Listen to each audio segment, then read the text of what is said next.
Let me quickly switch back to my just chatting scene here. Wasn't expecting that thing to pop up, so I just restarted the feed here. One sec, let me try that again. Sorry about that, guys. I had to relaunch. Here we go. That was a bit strange. Now I have to do it all over again. Sorry about that, guys. Let me try it again. That was a bit strange, going to the data center and it just made my game cut off like that. That's okay. Sorry about that. So I don't know if you're still watching. Sorry, I had to cut the feed there because some important information came on the screen there. I don't want that to be disclosed. Sorry about that, guys. So I'm just gonna log into the game one more time. Sorry about that. I haven't chosen a server yet, so sorry for me, you guys wait. My bad. Okay, where's the password? Okay. So this is still my first time playing, guys. I really appreciate you guys being patient. So I had some unexpected issues playing this game right off the bat, but that's all right. Okay, where's the password? Sorry for the wait, guys. Okay. I had to put the password in again. Okay.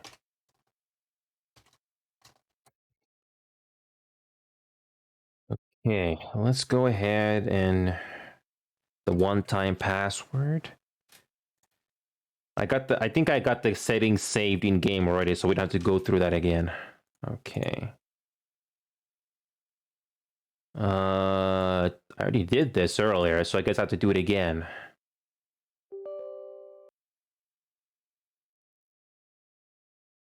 All right, we just downloaded the update, so we should be... Really? Another 14 minutes. I have to download the entire game again. Sanu, if you're still watching, I had to download the entire game again because I went to the data center screen. Let's not do that again. We're gonna go start. Yeah. Apparently, when I went to the data center, apparently Force closed my game, and I had to put the password in again. Some important information appeared when I tried to launch the game again, so I had to delete the VOD immediately and then start it up again. So, apologies for that. Yeah, the game did not warn me at all. So, yeah. Yeah, there was no warning. So, that was kind of awkward. Yeah. The good news, though, is that I already used the codes already. So, nobody else can use them. But still, I don't want to have that appear on screen. Yeah, that's a bit of a weird way to start the game. So the game didn't say anything about, hey, you better press on start first, not data center. Yeah. Yeah, there was no indication. There's nothing in the launcher or anything on the game screen saying, hey, you need to do this first. Nothing like that. And like I said before, I didn't watch any YouTube videos how to play the game. Nothing like that. I'm going in completely blind. So that was a little awkward. So I need to wait another 10 minutes just for this download to update. It's a good thing it's only 10 minutes. I can only imagine for players that don't have a decent internet connection, this wait would be even longer. Yes, I know. It was not completely clear what you need to do. It was not entirely clear. Yeah. But Sanu, once we finally get to the story and the gameplay itself, I hope you're gonna find it interesting.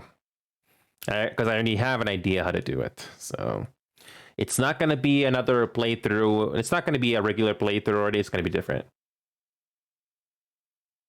Wait, Arc Evolved takes hours? Hours? Can only imagine that. The only thing I can describe close to that was when I had to do video editing on my previous computer. So I had a 2-hour file to render. took about as long, and it felt like forever. Yeah. I'm glad that this update time is not very long. That's all right. It started going with 3 separate games, it has separate maps, and it still had new creatures regularly. That's not including mods. Wait, Sano, are you talking about workshop stuff or mods that you have to install separately?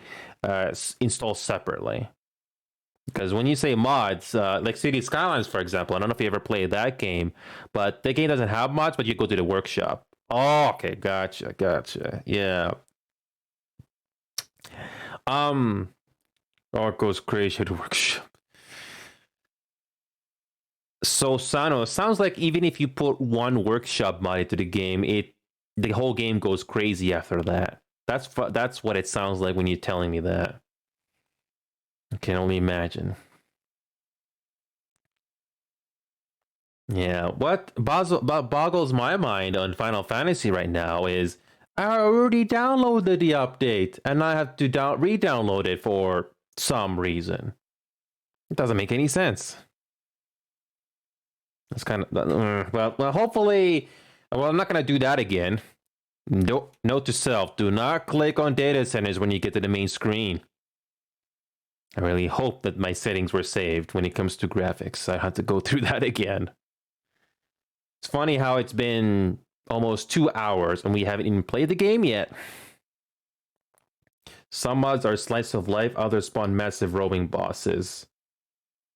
Oh, rolling bosses. I think I know what you're talking about. I don't think I play enough games to know what that looks like, but I kind of have an idea already. So, oh, and by the way, Sanu, it took me 2 or 3 months to gather these moments that you're seeing right behind me. So whether a lot of my community is a fan of racing games, but I don't think it takes too much to figure out what's going on. Yeah, all this action right behind me took me 2 or 3 months to get. It's about a 16-minute loop. I'm surprised it went on that long too. And I only wanted to gather the best moments possible so that it really pops out on screen. So even though I'm I'm in the middle here, I still think it's gonna pop out. So yeah. All right. So I got another 5 minutes to kill here, and let's not click on the data centers button this time. And I already know which server we're gonna go to. Again, I don't know if you saw that, Sano, but but the game just shut down without warning. Hopefully we don't have to go through that again.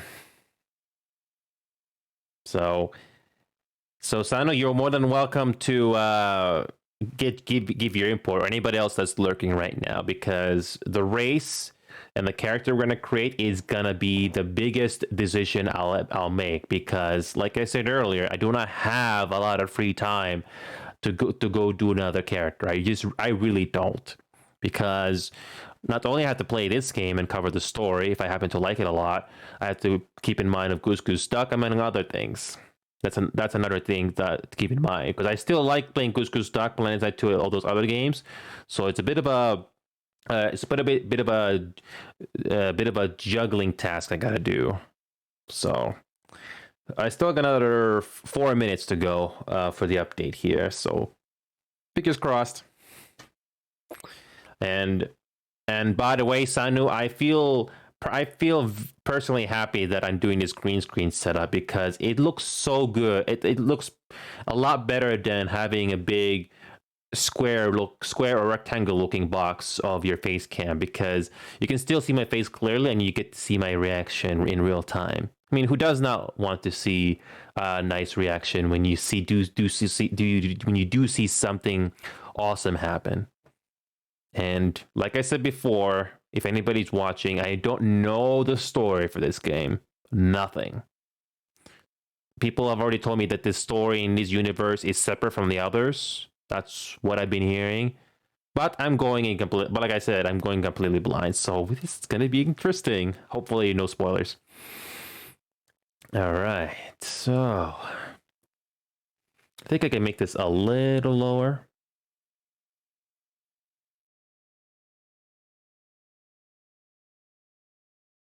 So I made my face cam a little lower so that I look center. All right.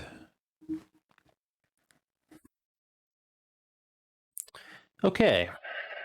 Got another 2 minutes to go here, and Sanu and everybody else, we will go. We will experience the game, and hopefully, it doesn't happen again.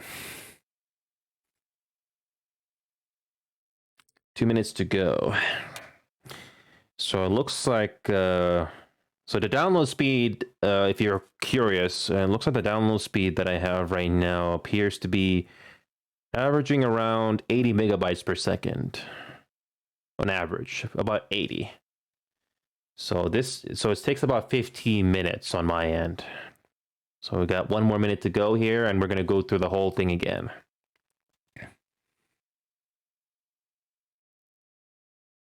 All right. So again, I had to download 40 gigabytes the first time around. This time I only had to download 24 gigabytes. Again, why? All right, we're almost done. We're almost done, and we finally get to play the actual game. A little strange. Okay.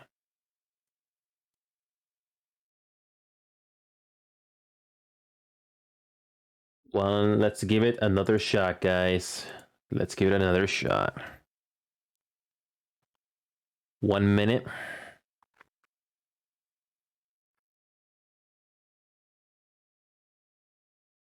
Me too, Seno. We're not gonna do that again. Here we go. Hitting the play button now.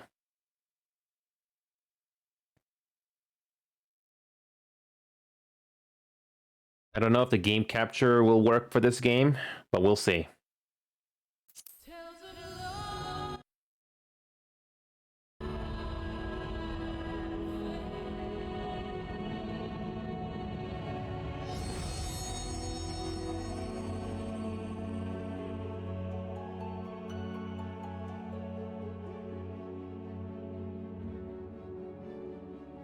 We get different music this time. Amazing. Wait. No, we have to use this display capture. Sanu, this is game capture. It doesn't appear properly. This is display capture turned on. So this game doesn't like game capture. So we're gonna have to play with display capture. Here we go. Let's quickly check configuration. Don't click data center. Everything is, so when it comes to graphics settings, everything is maxed out. And I'm gonna keep these, actually, no, wait, I forgot. The sound settings.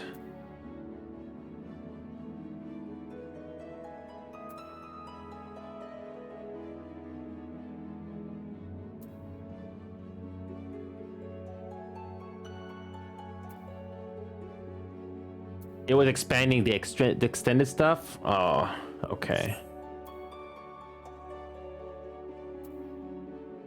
So here's the thing. The voice, we're gonna turn that down. I'm gonna have it low, but here we go. Because we're gonna be doing a reading playthrough, Sano, so we are gonna turn down the voice. If you're roaming around this, some local town or something when there's no story going, they can turn that back up again. So I'm gonna have the voice setting at 1. Here we go. No clicking data center this time. Okay, we're good. Desktop audio is good. Here we go. Here we go. Let's click on the start button. After almost 2 hours, we can finally play this game here. Hold on a second. Here we go. Here we go. I just need to get my creative dashboard ready to go in case any bits come in. Sorry for that.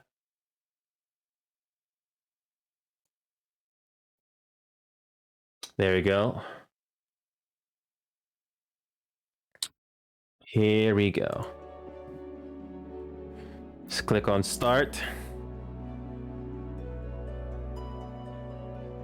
Final Fantasy requires connecting to one of the several data centers to play. The closer your physical location to the data center, the smoother gameplay will be. First, choose your region, select the data center. All data centers within the same region offer the same quality gameplay.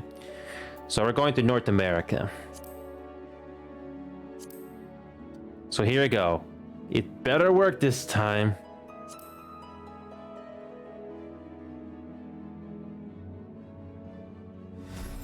Yes!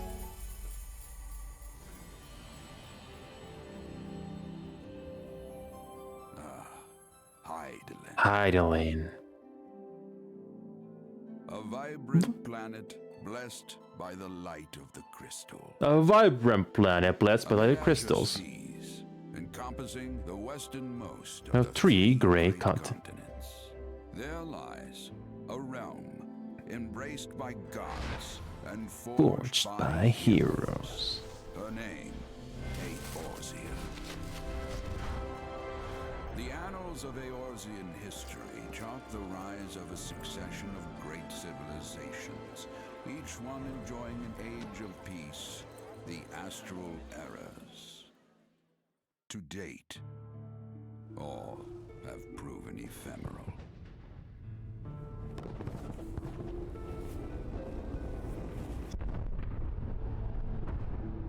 In the year 1572 of the sixth and most recent astral era, the Northern Empire of Garlemald amassed a great army at the heart of Eorzea, seeking dominion over all. Rising in desperate resistance, the forces of the Eorzean Alliance met their would-be conquerors in the field. Yet, even as the battle raged, the lesser moon, Galamond, was plucked from the heavens through imperial machination. From its core emerged the elder primal Bahamut, who unleashed his fury upon the realm.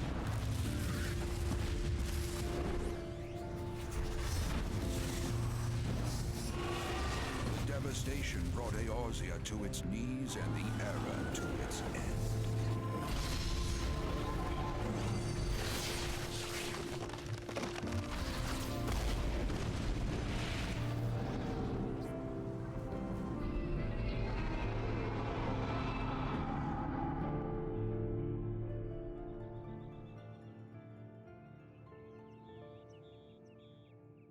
5 years have come and gone. The light of life still shines upon Eorzea. Man labors tirelessly to raise himself from the calamity's ruin.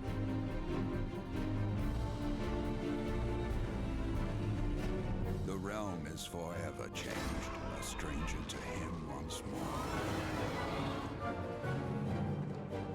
Yet heedless of what lies ahead, he shall press on. Spurred by the promise of peace and prosperity.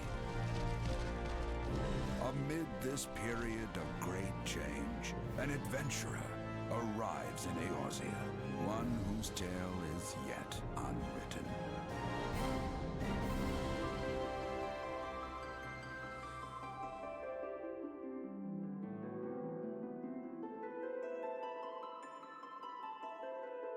May he ever walk in the light of the crystal.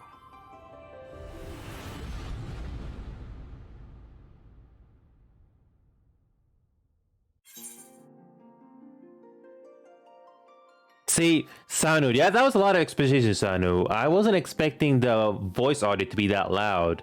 So I guess there are certain cutscenes you cannot turn down at all. So I had the voice audio to its lowest setting, but I guess you can't turn down a setting like that. But here we go. Sanu, this is what we've been waiting for, Sanu. Here we go. the character selection screen. Here we go, Sanu. And everybody else is watching. Okay, so we get to choose a race and a character. We get to choose the character's race and gender. Now, I'm going to be going with a male, which will not really come as a big surprise, but just for the sake of this video and for those watching, I'm going to show you what it looks like, the default look. Okay. Hure. So that's pronounced Hure. The Hure are said to have first traveled to Eorzea from her surrounding continents and islands. 3 great migratory waves later, they are now the most populous of all the civilized races. They exhibit a relatively modest physique, both in height and build, and are known for their peculiarly short, rounded ears. Hures are well suited for traveling long distances by foot, a trait thought to account for their swift proliferation.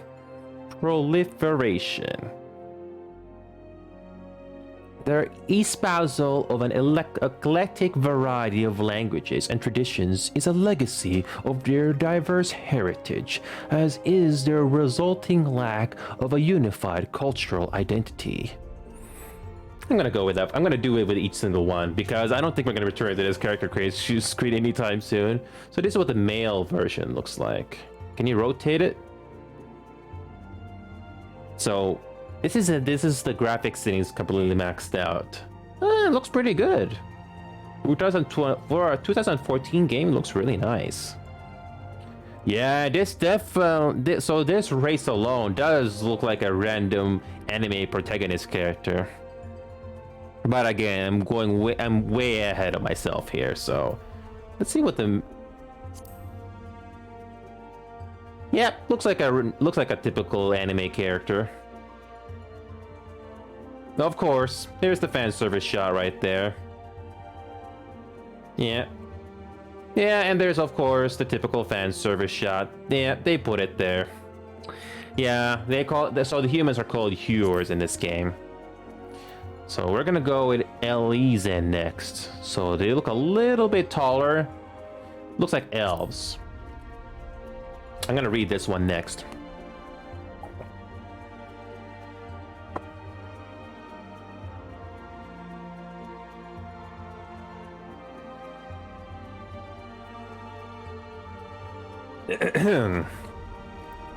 Here we go. We're gonna read our next one. Elizen. In former times, the Elizen were the sole inhabitants of Eorzea, claiming dominion over her. Traditionally a nomadic people, the tall, slender Elizen believed the realm to be theirs by divine right. Unfortunately, this belief made the eventual appearance of the Hure in their multitudes akin to an invasion, and a long history of conflict ensued. Ultimately, the Elizen diverged into the 2 clans that exist today. The Wildwood Elizen took to the forest to protect their homeland, while the Duskwhite Elizen withdrew to caves and subterrane, opting instead to avoid all contact with any but their own. So Simon, I'm going to be doing it for each race, and I'm gonna go by the description alone when it comes to these characters. So I don't know anything about these races, so I'm just going with the description that I think is gonna sound the best. So this is what the female looks like. Boy. Sanu, I don't know Japanese games or RPGs or MMOs that well, but they really do know how to make them look good. Yeah, they really know how to make these characters look good. They do. Oh, I forgot. You can change the pose here on the bottom. View your character performing various actions such as emotes. Oh yeah, it's fan service, I know, and I have no problem with that. I mean, who doesn't like a good fan service? Who doesn't?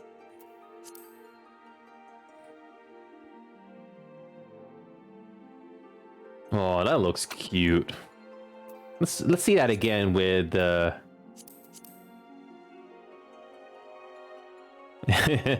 that's cute. That's cute. So actually, let's go to here again. This is what the unique image looks like. Oh, nice smile. Okay, let's go with the female one again. Let's see what the unique pose looks like.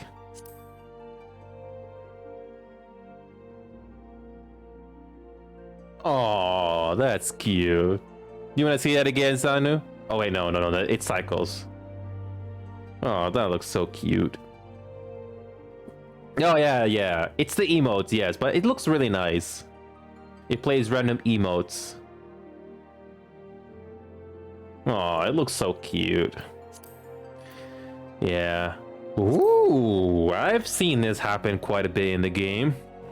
The Lalafell.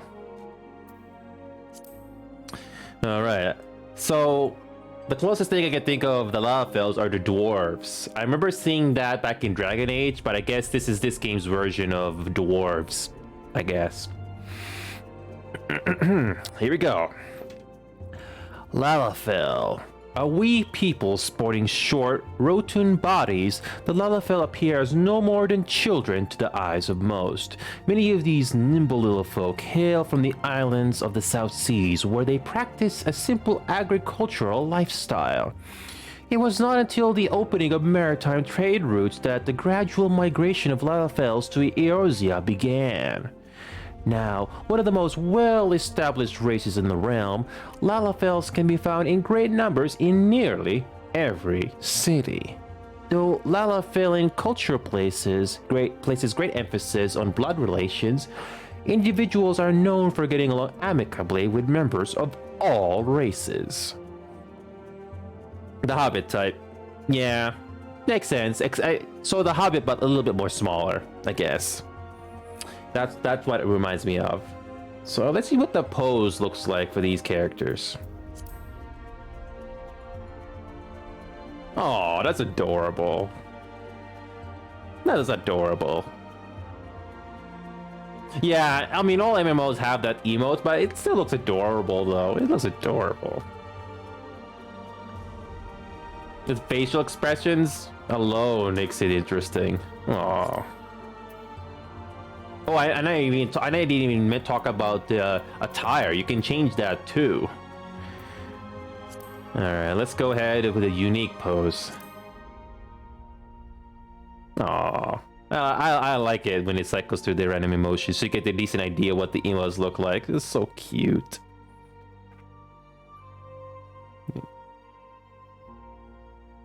I like the effort they put into the emotions. It looks so good. Oh, who doesn't want to smile when you see that? Who doesn't want to smile? You can't. If I saw that in front of me, I can't resist by smiling at it. And of course, you've probably seen those anime scenes where they do a head pat on the top of their heads. I would personally do that if I saw that. Yeah. So this next up we have the Mikoti. I don't know if that's pronounced right. Mikoti. So they are wolf people or rabbit people or what? Oh, there's a tail. I don't know if they're rabbits or wolves, but I can't tell.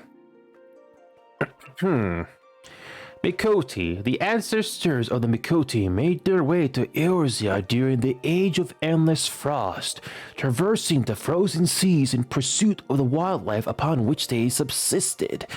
Adaptation to a hunting lifestyle had fashioned them with a keen sense of smell, powerful legs, and a tail which provides them with exceptional balance. Mikoti are known to be very territorial, and many individuals tend to lead solitary lifestyles, particularly males. Feline with feline. Yeah. That's I think that's the one I was trying to look for, Sano. I went with a different voice this time, Sano, because the feline look just made me read that description that way. Hope you guys enjoyed that. So, what is the... So, what kind of emotes we get for this one? Let's watch that a little bit. Alright, let's go with the female one.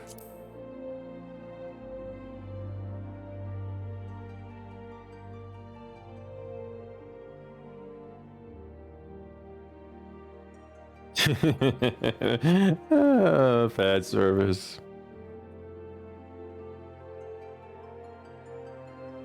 Oh, cute.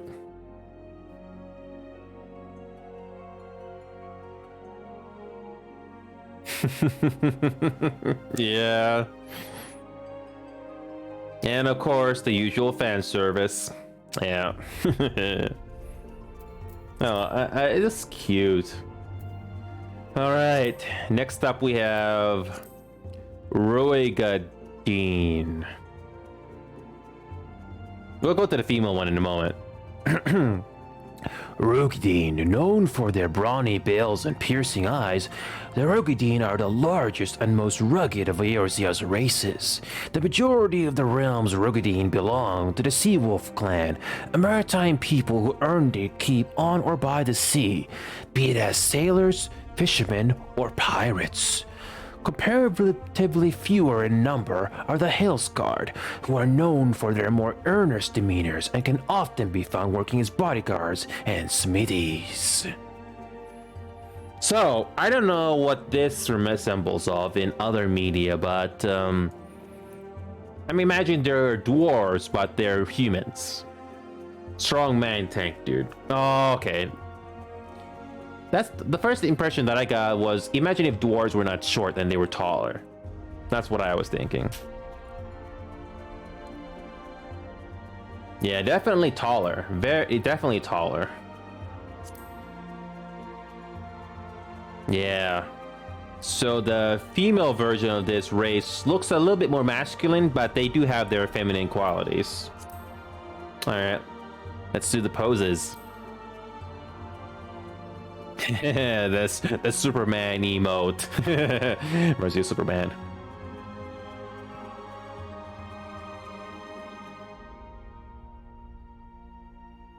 Cute. All right, let's go to the next one. Even though this race, even for the females, look a little bit more masculine, but it looks nice. Oh, there's that cute expression again. I like that. Again, it's all fan service, but I love it. Oh, cute. I'm in love with these races already. Again, the animation. Oh, I mean, the animation for these emotes. Oh, it looks so good. You can tell they put effort into this. I like it. All right, let's move on to the next race, the Aura. Aura? I think that's how I said Aura. Okay. Aura. Aura. The curved horns. The curved horns and beautifully patterned scales that characterize the aura give rise to speculation that members of this hero-like race, native to the far eastern continent of Altard, are, in fact, the progeny of dragons. This, however, has long been disputed, with scholars citing several stylistic differences in the two races as evidence of decidedly dissimilar roots. The first and foremost being the enhanced hearing and spatial recognition granted by an aura's cranial projections, traced out attributed to draconian horns. And the second being the gross disproportion in body mass between aura males and females. Again, a trait widely unseen in dragons. So, auras are basically dragons, dragon people. So this race is basically dragon people because they got those ears, whatever those are. All right.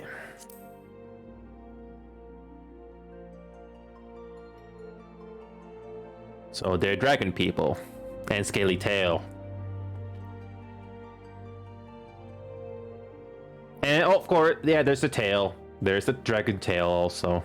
A scaly tail, yeah. Good eye, Sanu. Alright, what does the... Oh, completely different. Wow, look at the difference. Look at the difference between the male and the female. Females are tiny for the auras. Wow. What a big difference there in height.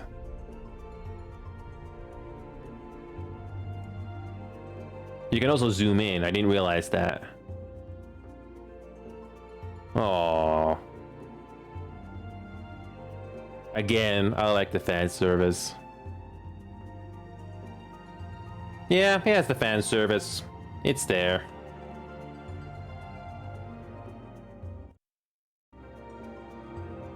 Yes. Yeah, Sano, you're right. Yeah, Sano, you're right. Yeah.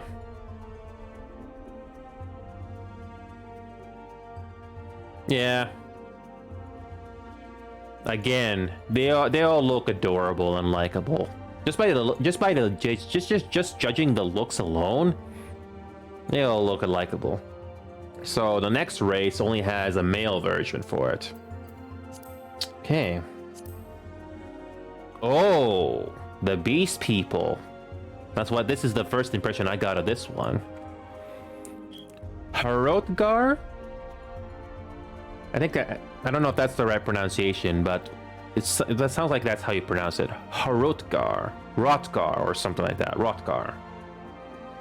Orc. Oh, that's a good, yeah, an orc. Gotcha, I know. Okay, so Harotgar. Hailing from the distant shores of Elsabard, the Harotgar are a burly people of lion-like appearance, or the males are, at least. Females number staggeringly. Females number. That doesn't sound right. Female number staggeringly few among their population, and thus are rarely so much as glimpsed by the other races. The Harotgar imposing countenance, mitigated not at all by their sharp claws and still sharper fangs, incited panic amongst Eorzeans upon their arrival. As they were also unable to communicate, initial interactions with the common folk often escalated into conflict. It was not until the Harotgar gained mastery of the common tongue that feathers were allayed, and in time they would be as neighbors, welcome in all corners of the realm. Yeah, it's an orc. Actually, you know what? I'm gonna quickly get so we are in primal. Primal.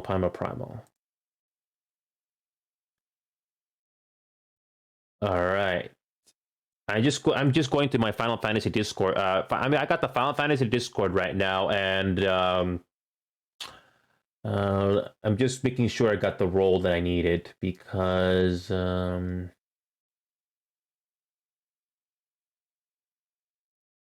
there we go. They got their own self-promotional page right now, so I'm gonna quickly post there right now. And maybe we will finally might get some lurkers. I'll quickly do that right now before I go any further.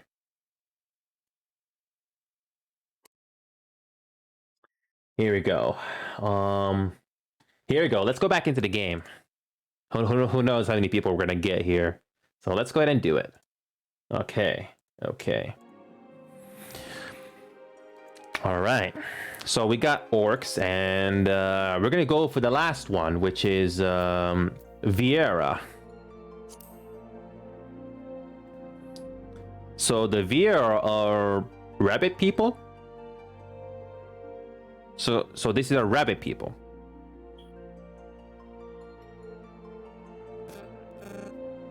All right, here we go. Let's do another one. Viera. Of tall stature and slender frame, the Viera's physical appearance is strikingly similar to that of the Hyur and Elizen, save for their distinctive long ears. Adhering to a strict code known as the Green Word, they are prohibited from contact with the outside world under the threat of exile. Their society is purely matriarchal, and males of age are seldom, if ever, found within the bounds of any village. They instead serve as protectors of the wood from the shadows, that no evil may ever encroach on their sacred lands. Yeah, rabbit here, folks. Yeah, that's what I was thinking. Yeah, sorry about that. So, let's see what the poses look like.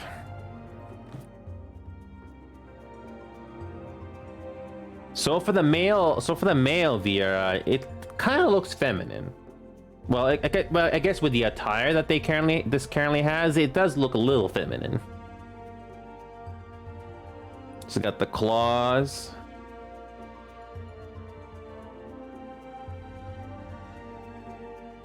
I don't know how many emotes this game has, but it definitely looks very interesting. Yeah, this definitely looks interesting. Okay, what does the female version look like? Oh. Very cutesy.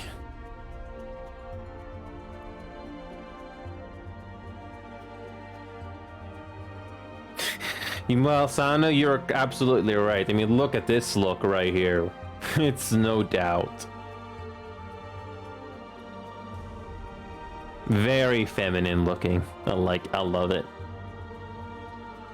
Yeah, it's very feminine looking. I love it. I like it that when it comes to games, the Japanese developers are really not afraid to do whatever they want. I love it. So, with that being said, oh, you can also change the environment for this. I didn't realize that. Oh, this looks even better. You can change the background for each character when you're making a decision. That was so nice. Oh, I didn't realize that. So let's go ahead and just review the random backgrounds. Oh, this looks nice. I don't know which is your favorite background, Sanu, but these all look pretty good. So all the backgrounds you see here, everything is maxed out.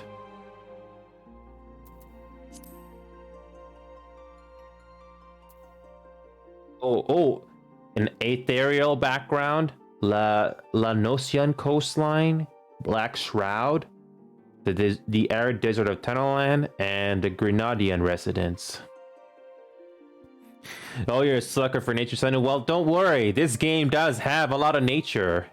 So this is the desert. This is what a desert looks like. Looks really nice. See those trees in the background there? That kind of reminds me of the Lion King for the Super Nintendo. Yeah, it reminds me of it reminds me of the trees on the levels I played on Super Nintendo for the Lion King. It looks really nice. The Grenadian residence. Oh, this looks nice. And the interiors have nice lighting also. And you can also adjust the graphic settings here. Oh, you can also adjust the time of day. How about evening? Sanu, again, fan service, just the environment alone. So that was, you saw midday. So you saw midday, and this is evening. Looks beautiful. This looks really beautiful. Okay, let's go with the Black Shroud. Beautiful. I have nothing to add. This looks beautiful.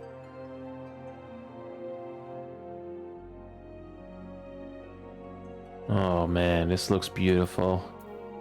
And lastly, the Lanosian coastline.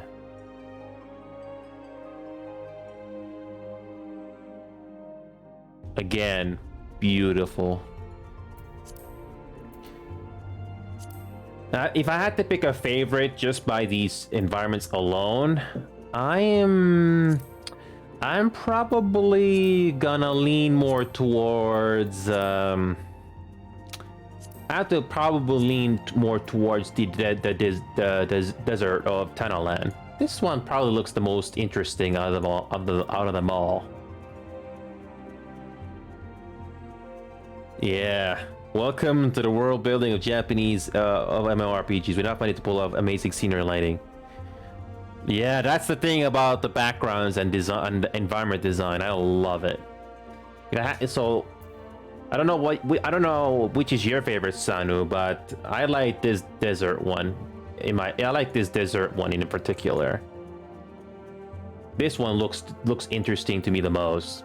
So this is the desert. There's the forest, and there's the sunny environment. So I'm gonna go with my desert one. This one to me looks the most. This one looks to be my favorite. Oh, you can go small clothes as well. You know what? Let's do that. Let's go small clothes. See what it looks like.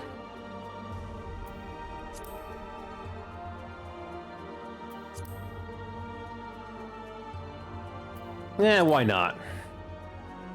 Again, they're all muscular because, yeah.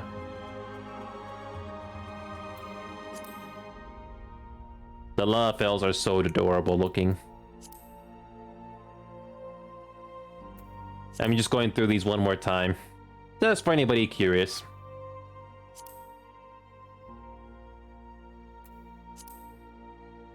Yeah, like I was saying earlier, the Rogadine females, they look masculine, but they're still females, which is an interesting thing to note. Sorry, I'm just looking at these things. I'm just admiring. We're almost done. Okay, enough of that.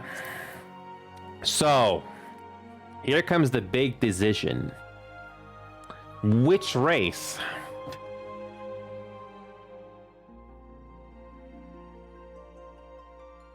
Which race?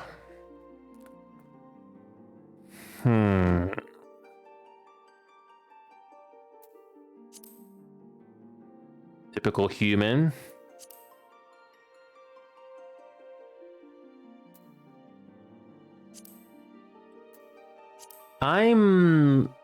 Sanu, I'm leaning more towards Hura and Elysin.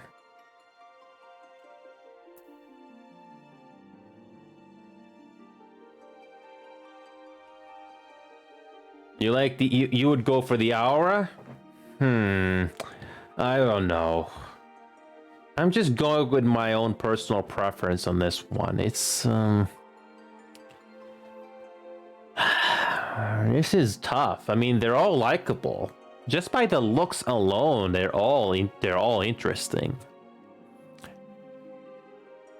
I'm the only thing that yeah, I understand, Sano. I'm just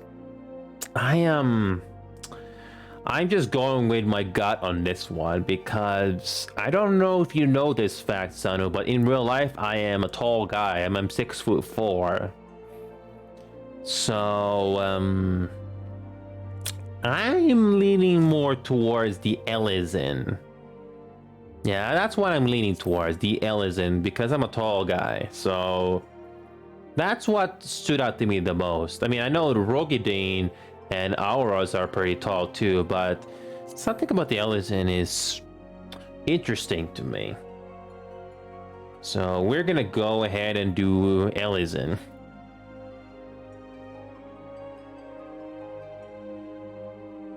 So we'll go with the elegant and tall. Yep, that's what I was thinking, Sano. It kind of reflects who I am in real life also, yeah. Whoops. Sorry about that. All right. Yeah. Okay, let's go with the Elysin. So you click confirm over here. Let's do that.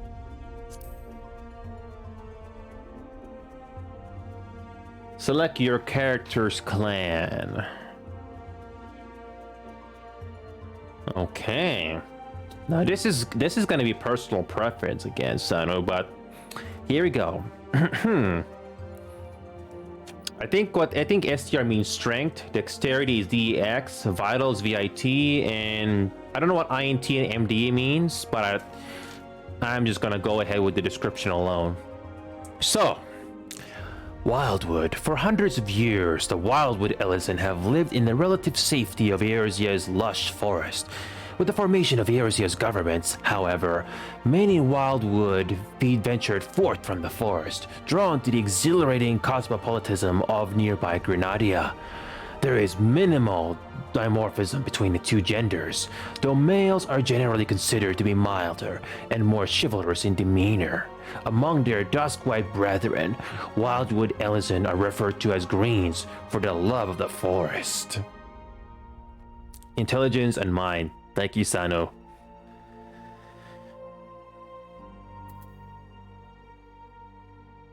So the stats are almost similar, except that the other one has slightly less dexterity and a little bit more intelligence and mind. Okay, let's do Duskwhite. Let's read that. Duskwhite. Centuries ago, a number of Elizons sought out a life of peace and seclusion in the depths of Eorzea's caves and caverns. Today, they are called the Duskwhite. Told to their Wildwood cousins, they are known simply as the Greys, after their preference for darkness and stone. The cave-dwelling ways of the Duskwhite persist, with some among them turning to robbery and pillaging to survive, earning them the scorn of their woodland relatives. There are few differences between the genders, but Duskwhite females are often regarded as being the more passionate and unyielding of the two. Light Forest Elf, Dark Night Elf. That's what I was just thinking, Sanu. You beat me to it. Sanu, you're great. You're great pointing things out. Well, this will not be a big surprise, but I'm gonna go with the one that's more or less close to my real personality. So we're gonna go with Wildwood. They're gonna go with Wildwood on this one. Here we go. Let's go Wildwood. Okay, let's confirm.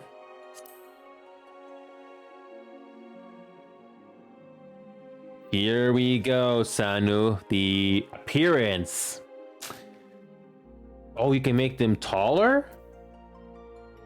But you can make them taller?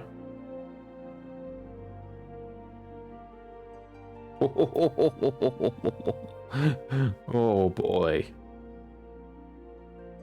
Well, Sanu, I'm gonna make this character as tall as possible.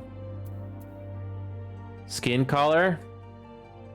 So when it comes to character appearance, Sanu, I don't really have a big preference. I can only think of changing a couple of things. So I'm just gonna try my best to make this look good. Skin color, I don't really see anything to change here. Hairstyle.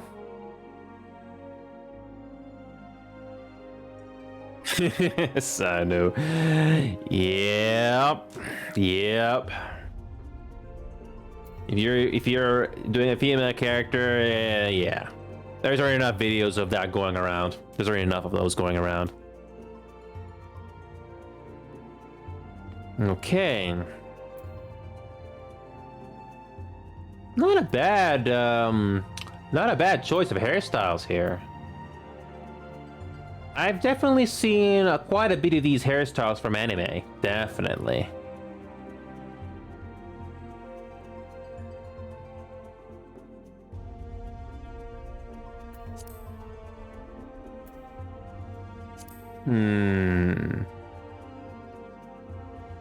No worries, Sano. Appreciate you taking your time. You actually helped me with the description for some of these things. But if you ever decide to come back, Sano, you're more than welcome to. Thank you. Okay.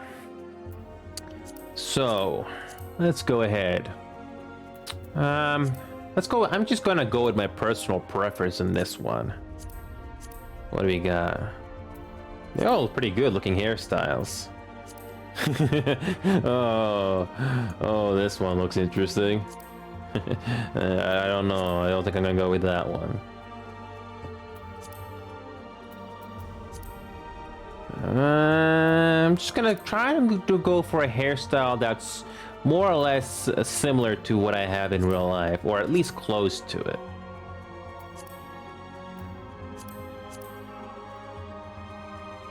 Okay, I'm gonna go with this one. Hair color.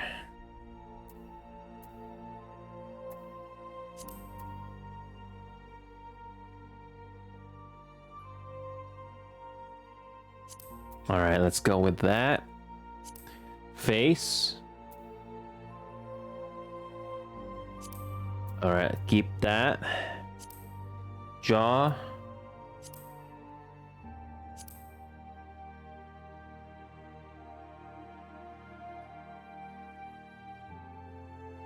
Okay, let's go with type 4 for this one.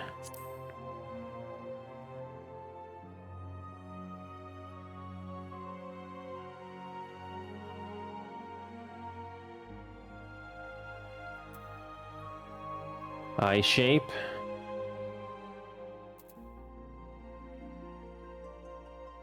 I'm gonna go with type 3 on this one. Iris size. I'm gonna keep it large. Eye color. Speaking of which, okay, we're gonna go for brown eyes. Let's go for brown. Let's go with brown. Eyebrows. All right. Keep it type 1. Nose.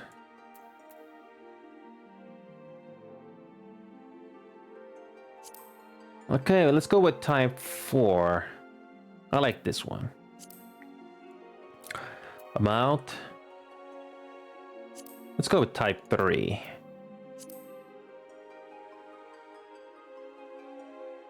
Lip color.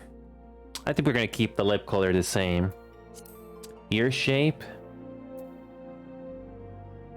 Let's keep it to type 3. Ear size.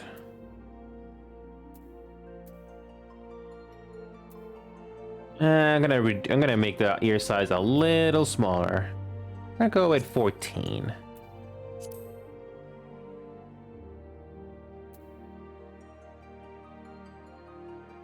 I don't see the change. I don't see.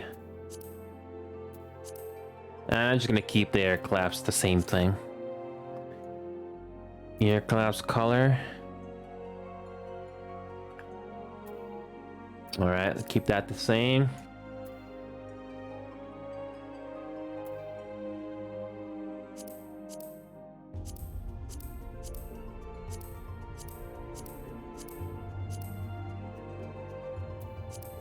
How about we do that?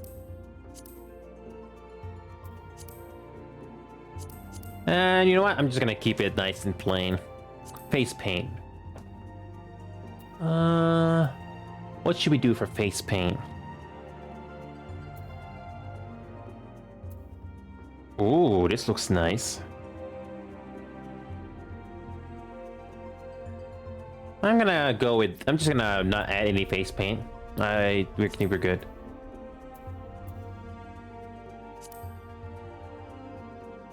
Wait a minute. Okay. Let's go for the settings.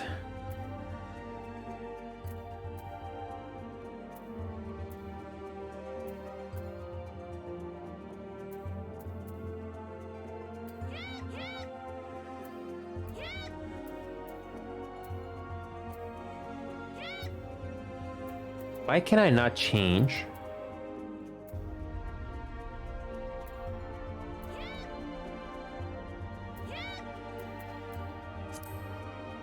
So for the cutscenes, though, I don't know how to turn those volumes down. We'll find out, though.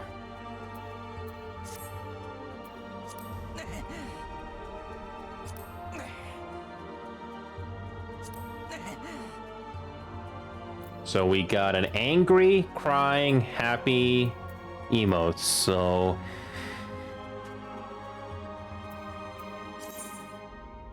So, hang on a sec. Let me quickly look up on... Hang on a sec.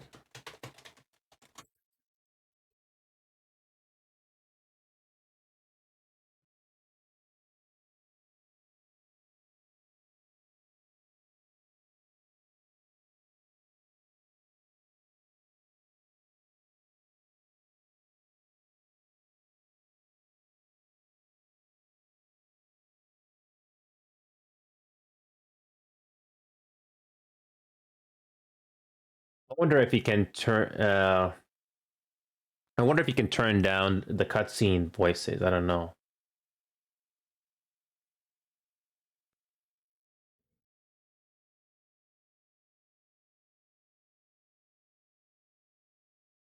Listening position. This is interesting. The listening position.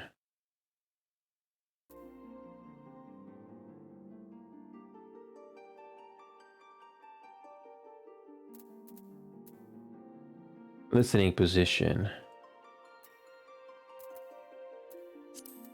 Okay, let's continue. Sorry for making you guys wait. Here we go. Close that. Last thing, guys. Just have to choose what voice is gonna go with each of these emotions.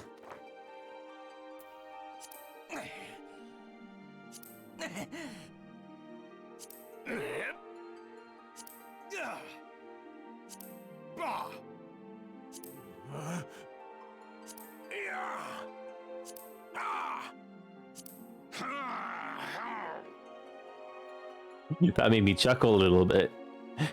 Not because it's bad, it just somehow made me chuckle a bit. Sorry.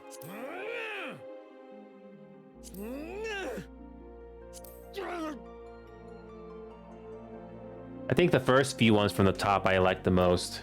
Nice and simple.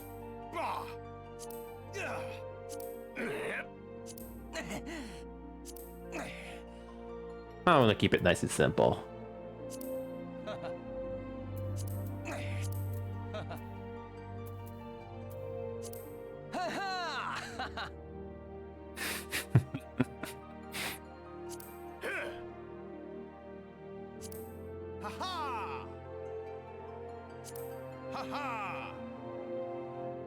Is this a taunt? Doesn't tell me, but I think this is a greeting. I don't know.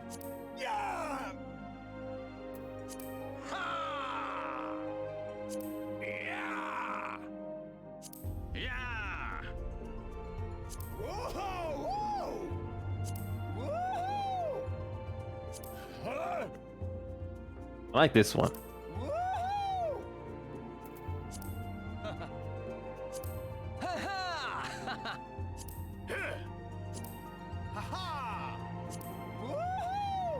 I like this one. Okay. Wait a minute. That goes for all of them. Whoops. Didn't realize that. I thought you can choose different types for each one. Oh, wow.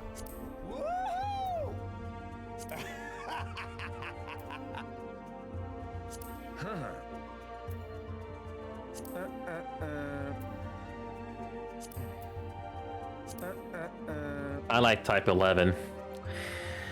Okay, let's go with type 11. Okay, confirm.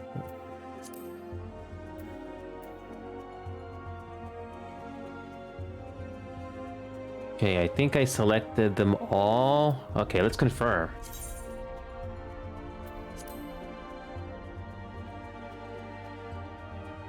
Okay, let's go with save slot 1.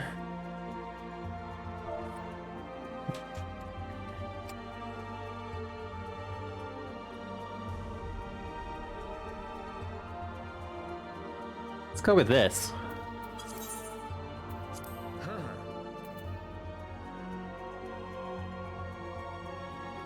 Earsian calendar. The Earsian year consists of the moon, Menfina, revolving around Hydalen's 2 Astra and Umbra poles, while fluctuating between each of the 6 elements. In this, the year can be said to be the length of 12 moons. Whatever that means. Okay. So I don't think this date of birth really matters.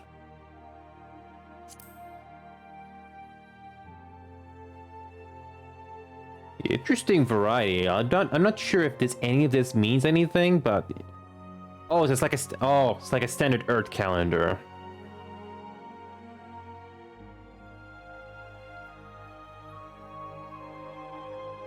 Oh yeah, so January, February, March, April, May, June, July, August, September, October, November, December. Okay. The 26th sun of the first astral moon. We're gonna go with that one. Good to see you back, Sanu. Here we go, confirm that. Here we go.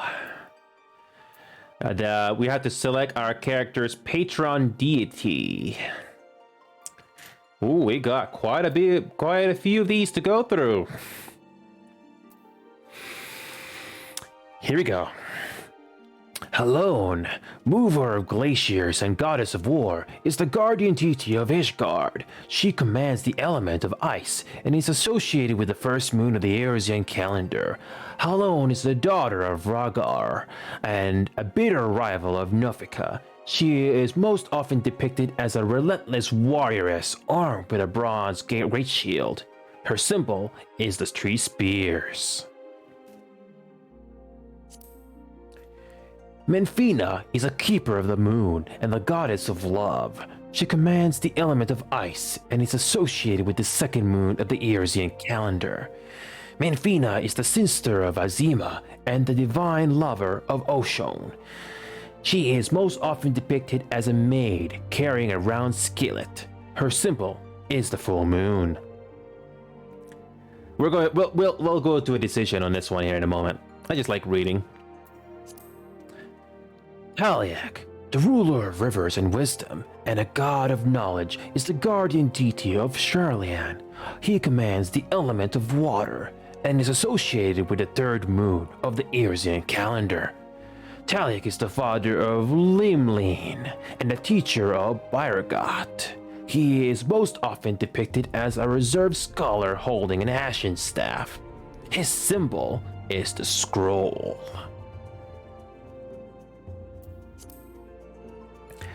Nimaya is the watcher of celestial bodies and goddess of fate.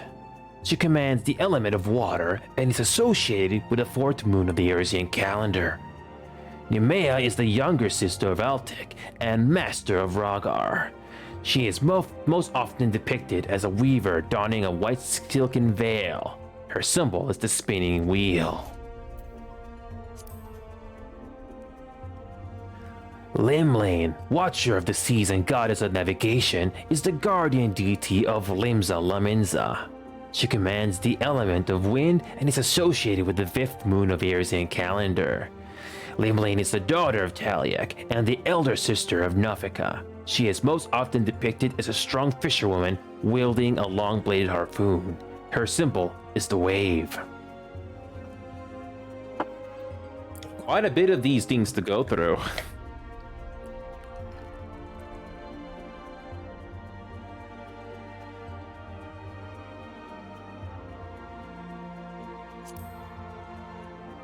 Oshon is ruler of the mountains and god of travelers and vagrants. He commands the element of wind and is associated with the sixth moon of the Arisian calendar.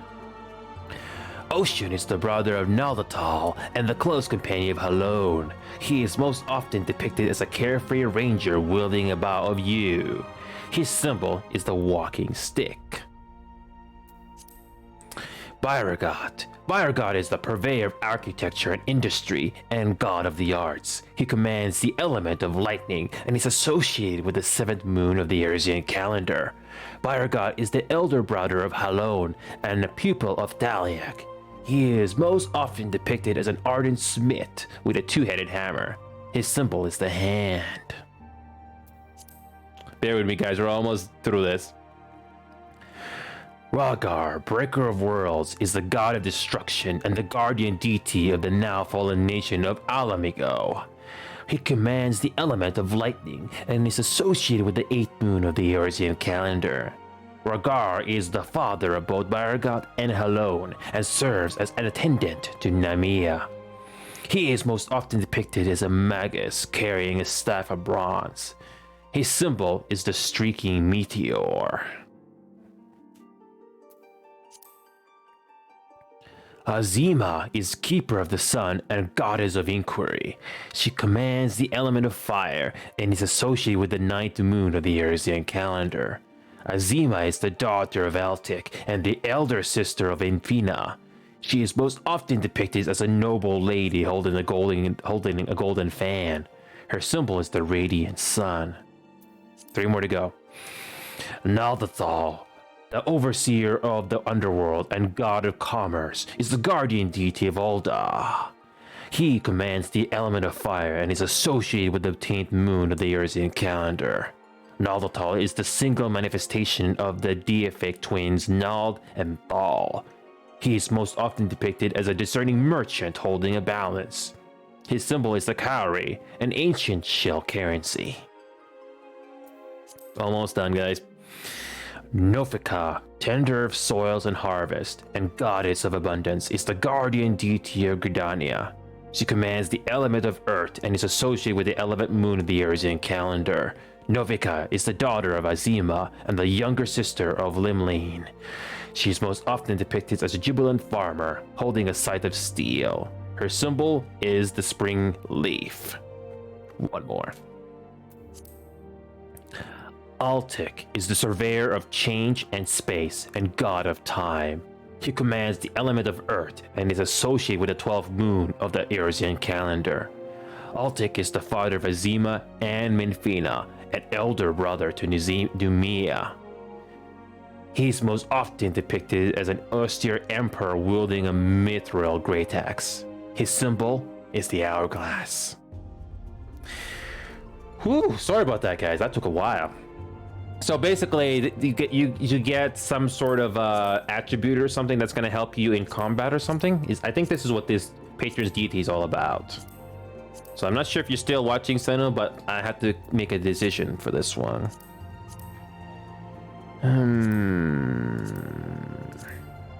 Again, I'm just going by personal preference on which one stands out the most here.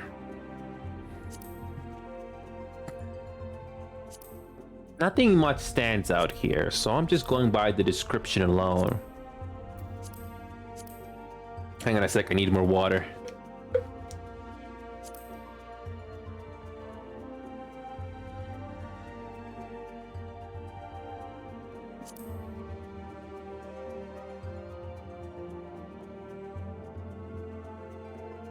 This is a tough choice here. These are all pretty good, but I'm not sure which one to do.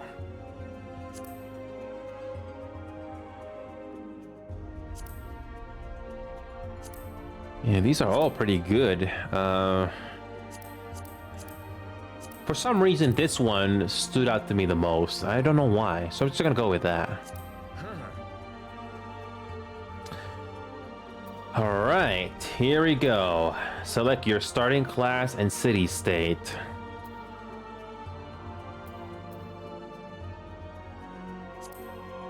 So we got Disciples of War or Disciples of Magic.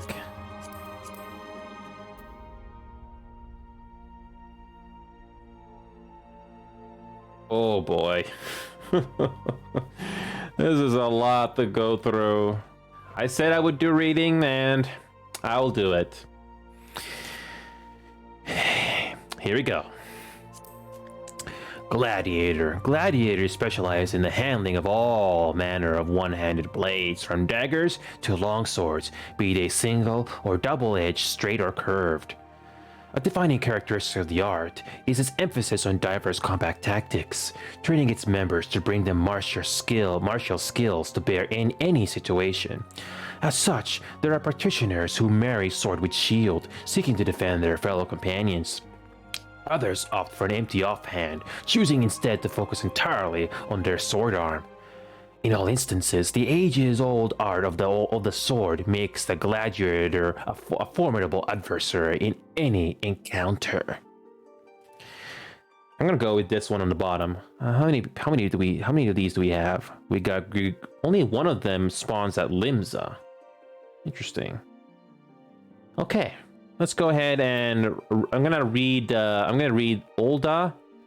I'm gonna read Olda, Gridania, and Limsa. Only two of these to read. Here we go. It's the bottom text on the left. The bustling commercial hub of Uda sits amid the desolate desert landscape of southern Aldina. I can barely read the text here. Udan culture is known for its affluence, and the wealth of the nation comes in a large part from its abundant mineral resources and cloth crafting industry. Do is the Sultana who claims sovereignty. True power is wielded by the Syndicate, a council set by 6 of Ulda's most elite and influential. Nalda is the nation's patron deity, and the 2 Grey Halls devoted to his 2 aspects lie in the east and west of the city. On the southern coast of the island of Vilbrand, under the shadow of ancient cliffs, warned by the relentless onslaught of the Rotano Sea, lies the Talaksocracy of Limsa Lominsa. Its economy is driven primarily by shipping, but boasts lucrative shipbuilding, fishing, and smithing industries as well. To maintain the safety of its maritime routes, the city employs a formidable navy known as the Knights of the Barracuda. Even so, pirate bands run rampant in nearby waters, reaving and pillaging. A lot of reading.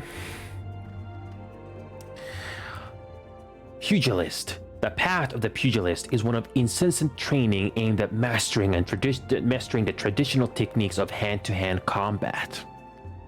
Though they command formidable power when unarmed, they are wont to use metal, leather, and bone weaponry to maximize their destructive potential. Their preference for fighting at close quarters makes negotiating distances an absolute necessity. This is why many pugilists are quick to learn that lightweight gear, allowing for maximum agility, ensures them better success in battle than does cumbersome plate or chain. The Marauder is a combat specialist whose weapon of choice is the Great Axe, a fearsome arm emblematic of Irz's pirates. Their approach to battle is one of brute force, relying on strength and steel to crush enemies and sunder weapons. They are highly sought after their ferocity and intimidating presence, and are often employed to hunt down monsters plaguing the land, or to turn the tide of battle between warring nations. The strategy of lancers is to outrange and fluster opponents with their long, two-handed polearms, peppering them with a barrage of thrusting attacks. They are trained with a number of weapons, giving a diversity to their attacks that makes them extremely versatile combatants. In former times, the long spear saw the most widespread use, due in great part to the influence of the proud lancer regions of Alamigo. Since then, the guild has greatly expanded its armories to include a variety of weaponry, such as the halberd and the trident. One last one. Archer. The enduring popularity of the bow is a testament to its elegant design, but this simple weapon could be little worth without the surpassing skill of those who master it. The archers. Projectile techniques such as the high-angle fire enable archers to assail their foes with deadly precision, even at great distances. Constant assessment of the battlefield enables them to carefully determine the most advantageous ground from which to loose, as well as the nature of the arrows best suited to their enemy. Together with the longbow sentries of the Elizan military, the shortbow hunters among the Mikoti are widely regarded as the most skilled with the bow. Whew. Hold on a sec, guys. I'm going to quickly turn down the alert box. Here we go. Now we're gonna finish it up with Disciples of Magic. Good. We already read the 2 territories already. Conjurer. Conjuring calls upon elemental forces present in nature and concentrates them to a potency at which spells can be woven. Though practice meditation on the essence, through practice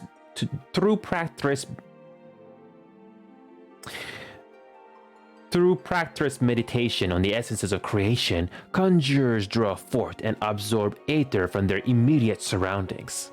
A wand or cane made from unworked wood is then utilized to focus the aether until it manifests as the desired spell.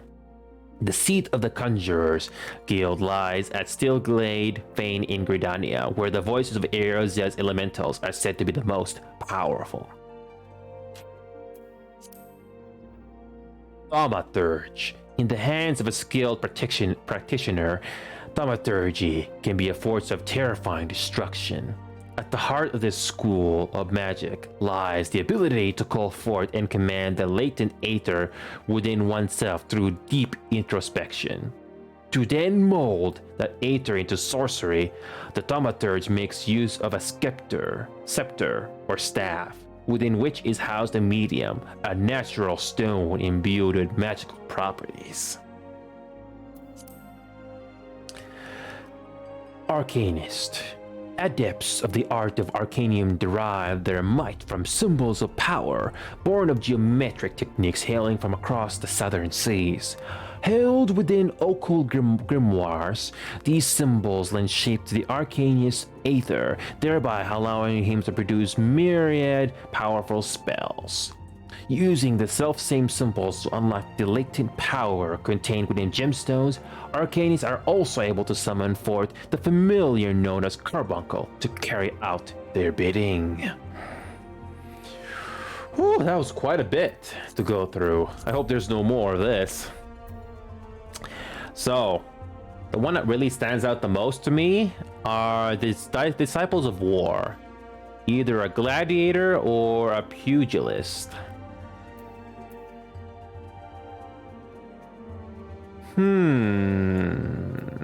Either a gladiator, pugilist, or a marauder.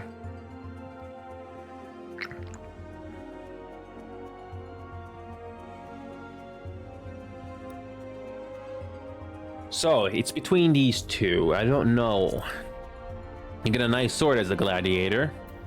Pugilist, you get... Pugilist, you get something. I don't know what these things are. I don't know. I like to be the gladiator. I don't know. That just seems to strike. That seems to strike something in me. Okay, let's go with that. We're gonna be the gladiator.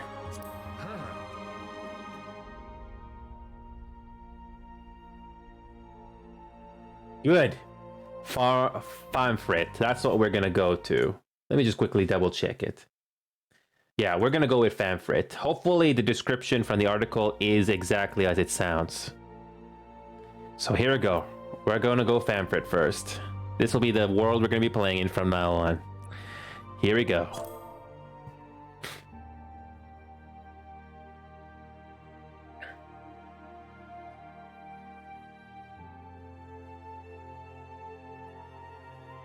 Oh, this is gonna be straightforward.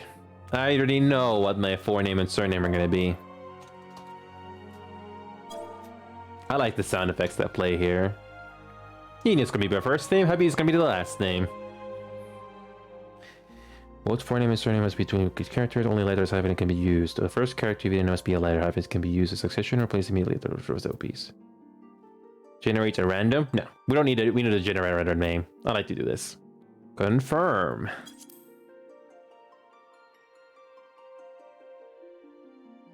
Looks like the game is loading.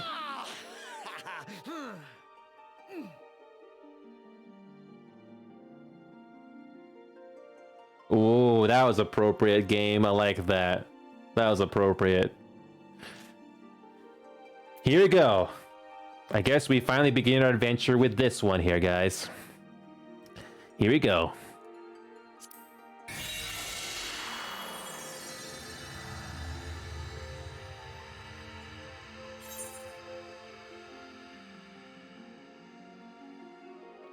See, this is the thing I was kind of worried about, the queue. So we cannot really change it, so we're gonna go with this one here. So... no, we're not gonna leave the queue. So yeah. So the queue apparently is a little bad. So they were not kidding about the queue being that bad. What? That's it?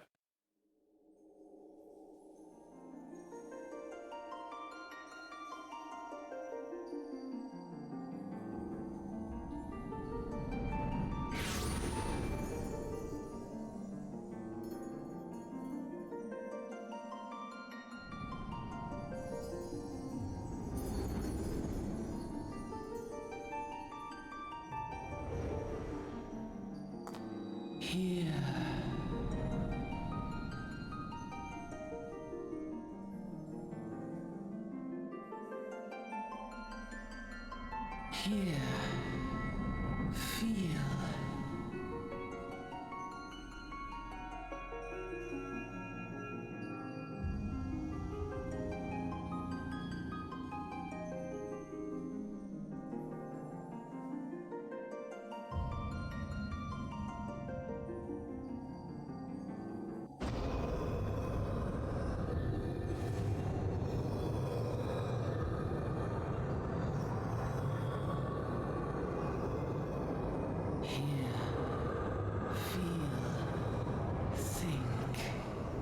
Hear, feel, think.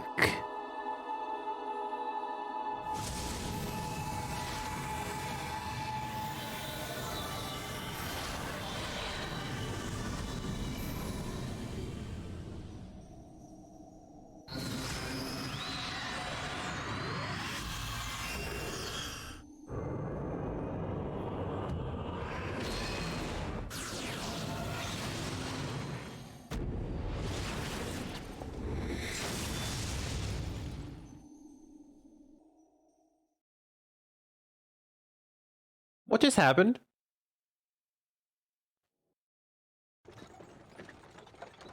Hey! Hey, you!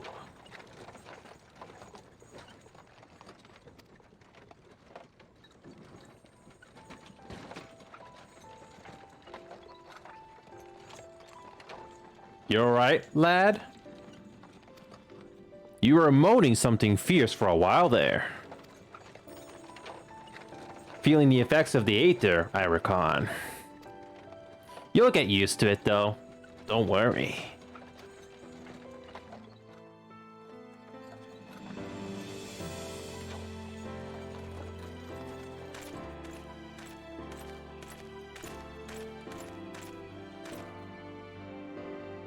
You there! Halt!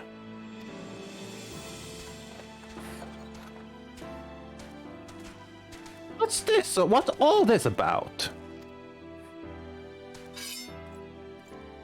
Inspection. Mend, search the carriage.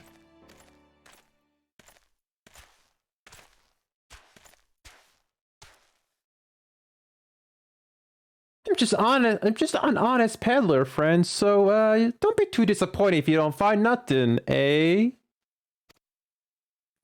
Mind your tongue, old man, lest I cut it out.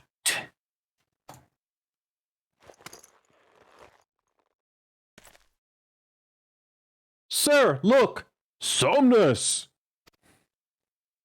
Honest peddler, was it? Since we do honest peddlers deal in prohibited herbs. You're in a lot of trouble, old man. You'll run in a dungeon till the end of your days, unless you can afford the fine.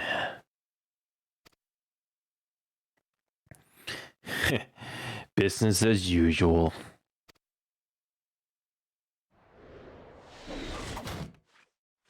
Whoa!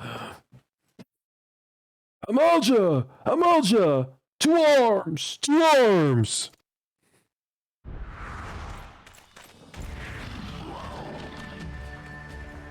Seven hells. Consider this as a warning. Now go! All of you!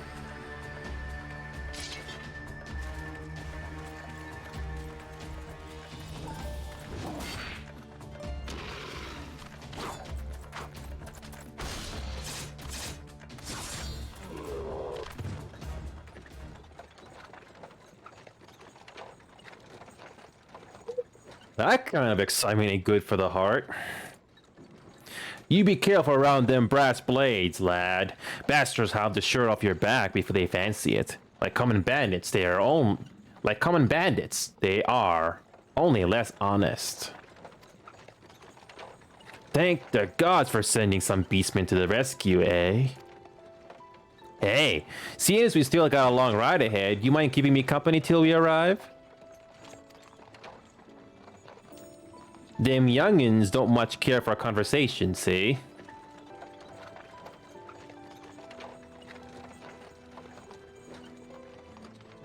Brent's the name, and Pedlin's me trade. And judging by your unusual garments, I'll wager you're one of them new adventurers. I knew it! Going wherever the wind blows, seeking fortune and glory. Now that's what I call living. So long as you can avoid dying, I mean, it's no secret that adventure is a risky business, these days especially. What was it that first you attracted to it?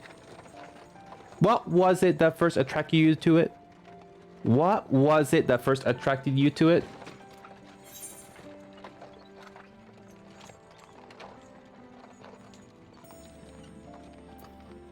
To win glory. To win glory. Glory, eh? Well, if you're willing to take on them tasks as other folk ain't, an adventurer such as yourself can win fame what coin can't buy. When you arrive in town, you'll want to report it to the Adventurers Guild. You can find everything you need to know about the adventuring business in there. Just remember though, there are more important things than fortune and glory, such as breathing. Ain't no profit in being dead, and that's a fact. By the by, is this your first trip to Ul'dah?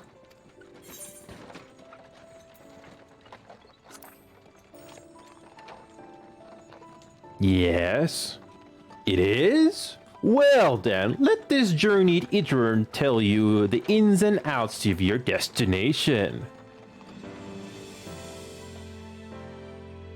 Ul'dah, ruled by the Sultana in name, but as most folks know, the Syndicate holds all the real power.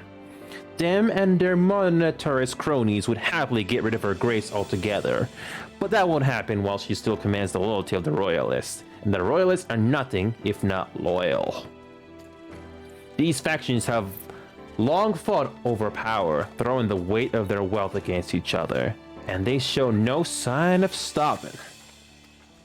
Of course, the Lizardmen, that's the Amalja, couldn't care less about the Ul'dah politics. They have their own interests. See? And they ain't afraid to use force to serve them. They say war is a gift to peddlers, need breed and profit, and though it shames me to say it, I'm inclined to agree. Ah, at long last. Behold, Ul'dah, jewel of Danalan, where folks turn sand into gold.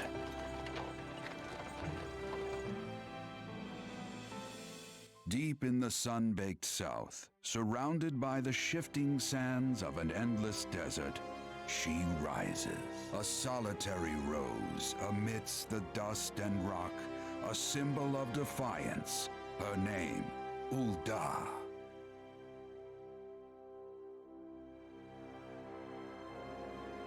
Even with the coming of the seventh umbral era, hope springs eternal for the mongers and merchants who vie for lost fortunes in this bustling oasis.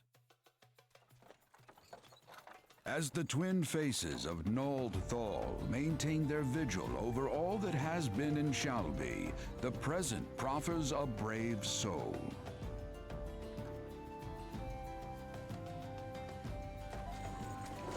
One whose arrival could mark the beginning of a new era of prosperity for the realm.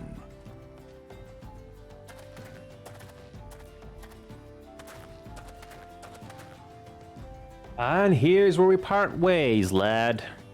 I'm off to the markets to deliver me wares. Then it's on to the high road for me. Here, I want you to have this. By the way, of thanks for putting up with me prattle.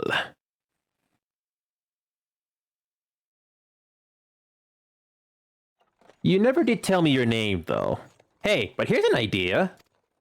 Become the sort of storied personage I can brag about having met, and I'll consider us square.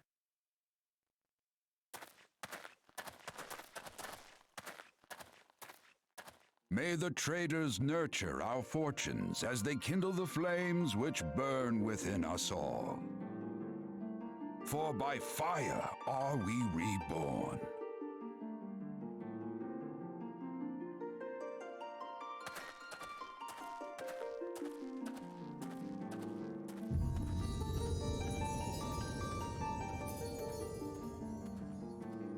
Good first impression game.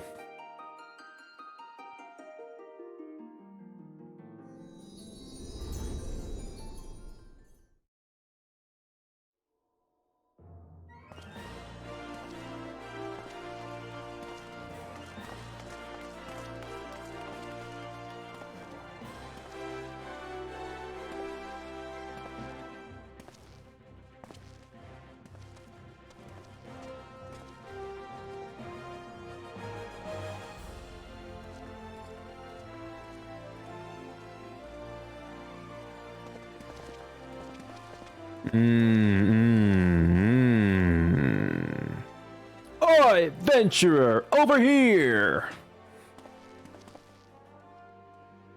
Hey, I mean you! Fresh off the carriage by any chance? Eh? How can I tell? Ha! Oh. Name is Women, and my business is known every bugger else's. Now then, what if I was to offer you some invaluable advice by the way of welcome to our fair city? Free of charge, even just this once, like.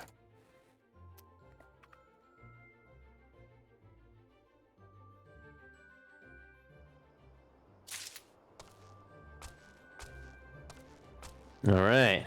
Welcome to the shining beacon of prosperity rising in the desert of Tulan. Please select the control scheme you wish to use. It'll be mouse and keyboard for this one. Alright. We got our basic controls. We got mouse. Middle mouse scroll wheel for oh, we got the camera control. Ooh, the zoom in does go quite far away. Yeah.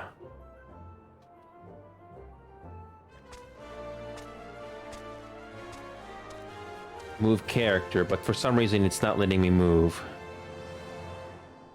So we got turn character by holding the left mouse button. Move camera. For some reason the character is not turning even if I'm pressing the right mouse button. It's kind of weird.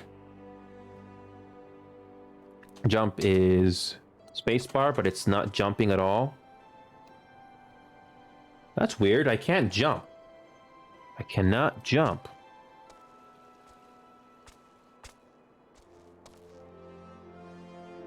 Yeah, that's strange. I cannot jump.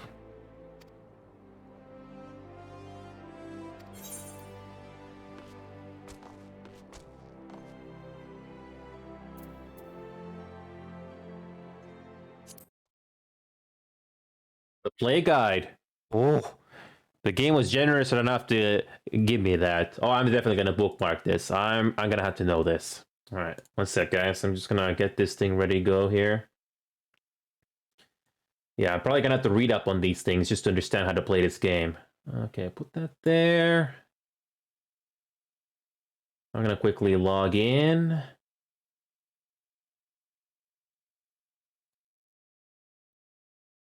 Okay, I do have an account. I'm surprised it's still not there. Yeah. All right, let's do that. Okay, let's do that next time. All right, here we go. So we can turn character.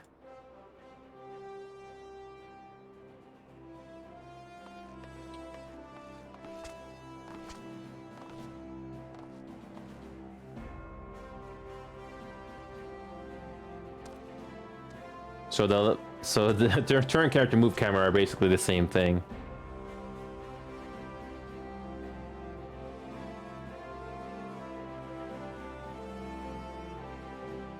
All right, let's go talk to this guy.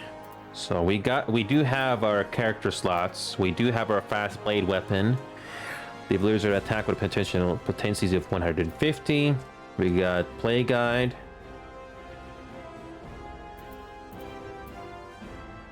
I already clicked on yes, so okay, let's just get rid of that. Reduce your body to Aether and instantly teleport. We got recast, sprint. Okay, so it kind of like Guild Wars 2 in a way. It has more or less the same abilities, except this is this game's version of it. So how do we talk? We got initiate quest.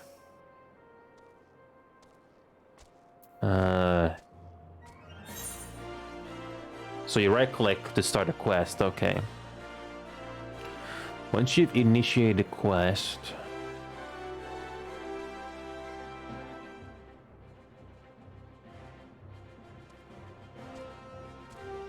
oh yes, just like any isekai story, you have to go to the Adventurers Guild. Seen this enough times to kind of know where this is going. But let's do it. And you get a reward of 400 experience. And you get some gil in return. Okay.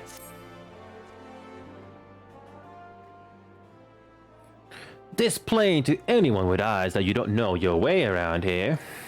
If I let you go wandering off down the nearest dark alley, you're certain to get muggled. You're certain to get mugged. Or worse, and I don't want that on my conscience. So before you do anything else, you'll want to head over to the quicksand and speak with Momodi. She's the master of the Adventurers Guild and can set you on the right path.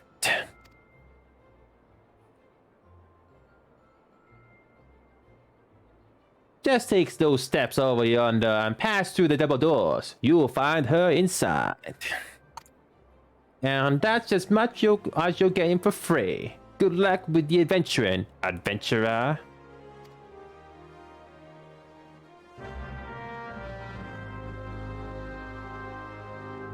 I like the game. I like that the game is telling you, you accepted a quest. Like you did something, you achieved something pretty good. Use the duty list to help complete your task. Where's the duty list?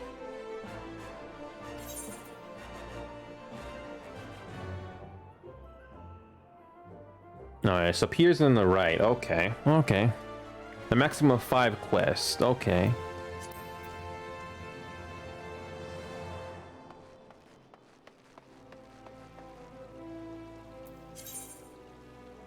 Non-player characters offering quests can be recognized by the exclamation marks above their heads. Right-click the mark to bring up the quest window.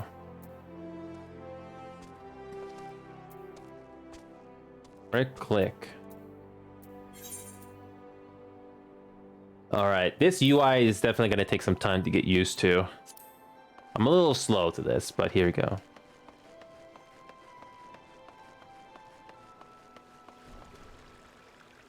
Ooh. The door opens when you get close to it. I like that. Oh, you can clip through it. Okay. Nice. I'm getting good frames right now.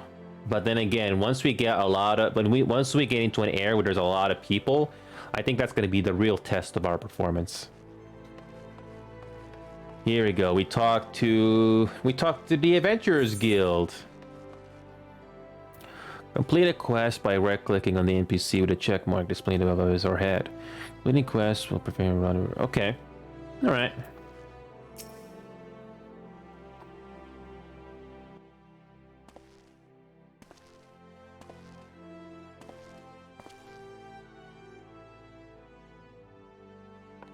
Hello there, might you be? If you're looking to join the Adventurers Guild, you've come to the right place. Name's Mumudi, and I own this fine establishment, if it pleases you.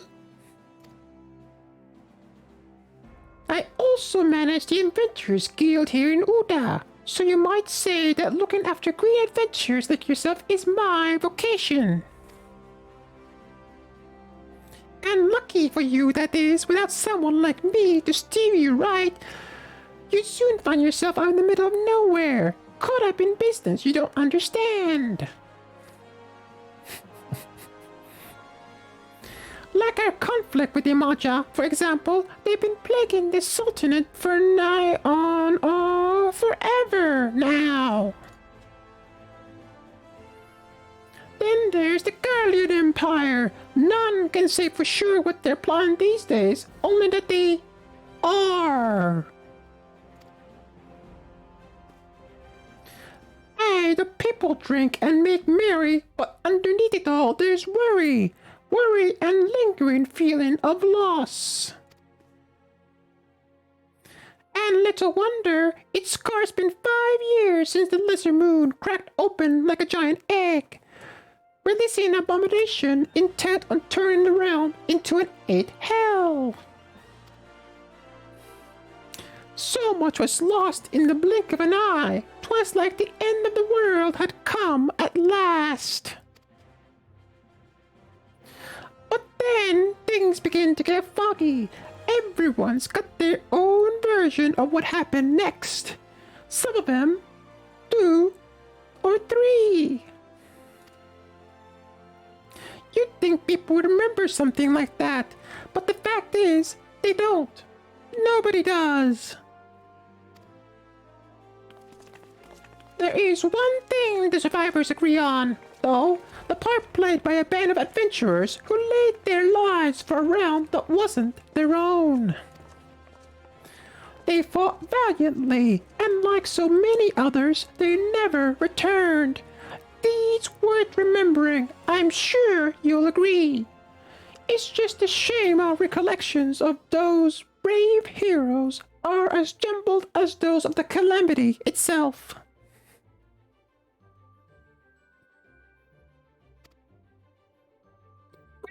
Whenever we try to call their faces to mind, it's like they're standing between us and the midday sun, permanently silhouetted. I'll bet that sounds poetic to you, doesn't it? Well, it's not. It's bloody infuriating. But even if we can't remember them, we'll not let them be forgotten. And so we call them the Warriors of Light. And they'll forever stand as a shining example of what adventurers can achieve. That's why I welcome new arrivals, like yourself, to our fair city.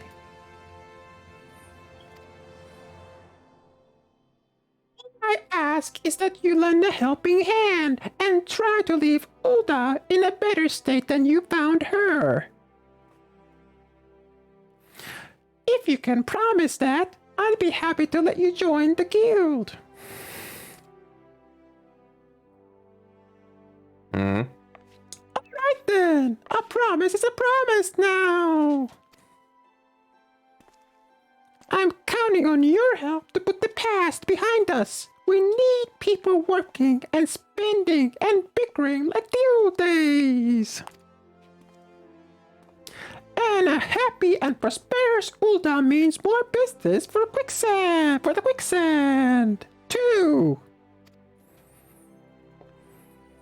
Any road, let's make this official.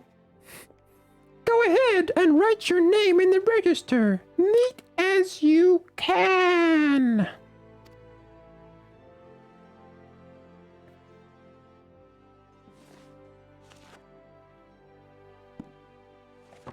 You have it. Well, it got a charming name. Just rolls off the tongue, it does.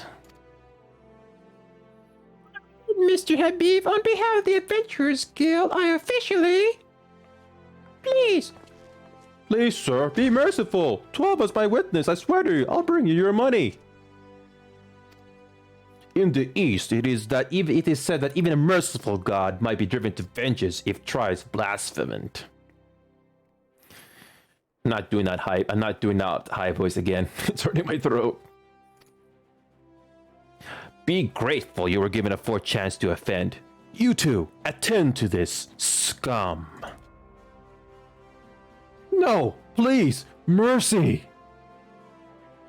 Well, ain't that a sorry sight? Nor an uncommon one, if I'm honest. Don't worry though, if you work hard, I doubt you end up like him. Just the same, if you ever need a bit of advice about one thing or another, pay me a visit. Just don't go bother me every time you stub your blade toe. Alright.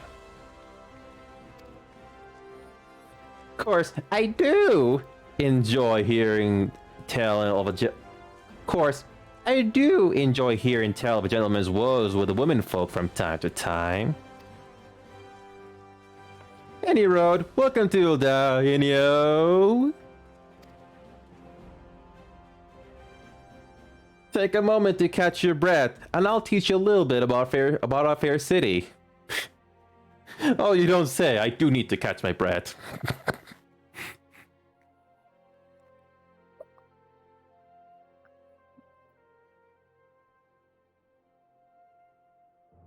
That's a lot.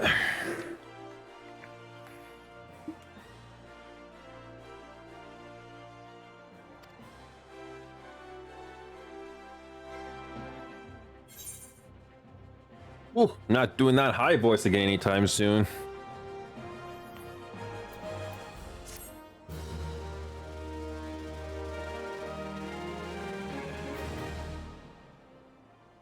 Okay.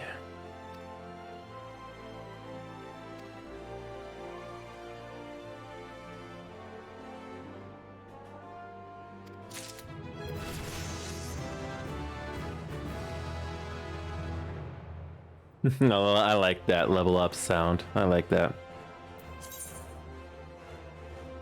Main scenario quest. Important quests used to tell the story of Erisia and her people are called main scenario quest. These tasks are easily distinguishable from others by their unique icon. Okay, so this is a main scenario quest. Okay. Quest using this icon, you get a task of the series task night you to unlock. Okay. So we just got to level 2. Alright. So we just got 4 experience points. We're just doing the tutorial. Speaking of which, so we are currently in... I don't know what this is called. So the main story quest is right there. You know what? We're gonna go explore a little bit. Let's do that.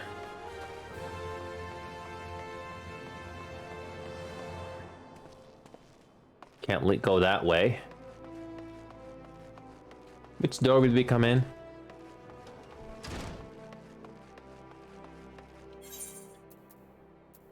Okay, you get to leave the area? Okay. Way of the Gladiator. So that's gonna be our main story quest. So we're just gonna go explore a little bit. Oh, so you get to leave this realm, okay. So you can't run, I think. I don't think this game allows you to run unless you use... Hey, weren't you in the carriage just arrived? All new adventurers are required to register at the guild before wandering off into the city. What? Didn't we just do that? Okay, let's just do this. Let's just do the first quest. Let's just go back in and do it. Yeah, we're not gonna do that high voice again. Okay, that was too much to ask for.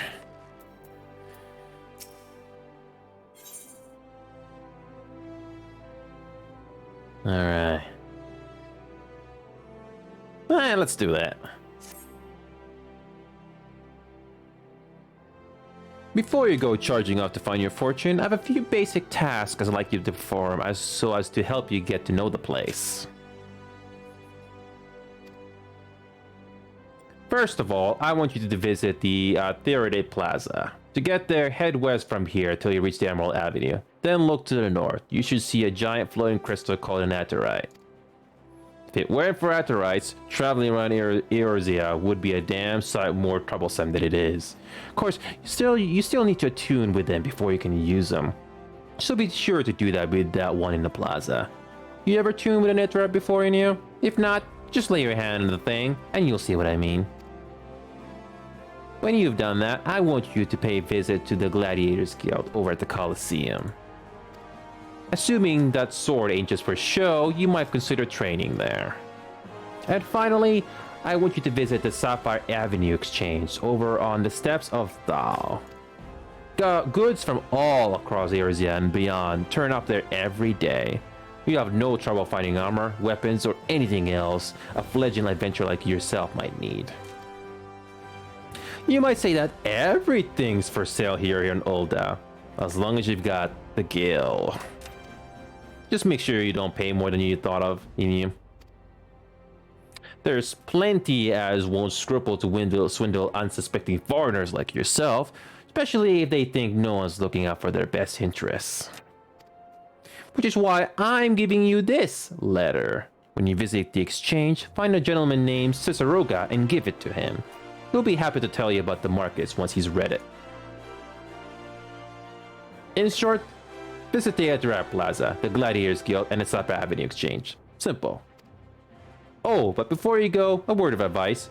While there's more than a few unsavory characters out there who'll take advantage of you, there are also some with honest-to-goodness problems you should consider offering a helping hand to. A lot of folk are lured to the city by the promise of wealth and power, but many of them fail to realize that instead of chasing after Gil the moment they get here, they ought to be making friends. Don't we all? Let it be known that you're willing to give as much as you get, and opportunities will come your way. Speaking of which, you should speak with the smith over yonder. Those lads always have some good advice for upcoming adventurers. Otherwise, that's about it from me. It's past time to get going. Oh, well, let me know when you finish, will you? That way I won't spend my days worrying that you're down to your small clothes without a Gil to your name.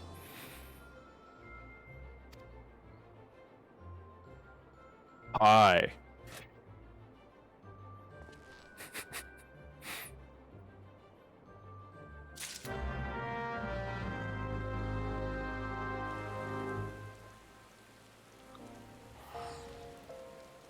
Here we go. Here we go. Finally get players spawning in. That's nice.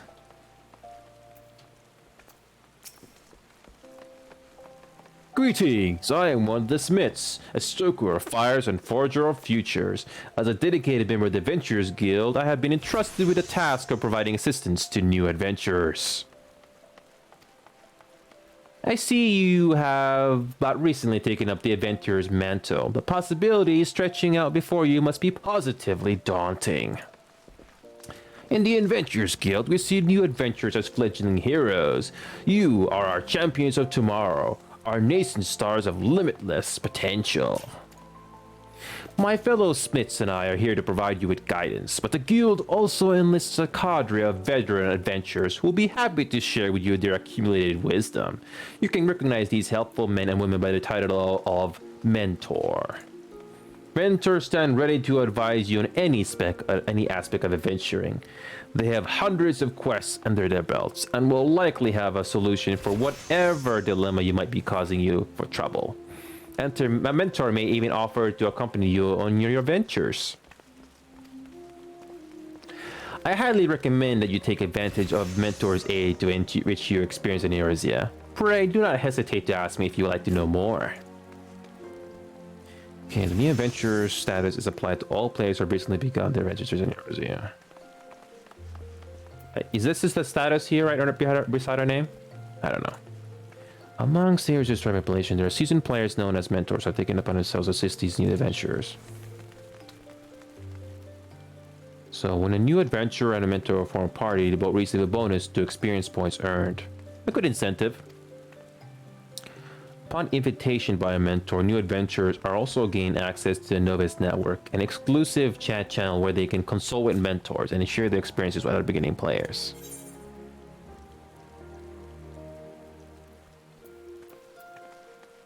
What is a new adventure? What is a Novice Network? How to earn about one experience? What is a mentor? Didn't we just do this already? Wait a minute, we just did this about this. We already did this.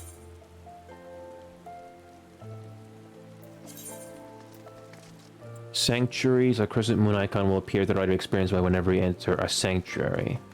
While in a special area, you will accrue a rested bonus. The bonus will continue to grow even if you're offline. Nice.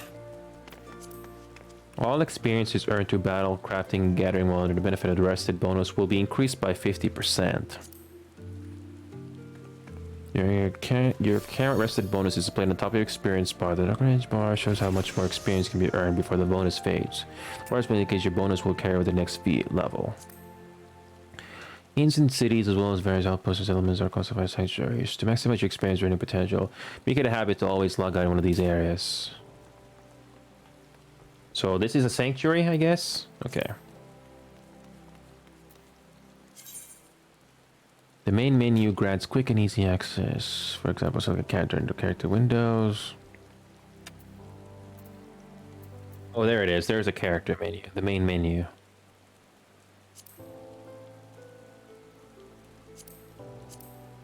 Okay. We got a stance, action traits, character, armory chest, inventory, among other things. Okay. If you wish to customize the game's various settings, including key binding, HUD layout, system configuration, they can all be accessed via system. Okay. Game progress is saved automatically, so there are no in-game or save or load functions. Yeah. However, to prevent data from being lost, it's strongly recommended you in each playing session listing log out or exit game of the system menu. Yeah, instead of tapping out. Got it. Okay.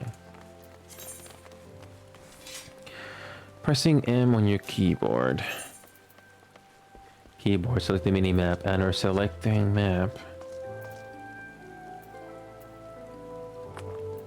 Pressing on your keyboard, selecting the mini-map or selecting map under travel from the main menu. Bring up the area. If a quest objective is located in the area, it will be indicated with a special icon.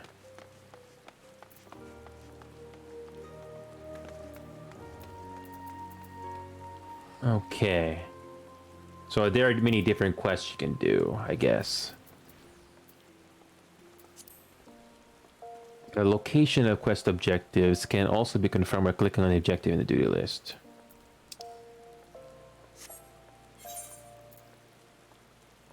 Oh yeah, I like this. Tells you exactly where you need to go. I like, okay, pretty simple enough.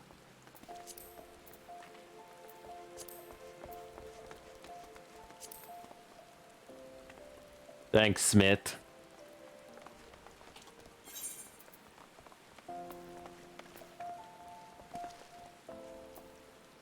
So this is how big this realm is. Nice. It's a lot to take in. So if anybody's lurking right now, I'm not used to MMOs. I mean, I did play PlanetSide 2. PlanetSide 2 is also an MMO, but by comparison, that is a lot more straightforward than this. This one takes a lot more to get used to. So it's really interesting to see what can else. So center map on player's location. Oh, I like that. So if you're exploring around, you have to know where you are. That's nice. Turn off display HUD map icons. What is this? Oh yeah, zoom in.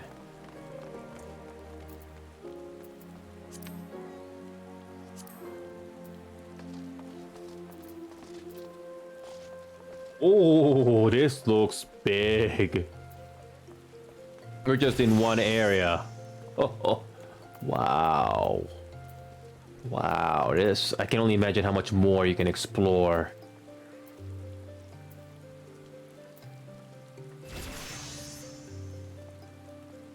New adventures can be identified by a two-leaf symbol. That's the one I was talking about. Yeah. I don't know if there are any I don't know how many I don't know if this game has any voice chat at all, but I guess we can do it by Discord or something.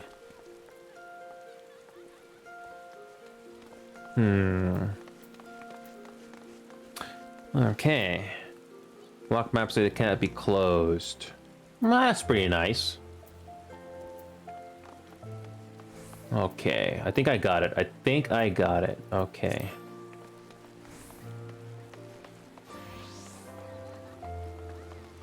This game seems pretty well optimized. No, I'm not experiencing any slowdown. And it's currently raining right now.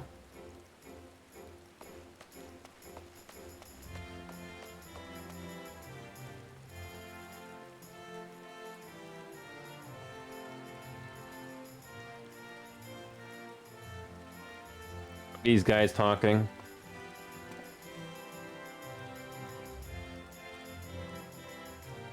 So these are the ones we saw in the cutscene earlier. Again, I like the atmosphere of this game already. Definitely a lot of fan service, but again, I don't have a problem with this. I like this. Okay, you can't go through here. I'm just gonna explore for a little bit.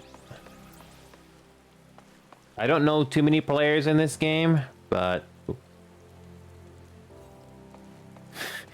wait a minute, is this a barrier? Wait, what? We just went to a different realm? Wait, there's Halloween decorations, what?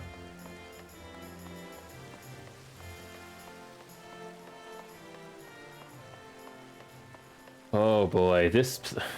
You can easily spend hours just looking at these environments alone. Is every day a Halloween in this place? Can we sprint?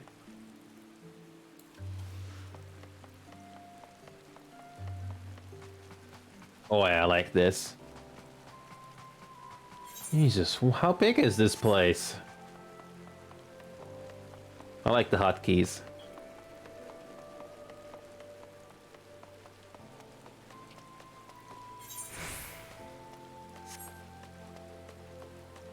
Oh man, we can explore this forever. Man, this place is really nice to explore.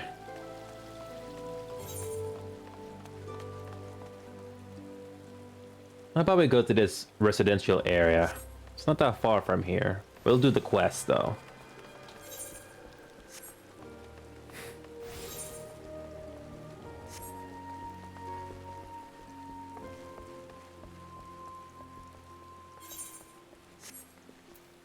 Ah, yes, you can't go through here. I guess... My apologies for the inconvenience, but I cannot assist you at present. Can't go that way. You got a Miners Guild.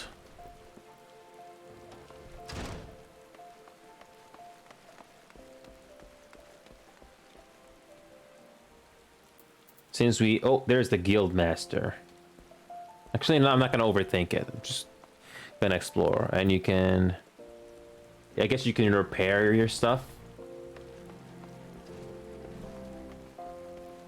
Yeah, this definitely is gonna take some time to get used to.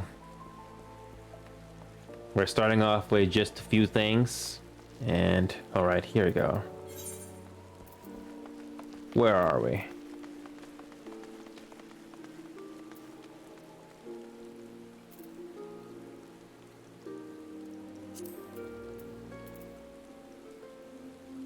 Like this. As much as I like the minimap in the top right corner, it's not nearly big enough to tell us where to go. So we're just gonna get this first story quest out of the way.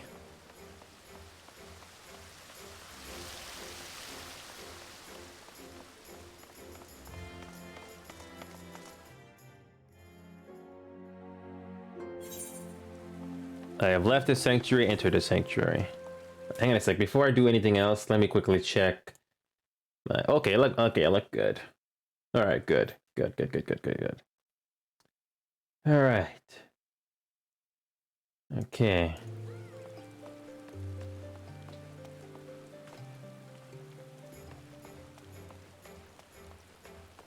All right, let's go do our first quest, which is we have to attune ourselves to the Aetheryte found inside the city. I don't even know what the Aetheryte is. We're on Emerald Avenue, and it's evening.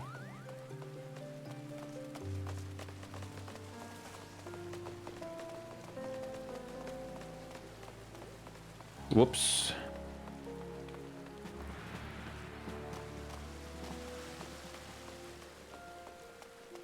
All right. Ooh, this looks cool.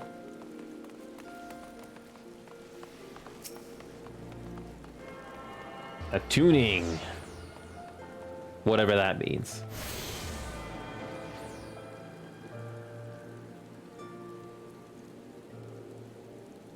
Hail, adventurer! Might you have come at the behest of Miss Moody of the Quicksand? Excellent. Which brings us to the matter of the attunement fee. That'll be 100,000 gil, if you please, sir. Apologies, but I do so relish the opportunity to make that jest. The look in your face was absolutely priceless. But the fact that you were so easily deceived suggests to me that you are unfamiliar with the use of Aetherites. Allow me to explain. Here we go. These crystalline agglomerations tap into the ethereal energies and are primarily used as means to travel swiftly from one place to another. Perchance you have heard of return and teleport? Well, these teleportation spells make direct use of the Aetherites and their connection to the flow of the Aether. Given that there is an Aetherite in almost every corner of Erzia, any adventurer with a mind to explore the realm will wish to seek out and attune himself to each and every one. But even you have no intention of wandering beyond the Sultanate's borders. It would be prudent for you to attune yourself to any Aetherites you encounter from now on. I pray you found that informative. Should you wish to learn more about Aetherites or transportation magic, I should be happy to answer your questions. Oh, yeah, thank you. Return learned. You're now able to use the return spell.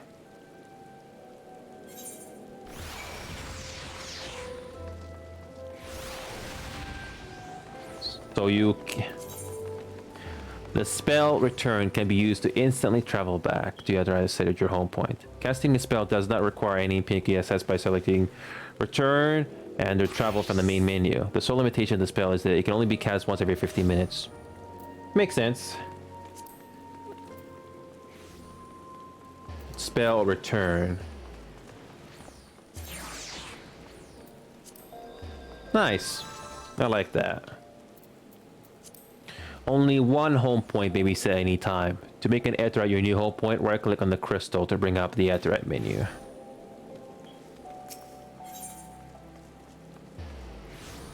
Set home point. There we go. There you go. Cancel. Got it. So this is technically the tutorial still, so we get to learn a little bit more. Let's visit the Gladiators Guild. Because we are a gladiator, so that's what I decided to choose to play this game with.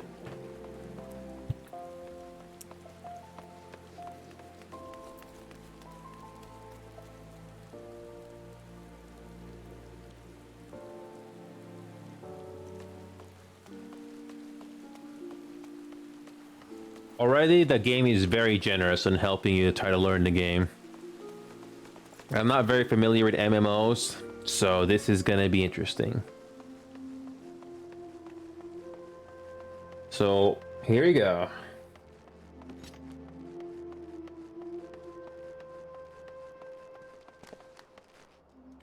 Oh, look at the skybox.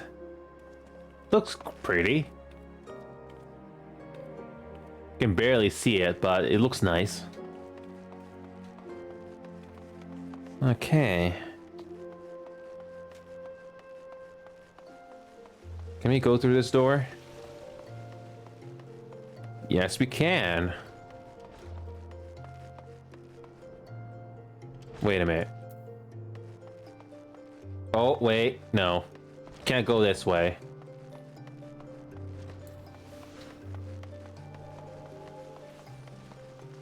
Looks like we have to backtrack a bit. That's alright. Return. It should make things a little easier. Let's go sprint to here. Let's change that to 3.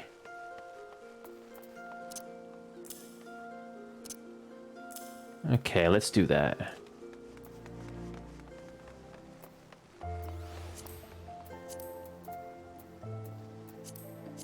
Ooh, you get to customize what your keybinds are. I like that. Wait a minute, we go this way. No. Okay, we have to go all the way around.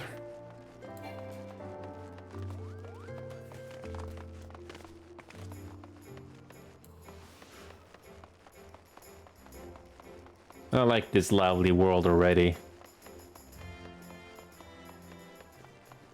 This game seems pretty well optimized also.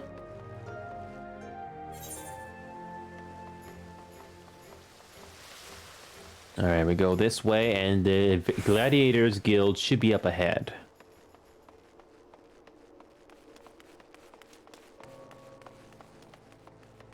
Okay, oh, no, that's not it. This is it.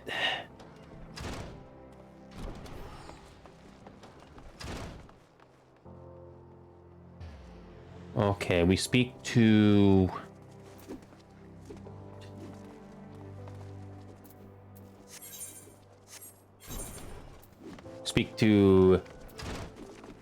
Wait, I don't know who to speak to. Oh, yeah, we speak to the guild receptionist. I think that's what we're gonna do. Welcome to the Gladiators Guild, friend.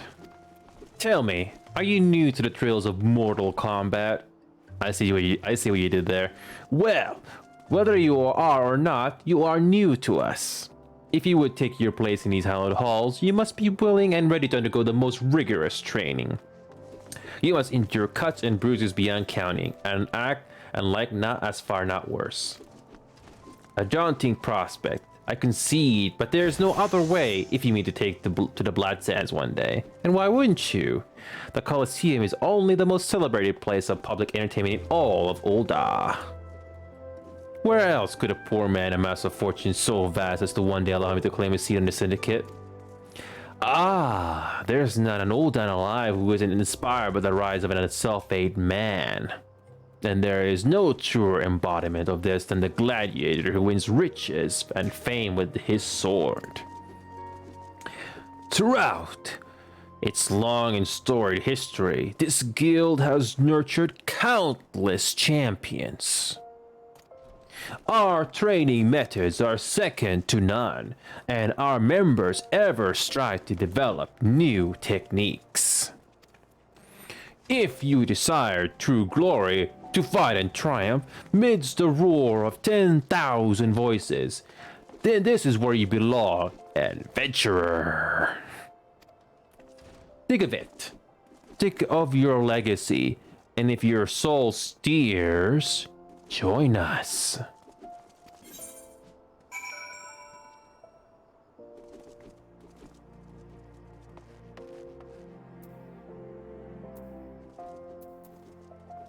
So, we can apparently do something. Hang on a sec.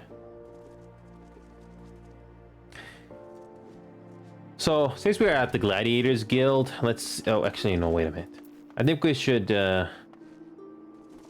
might as well go ahead and do the last one in the list.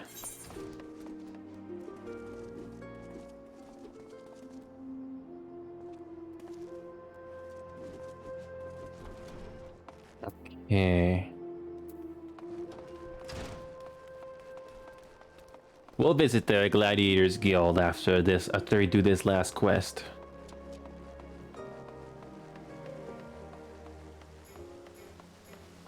Yeah, I wonder how the markets work in this game. I know Guild Wars 2 has a market, but I don't know how this game handles it.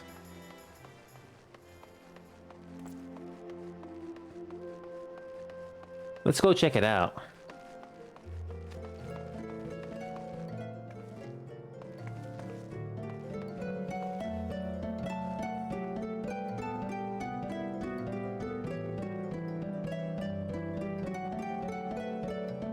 That's an actual player, isn't it? That's nice. What is our emotes again? I forgot.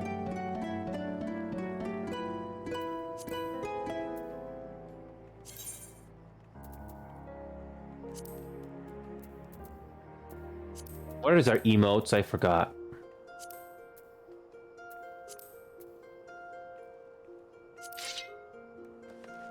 Nope, that's not what I wanted to do. That's not what I wanted to do. Okay. Is there any... How do you access emotes again? I know this game has them. I just don't know this UI that well. Because if I was going to try to do something... I was going to way back. Because I think this is an actual player.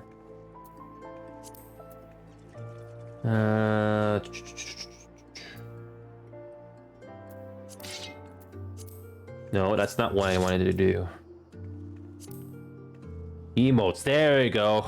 Kind of struggled with that.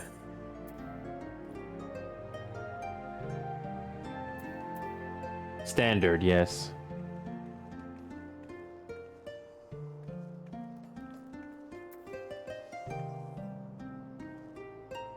Okay. Let's do a congratulate.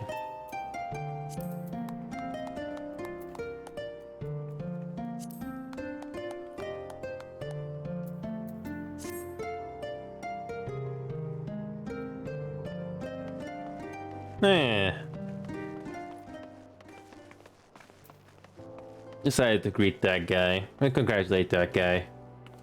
Yeah. Okay, there's the market. We're just right down here. No slowdown. I remember when if you have a lot of players in one area in Guild Wars 2, there will be slowdown here, but so far I'm not experiencing anything. This game is very well optimized. And let me just double check. Let me check. System.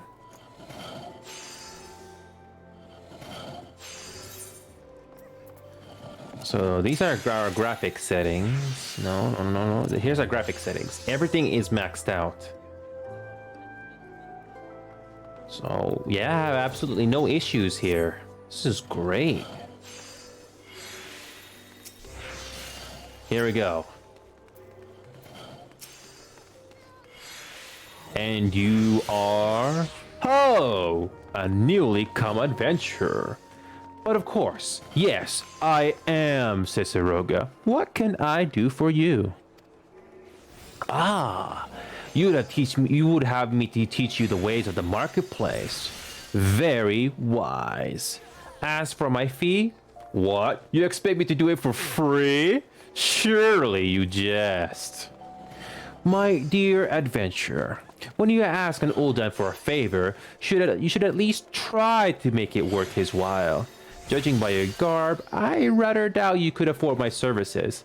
But the fact you offer nothing is laughable.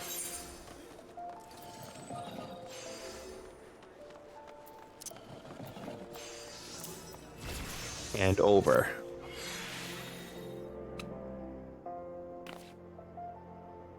Oh, Mistress Momodi instructed you to seek me out, did she? Consider yourself fortunate Consider yourself fortunate to have such influential friends. I shall be brief, and you shall be attentive.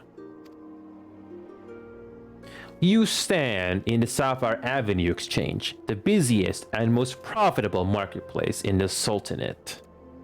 Being advantageously situated in relation to the other city-states, Ulda's markets have ever served as both the literal and figurative centers of Eurasian commerce. All the great overland trade routes lead to our city, and the majority of maritime trade between Volbran and Alderaan passes through our ports. Because of this, countless companies and consortia have chosen Ulda as their base of operations. They see to it that this marketplace is awash with merchants and moneylenders, day and night. Anything a man could ever desire can be purchased here, provided as he has sufficient funds. Surely there's something you seek, adventure, a deadly sword, perhaps, or a shiny trinket. Whatever it is you want, the exchange will have it.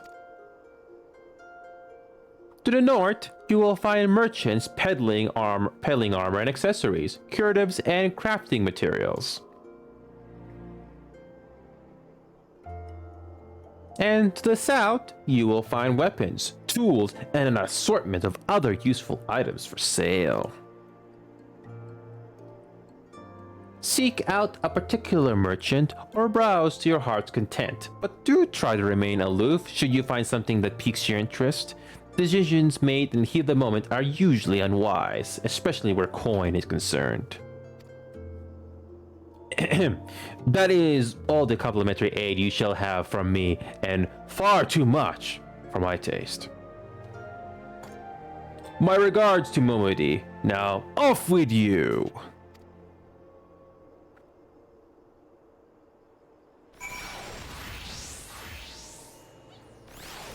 Alright, here we go. This is what we just did. Some quests will require you to deliver items. If an NPC requires, I need to go grab it. Dragon items to your inventory chest, hand over. Yeah, I like that. I like that. I don't think Guild Wars 2 had something like this, which is nice.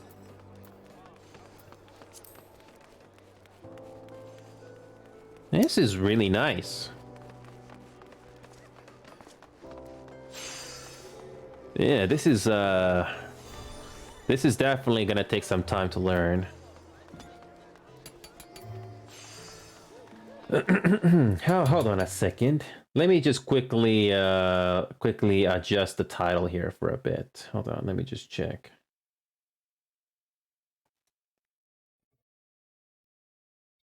Let me just quickly check.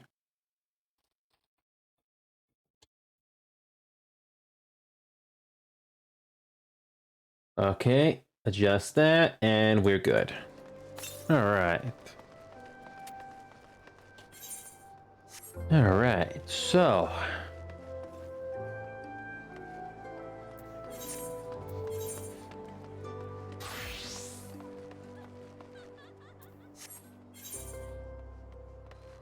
All right, let's go back and finish this quest.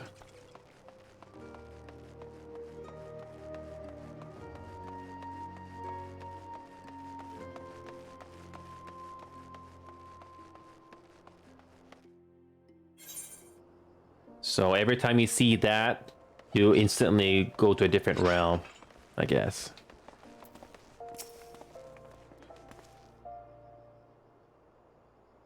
How was your tour of the city, Neo? Get lost, did you?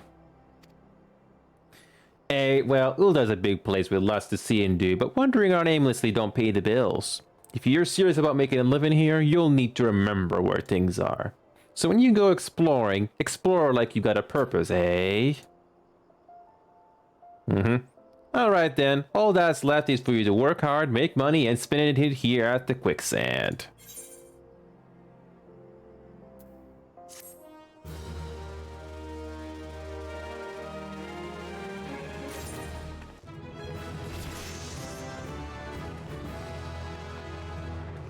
So we just reached level 3, just like that.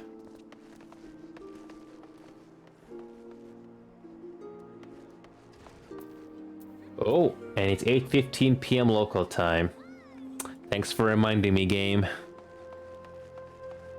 So the next main scenario quest is we must rebuild.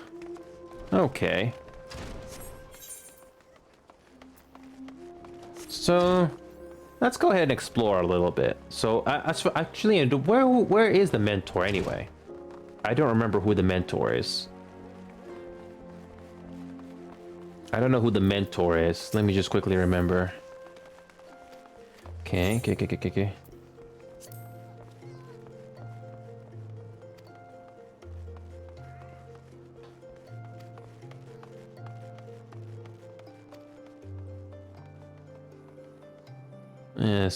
Symbol. What symbol?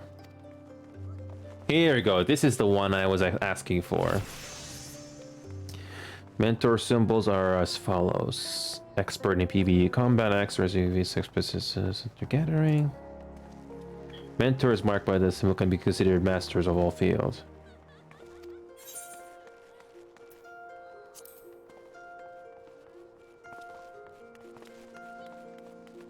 Okay. So this is gonna be a bit tough because I don't know a lot of people in this game. So this is gonna take some time to get used to. Oh yeah, I can only imagine how big this whole map is. Clear skies. Oh, this is the weather. Nice. So this game conveniently tells us what our location is. Oh, that's nice. That's pretty nice and handy. Looks like sunrise is beginning to break.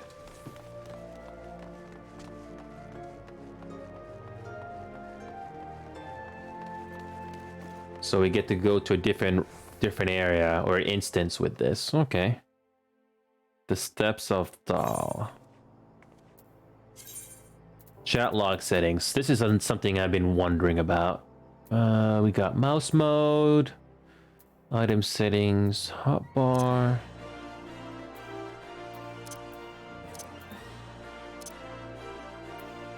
I don't know too much what to adjust in the HUD settings here, so I'm just gonna just roll along with it. Okay.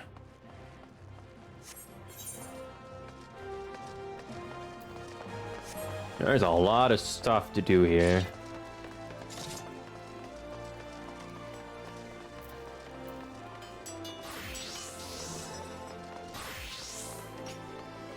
Wow. Just walking around and seeing all these players. This game definitely has picked up since I think this game definitely has picked up on players. Oh, this looks great. What happens? What does the outside look like? I'm kind of curious. Central Talonella.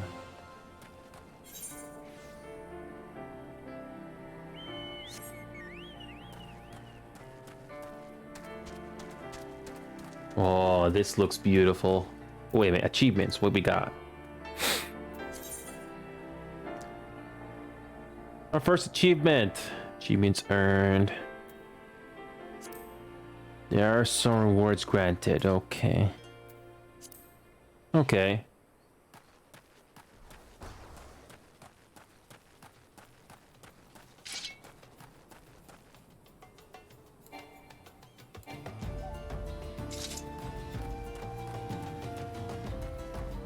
I can turn down the music a little bit. Oh, here we go, battle. Right click on a target to switch to active mode and ready auto attack. Approach and face the target to start the battle. Two rotating arrows will appear over the target you're currently attacking. Various actions such as spells and weapon skills can be performed by clicking the icons located in the hotbar on the bottom of your screen. Okay. Most actions require magic points to execute, in addition to having recast times of various lengths. Disciples of magic and the disciples of war, especially range attacks, archers, can be used to define a target for distance. Okay, so I guess we can start fighting these things.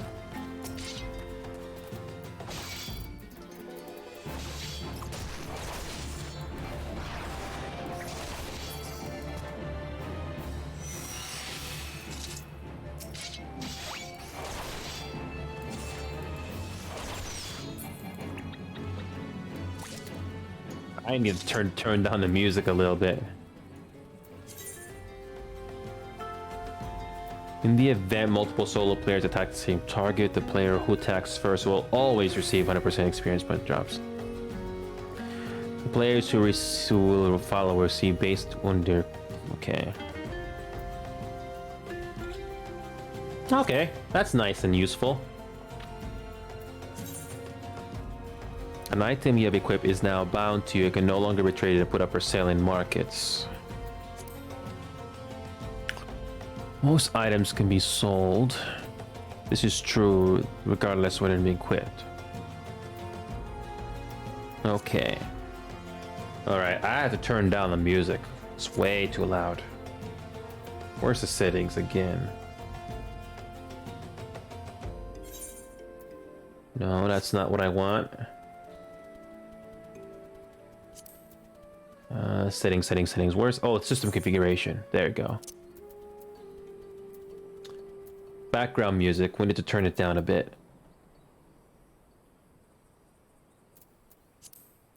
Let's turn that down a little bit.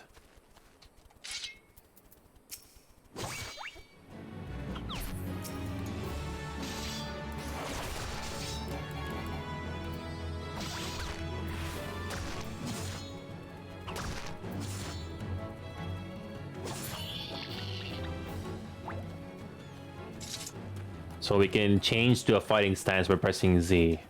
Okay.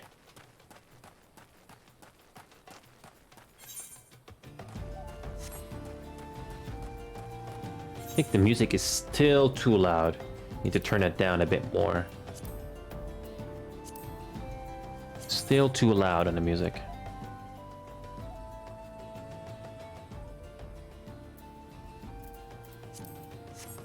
$50 seems to be good.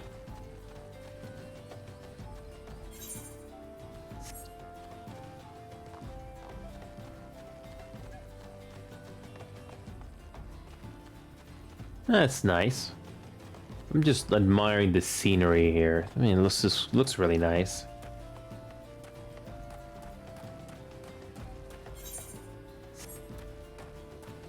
I guess you can only run with the sprint function.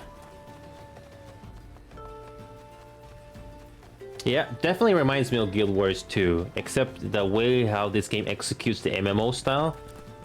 I guess it looks pretty nice. The game is very, very generous in telling you what to do. The game is very, very generous. I like that.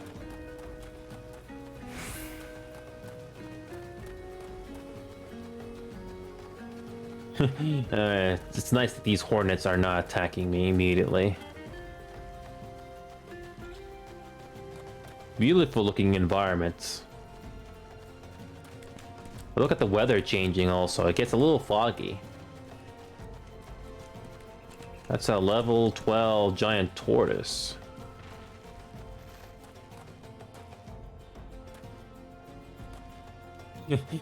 Imagine me attacking a giant tortoise.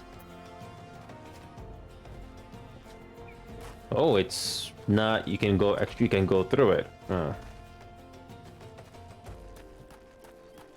You got yourself a snapping shrew. Pretty peaceful looking world. They don't attack you.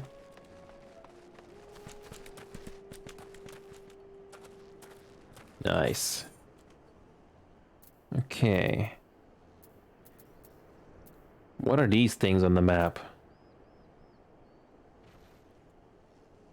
You got... This is gonna take a while to go through. There's no way I'm gonna get through all of this right off the bat. So let's go ahead and go back into... Let's go back into the main city or town. See what else we can do. Oh yeah, this is gonna take a lot of time to go through. The loading screens are not that bad. It doesn't take very long to load in. Guild Wars 2's loading screens are much longer.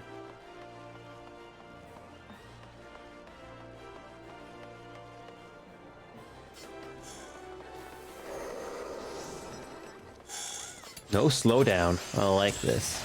Okay. So, I don't really know that many people in this game, and How do you perform parties in this game? Okay. So, party.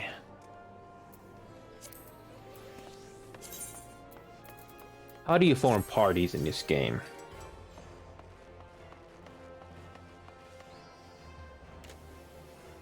I'm gonna quickly look up on. Hold on a second. I'm gonna actually gonna alt tab here right now because I don't know how to do guilds in this game. Let's do that. All right.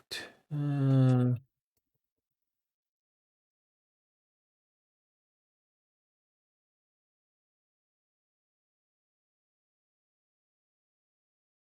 right. All right. No, no, no. Parties. Party. Yeah, I'm just trying to know how to do parties in this game. I definitely got a lot to catch up on.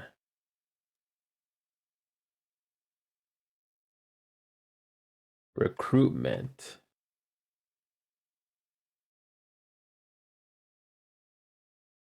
Oh yeah, I'm already feeling stumped as is. So we're gonna go to party.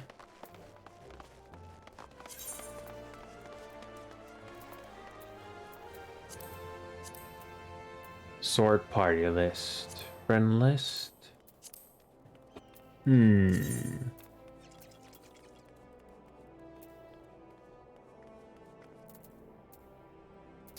Okay.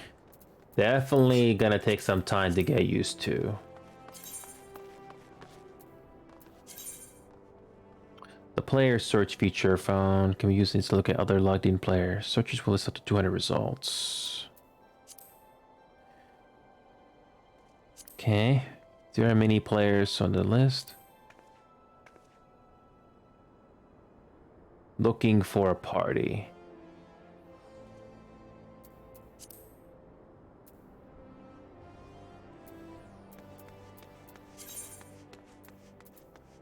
Hide party list when solo. Wait a minute. To allow your character to be included in search for multiple party classes, first change your online status to looking for party.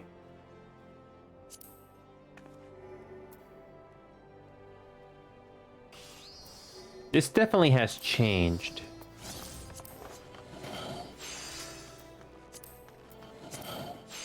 Edit search info. Looking. Okay, I see that now. Our current class. Okay, that's nice and thoughtful. Let me just quickly change this. Okay. Visit website.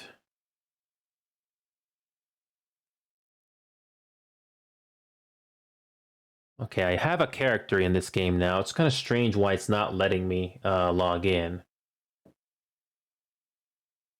Strange why it's not letting me log in. I have a character. One sec. Let me figure this out.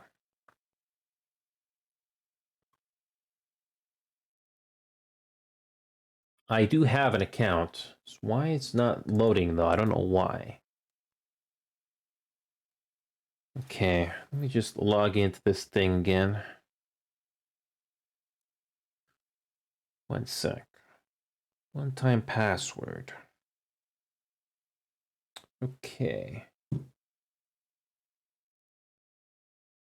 Okay.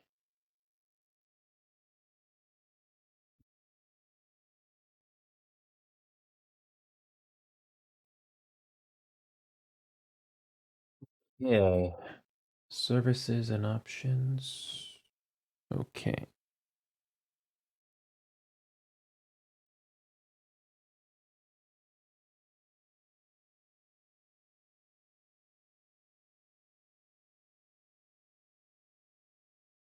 Lux color and schedule. No, can't do that. Oops, sorry about that, guys. I'm just trying to get settled with this. Still not used to this flux. Change color. Options in smart lighting. Okay, one sec.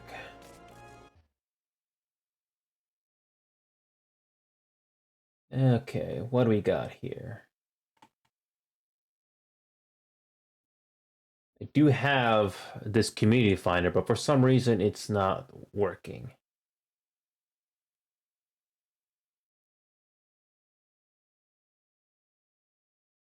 Let's log in. Okay, let's try this again. Okay.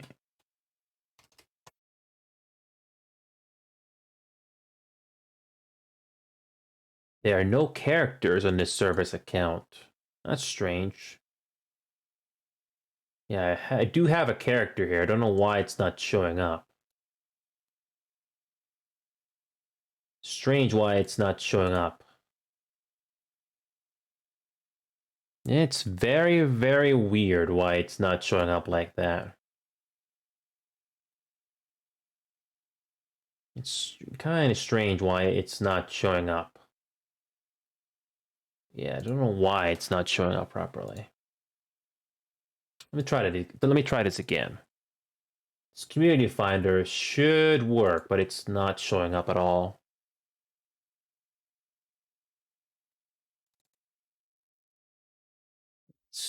This is very odd why it's not working.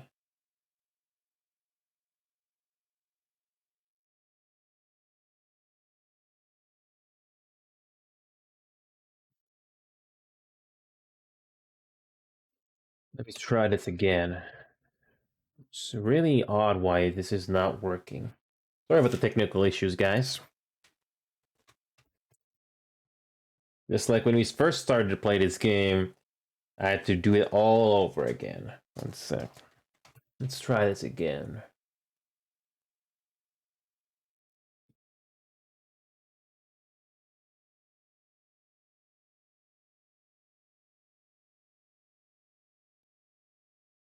Wait a minute. Yeah, why can I not log in there? Yes, why I cannot log in here? Yeah, I'm trying to use this community finder that the game is telling me, but it's not working. It's not working for some reason. Yeah, it's very strange.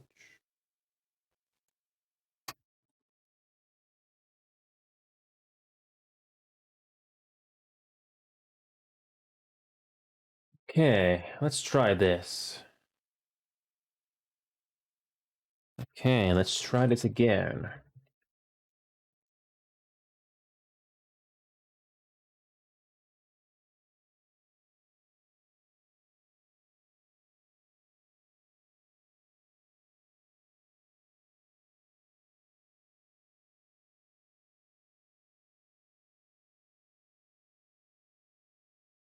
Okay, let's try this again. Um, the layout for this website is a little odd. Let me try to get this set up here.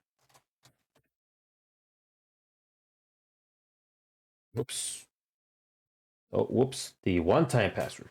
Whoops.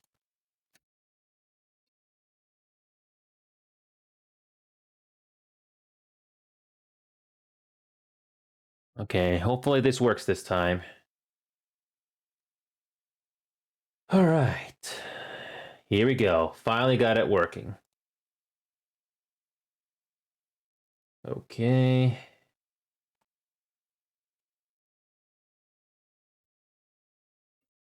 Okay, got it working now. Now I just have to go to the community finder. Let's try this again. Still nothing. This is... Why is this not showing up?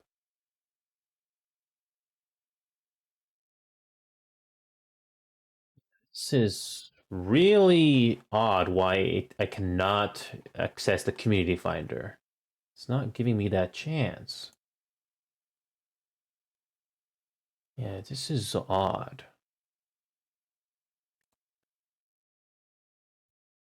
Okay, I logged in just fine. It's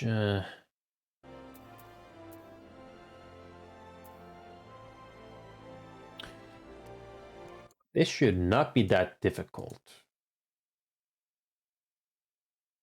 PvP guide. Yeah, the community finder is we're not working with me here. Let me try this again.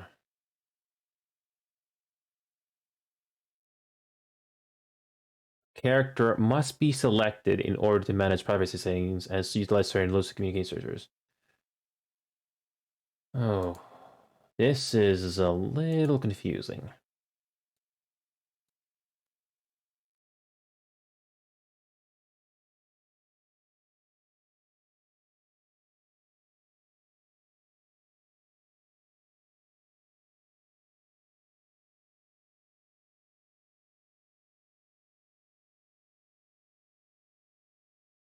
Got that set up.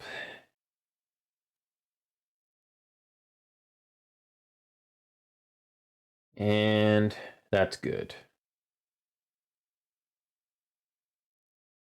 Okay.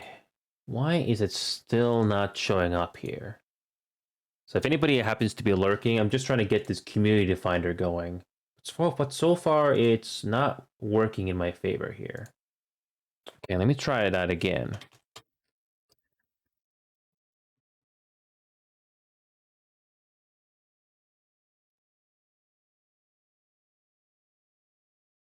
Okay, let me move around the game a little bit.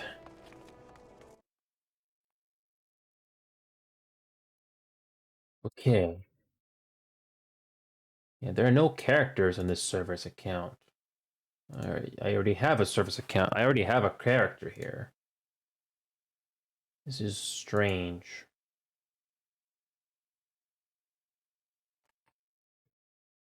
Okay, companion app. Oh, information. Okay, let me do this right now. Okay, let's get this done. Yeah, this game is has it's just like Planet Side 2 has a lot of details that you need to go through. You need to know just to get it working properly.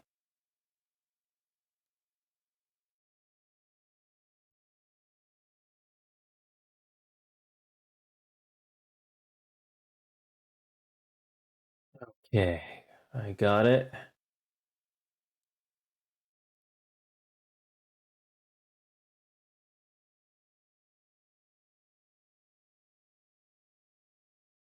All right. Character renaming service. Nope, I don't need to do that.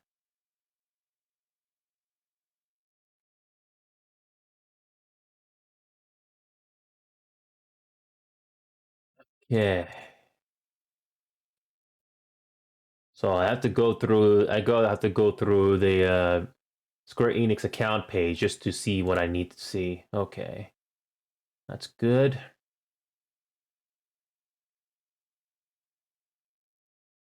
I don't know why I cannot see the community finder at all because I really want to meet some people here that can help that I want to hang out with this game.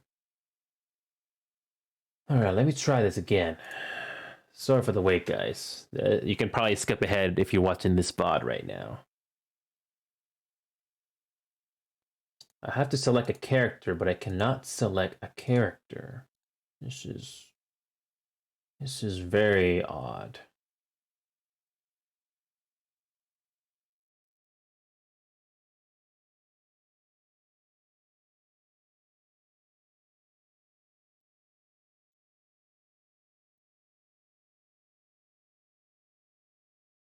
Okay, no, this is still odd.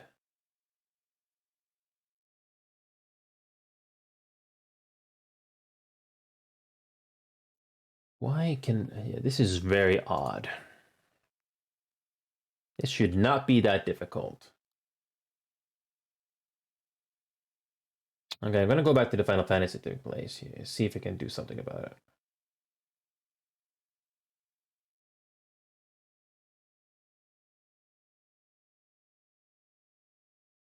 Questions and all right, I'm gonna go to the Discord server right now. See,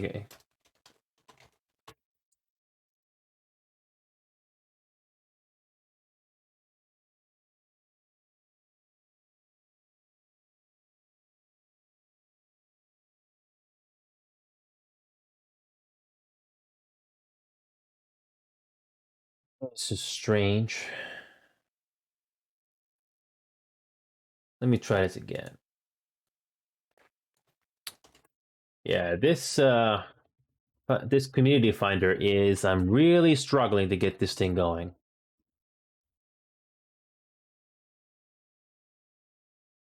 Issue again. It's not allowing me to select the character. This is. It's not really helping.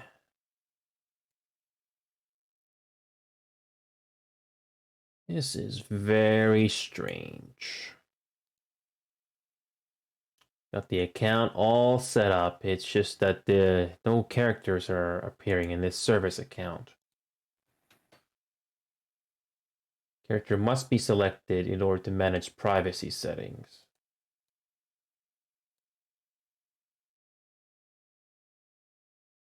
Ooh, yeah, this is gonna be fun. Settings.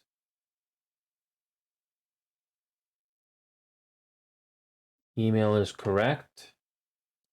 How can I link my account? My collection.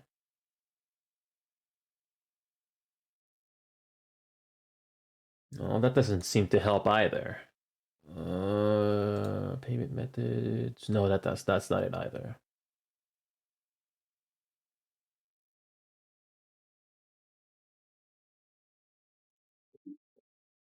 Yeah, this community finder is really not easy to get a hold of. I'm gonna try this. Final Fantasy 14 Lodestone. Let me go here.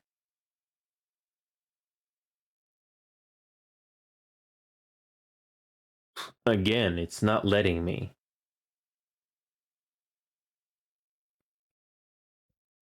It's not letting me.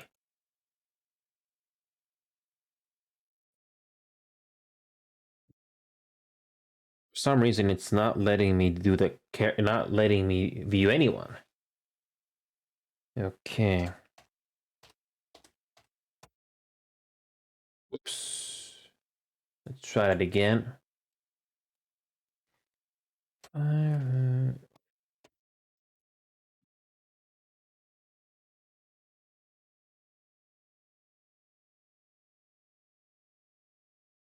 Still can't select a character. This is really, really not helping. Yeah, this is I'm at the community homepage, but again, it's not showing up. Uh,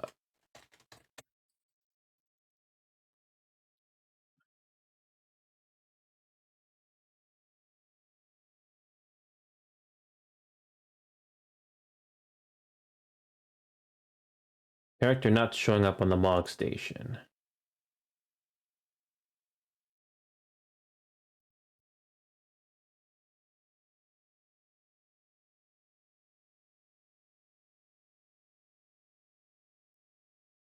Still cannot get in there.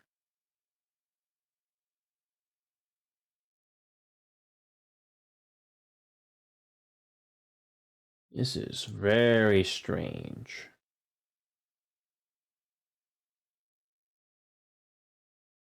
Oh boy. Okay. I'm not gonna dwell on this much longer because I don't there's a lot more to this game here. It's just strange why you cannot do it that easily.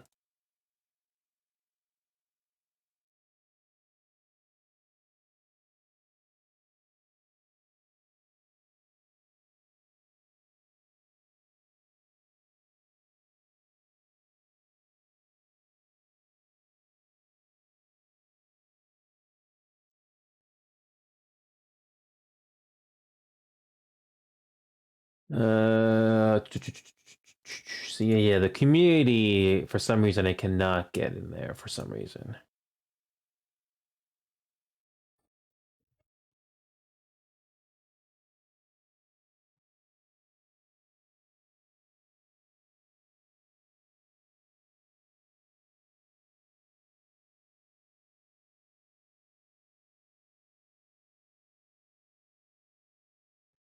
All right, let's go back into the game here.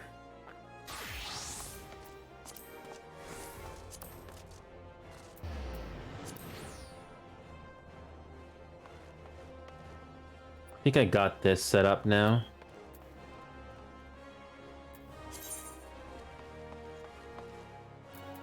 Party list. I'm definitely getting overwhelmed by all these settings here, so this is going to take some time to get used to.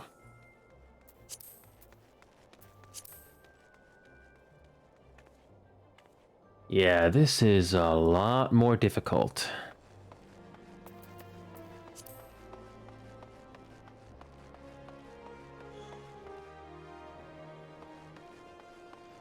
A bit slow to start in this game, but I think they have to watch some YouTube video just to understand how this game works. One sec, I'm just alt-tabbing again. Still nothing there. Still nothing.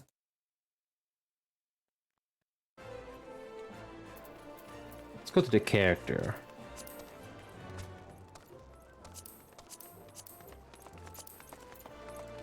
Official site. No, that doesn't help either.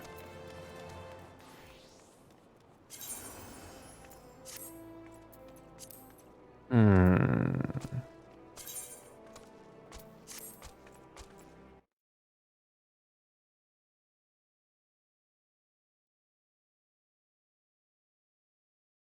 Yeah, this is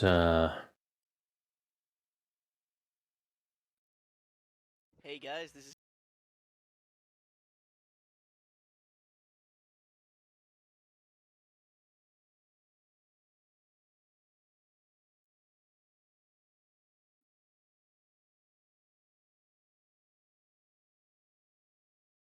oh yeah, this is yeah,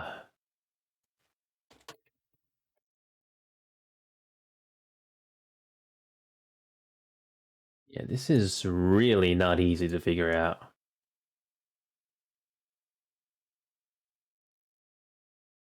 Select an account and a character to which to log in.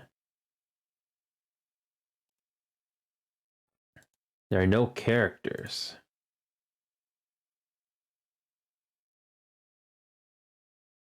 Yeah, I'm still struggling to get this thing to work. I just want to link my account, but so far it's not working. Still not working. Benchmark, no, the benchmark is fine. It's just this is an issue. Mini wall.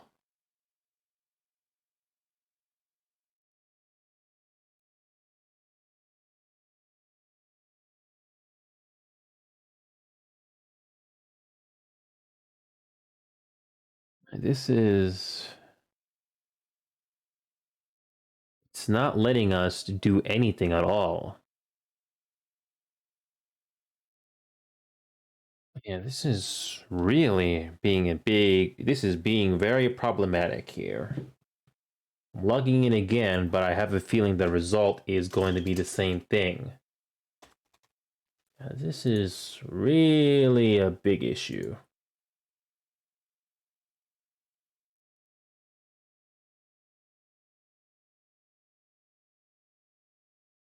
Okay, I'm gonna make another Google search here.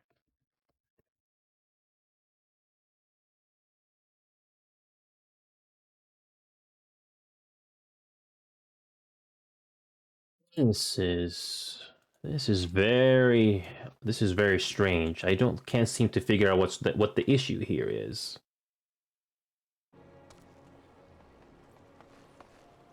This is odd.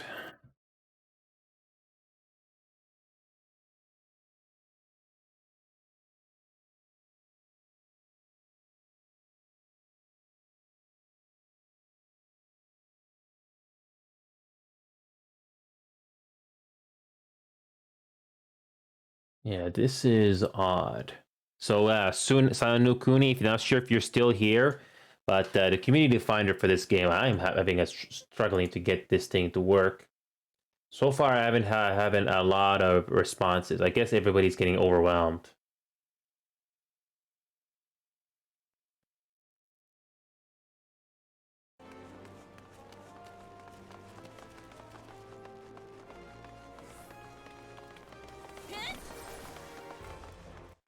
Okay.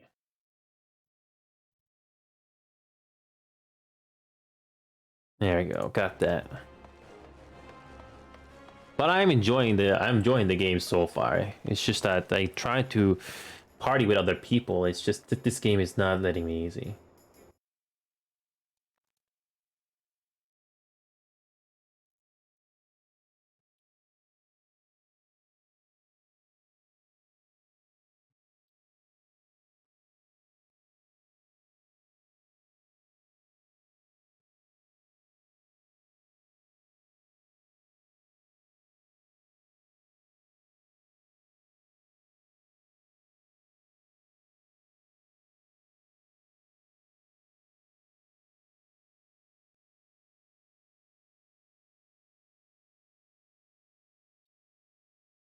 This is select character for some reason is not helping here.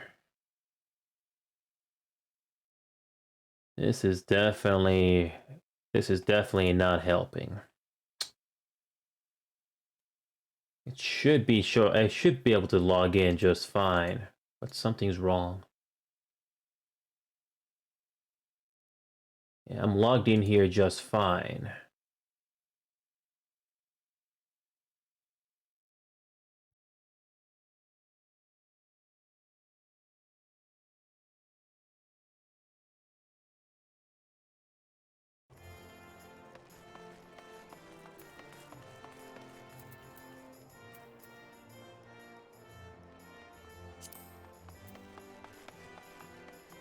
I already forgot how to do this. I already forgot how to change this icon here. No, that's not inventory. I don't want inventory. Journal, don't want that.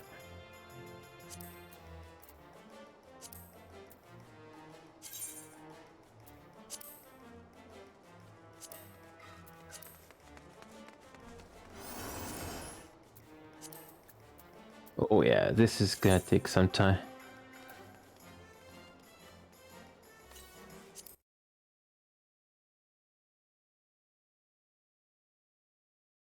There are no characters on this server's account.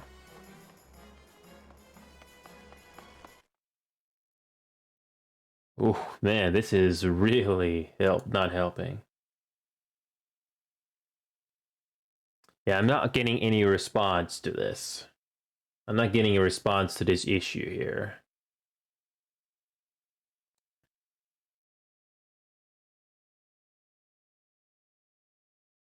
Community Finder is really not.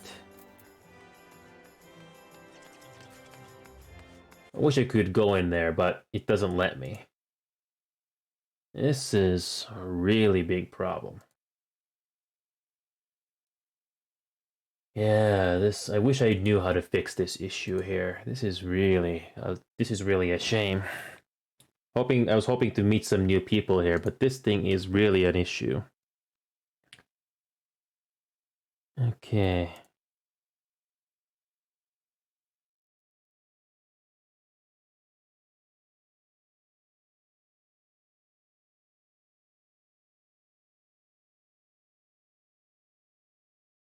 Again, I'm just trying to wrap my head around this. It's really not logging in.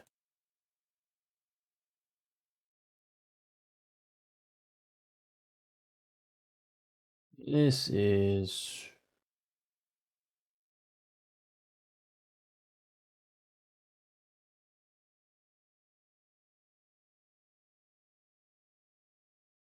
Uh,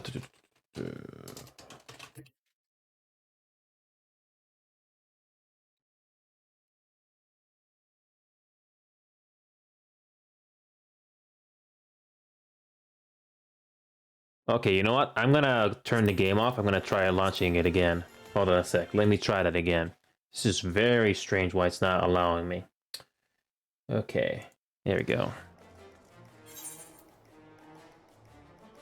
And there's a possibility of a queue, but I think this is the only way to fix it. So I'm gonna try to launching the game again, and hopefully it's not gonna be a big issue.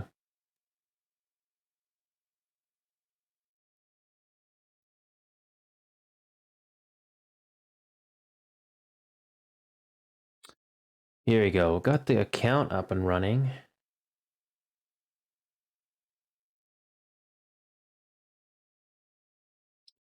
So I have to enter the password again. All right, that's this is already fun, getting fun already. Okay, let me put the password in again. Whoops, let me try it again.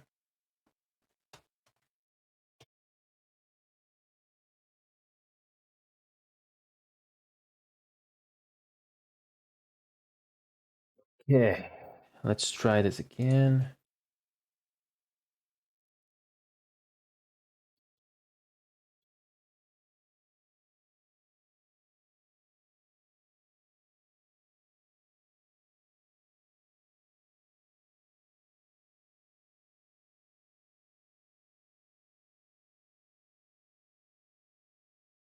For some reason, it's still not letting me. Still isn't letting me.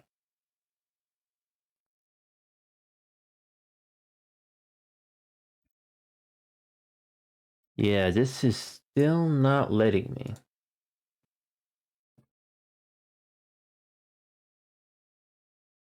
No sound issues, just that this thing doesn't want to log into the community finder because I really would like to play with people, but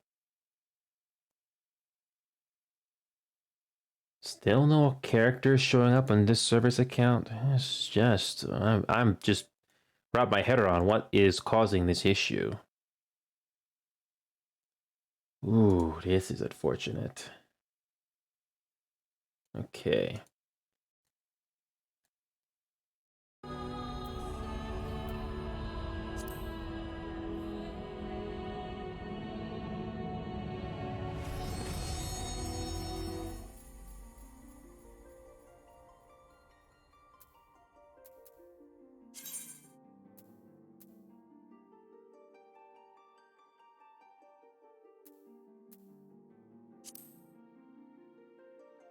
Okay, here we go.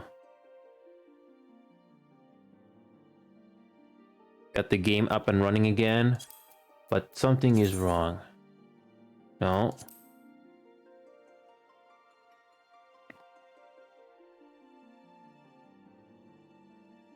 Days of playtime remaining 30.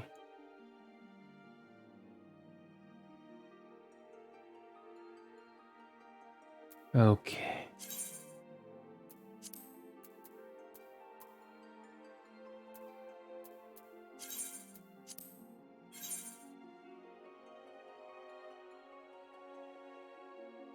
This is all right. I'm logging into the game again, and this is just trying to wrap my head around what is wrong with this website here because I cannot log in at all. There's nothing. There's something is wrong. Something is wrong.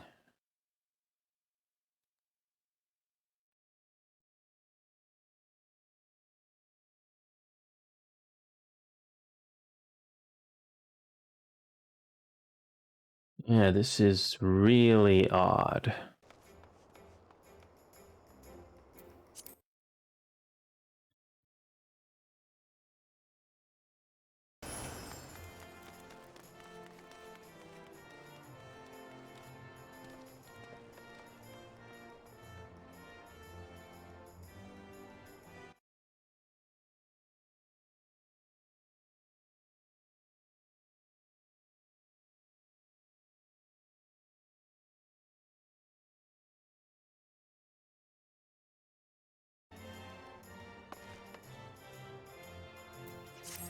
Yeah, I cannot access the lodestone for whatever reason. This is really, really messing things up a bit.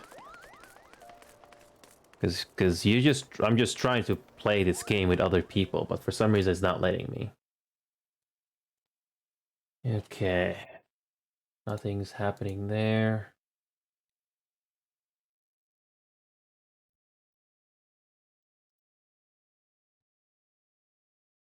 Still not letting me.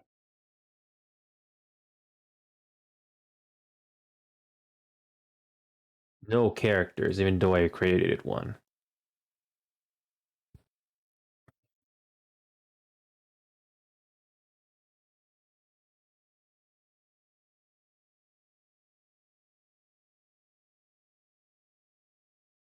This is strange.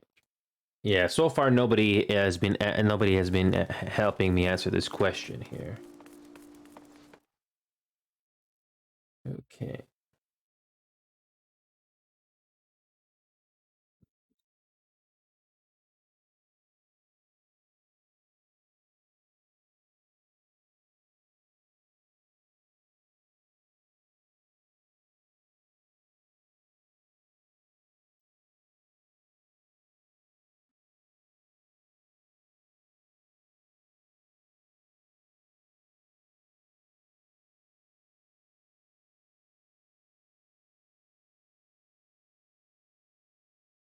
Yeah, this is still not showing up. This is strange. I like the environment, it's just that this game is not letting me.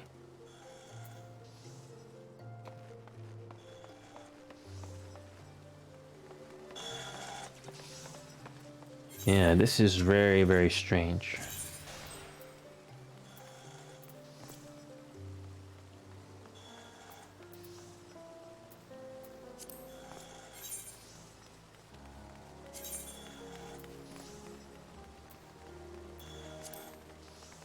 So far, nobody is answering the question that I have. This is not helping. No worries.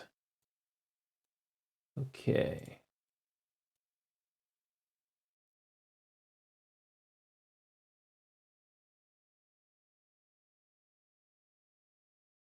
Yeah, this is definitely not helping.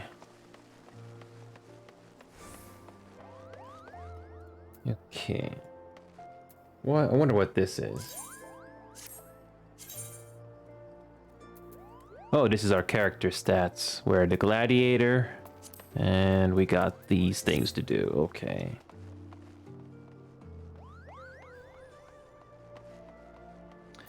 All right, so we are in the sanctuary. Okay.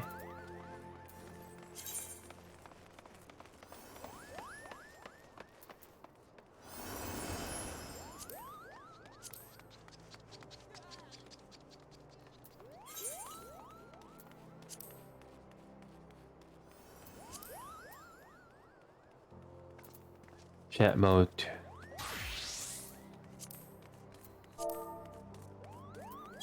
Okay.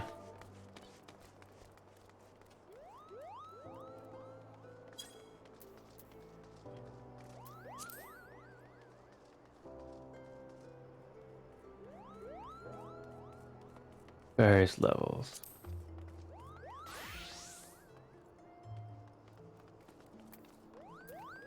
All right.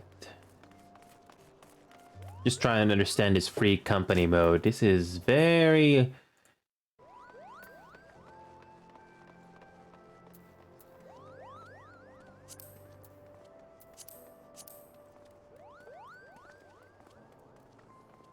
From the social of the main menu.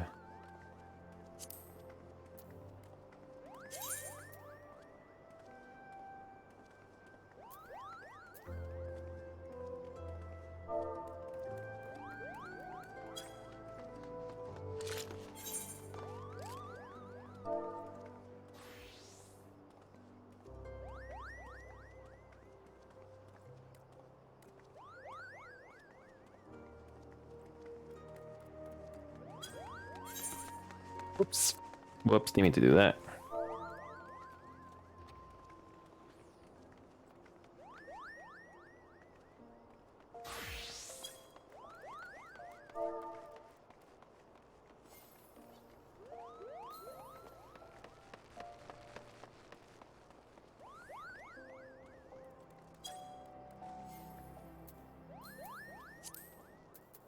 Yeah, these UI I'm still trying to get used to, so yeah.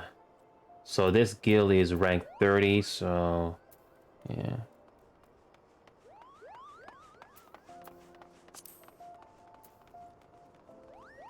So Sora is a level 70. Ooh, that's nice. That's nice.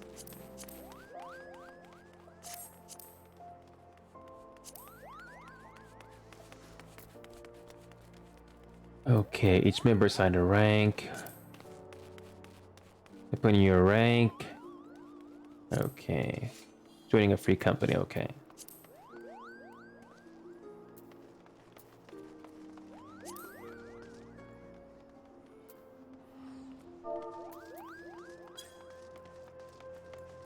All right, let's do that. Let's do a join Discord. If there's anybody on voice chat, we're gonna need the help. Let's join that. Let's do that.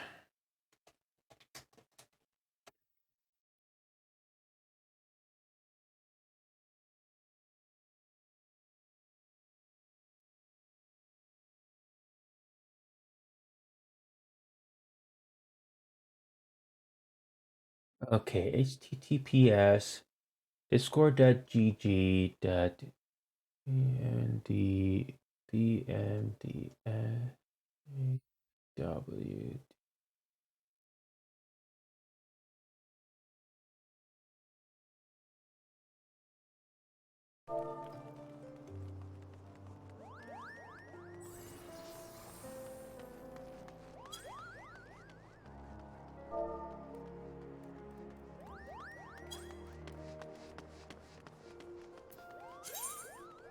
Yes, to the community depository. All right. Okay. Okay.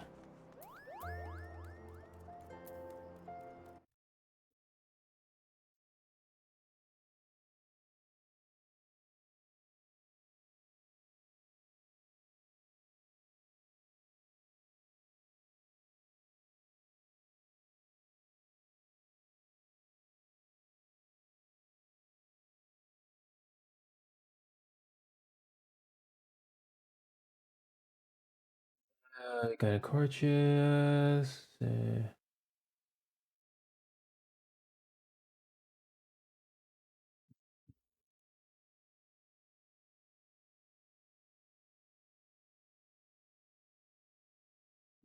Okay, got that.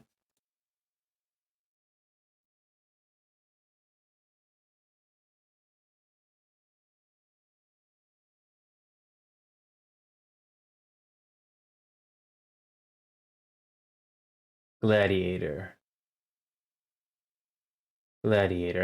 I'm the gladiator, I think.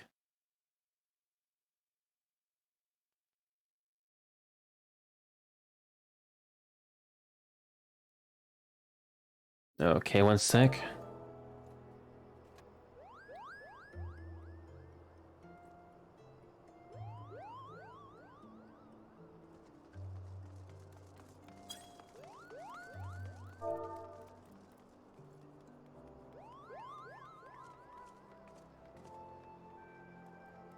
So we finally got some people to help.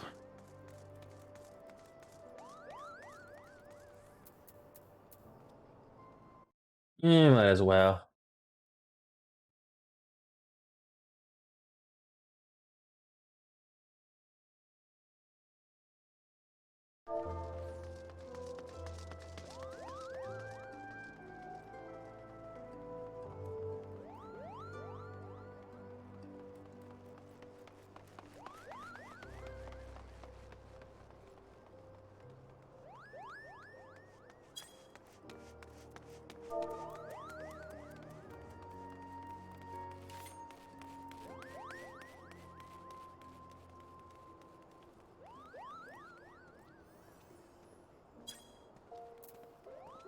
So we finally got the help, guys. We finally got the help.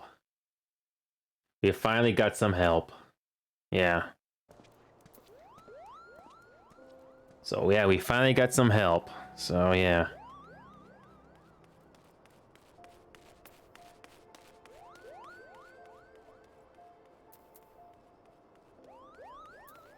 Yeah, I'm gonna turn off. I'm gonna turn off the notifications because I don't want notification.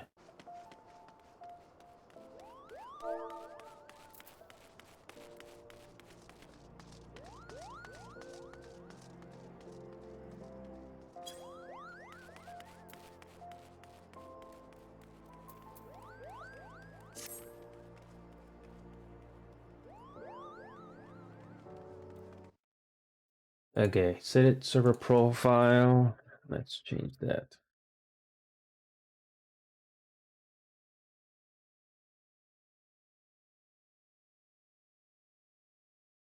Hello.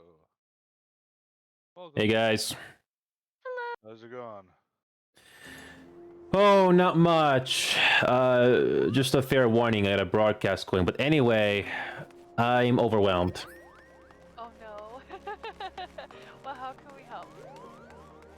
Everything. Okay, let me pull your character up here 1 second. Yep, I just decided to become a gladiator. Yeah. Oh, that's fun. Let's see. Oh yeah, you're brand new. Okay. Yep. Yeah, I decided to.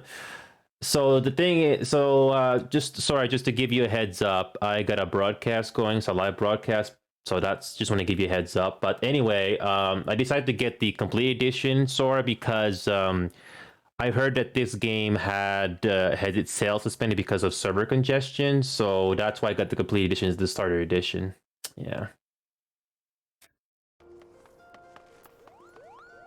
Yeah, I think they just reopened sales. I think the day before yesterday or yesterday. Yeah, I think they just I think I saw Steam updated just today, yeah.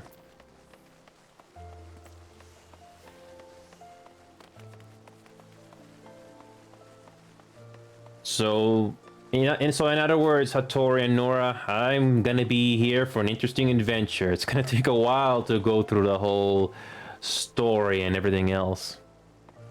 Yeah, it's a lot of fun though. There's a lot to do. My biggest recommendation with it is to just follow the storyline, and if you don't like the class that you're playing, and you'll usually figure that out by the time you're level 30, you can always switch, because you can be all of the classes on one character in this game. So if you don't like Gladiator, you could switch to Archer or Bard.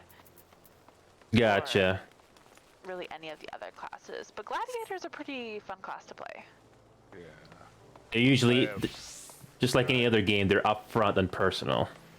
Yes. Yes, and what it develops into is Paladin, and Paladin has a lot of nice moves and even heal for themselves, and they're very lot of armor on them, so they can take a lot of hits. So, just a bit of information for you guys. I'm almost 30 years old, and I've never had any big experience with MMOs. So it's a whole lot of information to take in, to say the least. Nice, nice. Yeah, I'm 29, and so I've been playing this game for a while. But before this, I played World of Warcraft, so I'm pretty familiar. And Hattori is my husband. He's been playing for a while too. Oh my god. Okay, so sorry to interrupt. I just got raided. Venmai, thank you. Hey, Devious Fox. Sorry. Like I said, I got a live broadcast going, but that's the only difference there. Oh my god. So anyway, Sora, I appreciate the help you guys are giving me, because I'm already overwhelmed. Because you guys, are you guys having that same issue with Lodestone? Because I'm trying to log into Lodestone, but it tells me that my character is not selected. I can't get in there. Okay, so for Lodestone, let me double check if there's anything going on with it. Yeah, so I do a maintenance on it recently. Oh, so that explains why you can't get in there then. Well, I'm logged in. Let me log out and try logging back in. Yeah, because I tried to go to the community finder, try to find some people to play with, because I don't mind being with. Wait. Let me get this straight. So in this game, guilds or clans are called free companies. Is that right? Yes. That's correct. Okay, yeah, because I'm already so overwhelmed. Sorry. Here for it. Yeah, it's see these company actions. I guess you can do.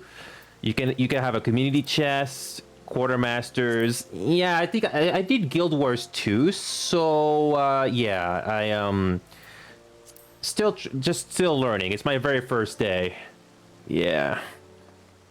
Ah, no worries. It's a pretty overwhelming, especially because the game's been out for a while, so if you're brand new to the game, it can be kind of overwhelming. The easiest thing to do is really just stick to the main story quest that they give you, and it really will help you through all of the steps of like figuring everything out and learning like what's going on in the Yeah. storyline and kind of where to go next. Yeah, it's a huge improvement over Final Fantasy 11, where literally they had no direction. It You had to talk to every single person to find out who has quests for you. This one here, you'll have quest marker. That's the biggest thing. You know which markers are the main story quest. That has Yeah. a flame symbol. So That's the easiest. So how's my session going, Devious? So like I said, I appreciate you guys helping me. So the main story quest that appears on the top left of the screen, that's the one you mainly focus on, because that's because for the last half an hour I was struggling with the lodestone. Like, why I cannot log in? Well, okay, so on Lodestone, when you're logging in, what are you like? What are you getting like an error? Because when you first log in, you're logging up the same information you do to log into the game to Yeah, I did that, and like I'm doing it right now. Your character. Yeah, so I logged into the lodestone here. I'm select character, and it says there are no characters on the server's account, which is strange because I already have it linked in properly, and it's not showing up. It's Yes. very possible that since your character is so new, it hasn't updated yet. Oh. Considering we did just have a maintenance on it as well, so it's very possible that might be why. It might take like 24 hours to like, fully sync up. So only thing I can assume because it should show up there. Let me see if I can pull you up your information on Lodestone. Yeah, I did it. That's what I was struggling with. Like, I mean, I made the account just today, and I guess it takes a while to do so. Yeah. So with that, so while you're loading that up, so what I'm seeing in the map here right now, all these NPCs that have a little exclamation point, that means there's a possibility that they have a quest. Is that right? That means they have a quest for you, correct? That's exactly what that is. You see a lot of them, don't you? Oh god. Oh my god. I'm gonna. This is gonna. Go ahead. Sorry. Go ahead. Yeah, your character is not listed on Lodestone yet, so it's just still too new. Yeah. That's why. So Devious, you know what's funny? The first time I loaded into the game, I didn't click on start. I clicked on data centers, and the game just boot me off. I was like, and I had to spend another 50 minutes to download 24 gigabytes for no reason. Ooh, that's rough. Yep. If my internet speed was worse, yeah, you can imagine how long the wait time would have been. Sorry. Anyway, so right now, I just learned to do I think I got the combat nailed down, the sprint function, the teleport, and I guess I got return also. That's the starting stuff I have to deal with. So that's about the size of it, really. So yeah. It's about just the beginning, the start there. As you're leveling and progressing, you will unlock additional abilities for your character. Yeah. Based off the job you level. So best thing to do is being that low level, just keep up with the main story quests and pick up all the side quests you see, and it'll tell you where to go on the map. It'll actually show you where. If you click on the quest dialogue on the right side, below the title of the quest, you'll see what your objective is. If you click on that, it'll open your map up, and that'll be able to show you where you're supposed to go. You click on, so I got We Must Rebuild, and right below it says We of the Gladiators. So so that's, I guess it tells you where to go. Yeah, I see that. Right, Yeah.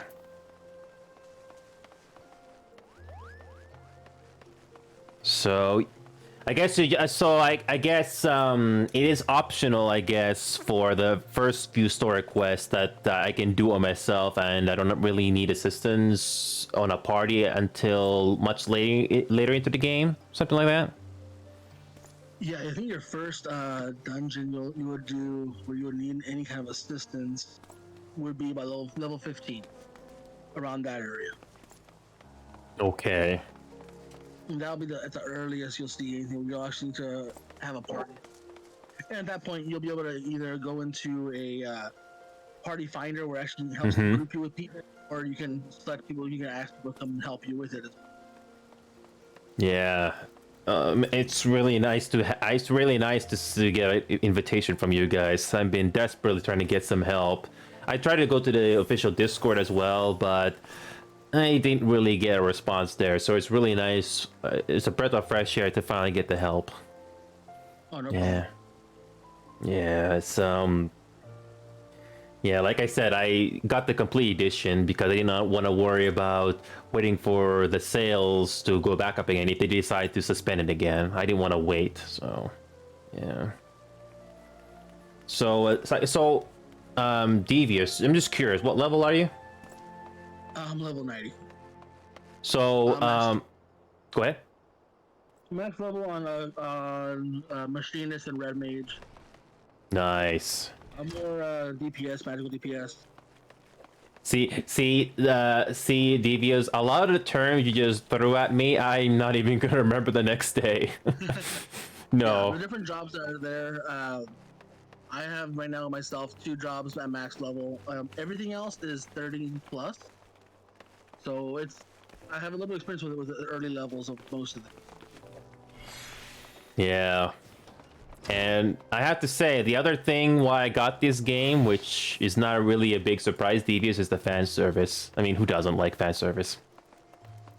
Yeah, it definitely is. It is really it's a community game. It really it's a big part of it. Is like you can play it without even joining any kind of free company and not having any assistance from anyone, but you will require to party up to get some of the portions accomplished. But it definitely is a community-based game where you actually be able to and meet more people. You know what's interesting, Devious? I do play another MMO game, but it's not as complex, and I meet new people there all the time. And I'm let's just say that I'm like you in that other game, and I try my best to help people out because there are a lot of small details into the game you're not gonna know right off the bat. I mean, I just did the tutorial for this game, and it's pretty generous with showing off all the information in front of you, but there's a good possibility you're not going to remember every single one of them because it's going to take a lot of repetition just to get the groove, you know what I mean? So, yeah, I'm just trying my best to play the game, and I really appreciate the help, yeah. Oh, we're always available. There's So, always someone on that can give some kind of assistance or know how to get a hold of someone. yeah. The community in here is one of the better of MMOs I've played as well. I'm sure the rest could verify that because they kind of talked me into playing this. Everyone's very helpful in this game for the most part. I mean, yeah, it's nice. One thing I can also point you in the direction of something where if we're not available right away, under the system menu, there is an active help section. That will be a good resource. It actually tells you a little bit of how to do every single thing you need to do, whether it be jobs, emotes, basic controls. It's another avenue you can look into as well. Okay. I'm just who is there's so many quests, but I'm not sure which person we have to talk to, which is the way of the gladiator. It's not making it perfectly clear. Oh wait. Typically, if the quest is already open, let me see. If the quest is already open, you're going through it. The icon they'll have changes from an exclamation point to more of a circle. In this case, when I click on Way of the Gladiator, I guess they have an exclamation point and a little cross right beside it. Is that the one we had to talk to get the quest started? Yes, the ones that have the plus sign on it, those are always going to be ones that are of importance, whether it be to your job, to your class, to any kind of upgrade you need to do for the game itself to continue on, whether it be main story quest or be job related. If there's a plus to it, those are important ones you want to make sure you do. Okay. Devious, I have a weird way of playing this game, Devious, so I'm about to talk to this receptionist here. This will not become a big surprise, but don't get weirded out, okay? You're good. You're good. Tori and Sora, you guys ready? Sure. Sure. It's not a new thing that I'm doing here, but the next time I'll mute my mic. But anyway, so this is this we must rebuild. It doesn't seem to say what it. I guess whenever you get a main scenario quest showing up, I guess it doesn't display the level. It just says what your next quest is. That's really important to do, right? Yeah, because I'm only seeing a next main scenario quest. It doesn't seem to say what level it is, so it just tells you what next important quest you got to do, right? Yeah, I don't know. Sorry. Yeah, sorry. I'm just overwhelmed here because when it comes to video games, I'm very late into this. I mean, I don't really play on new releases. It wasn't until a computer upgrade came in I can finally start playing. So, yeah. Okay. So, Sora, are you ready to hear what I'm gonna try to do with this receptionist? Sure. So if you want me to mute the next time, if you want me to mute my mic for the next one, I don't blame you. All right, here we go.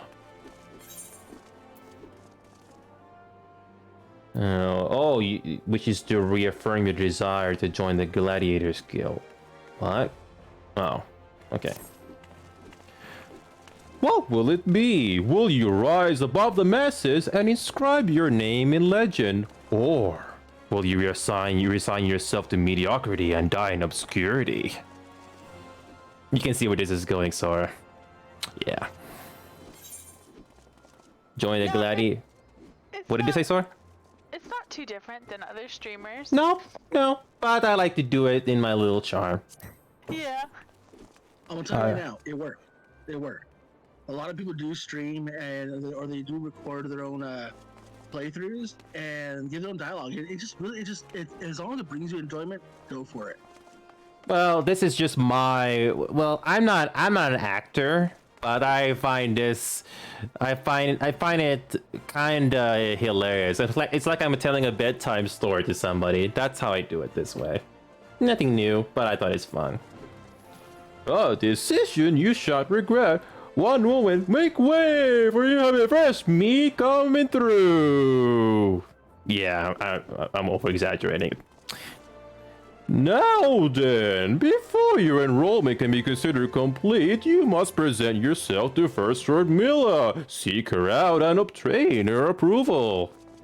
Yeah, I'm overacting a little bit. Never mind. Never mind. Yeah. So, I guess, Sora, I'm just wondering how these guilds work. So you get to train your abilities and stuff like that, or...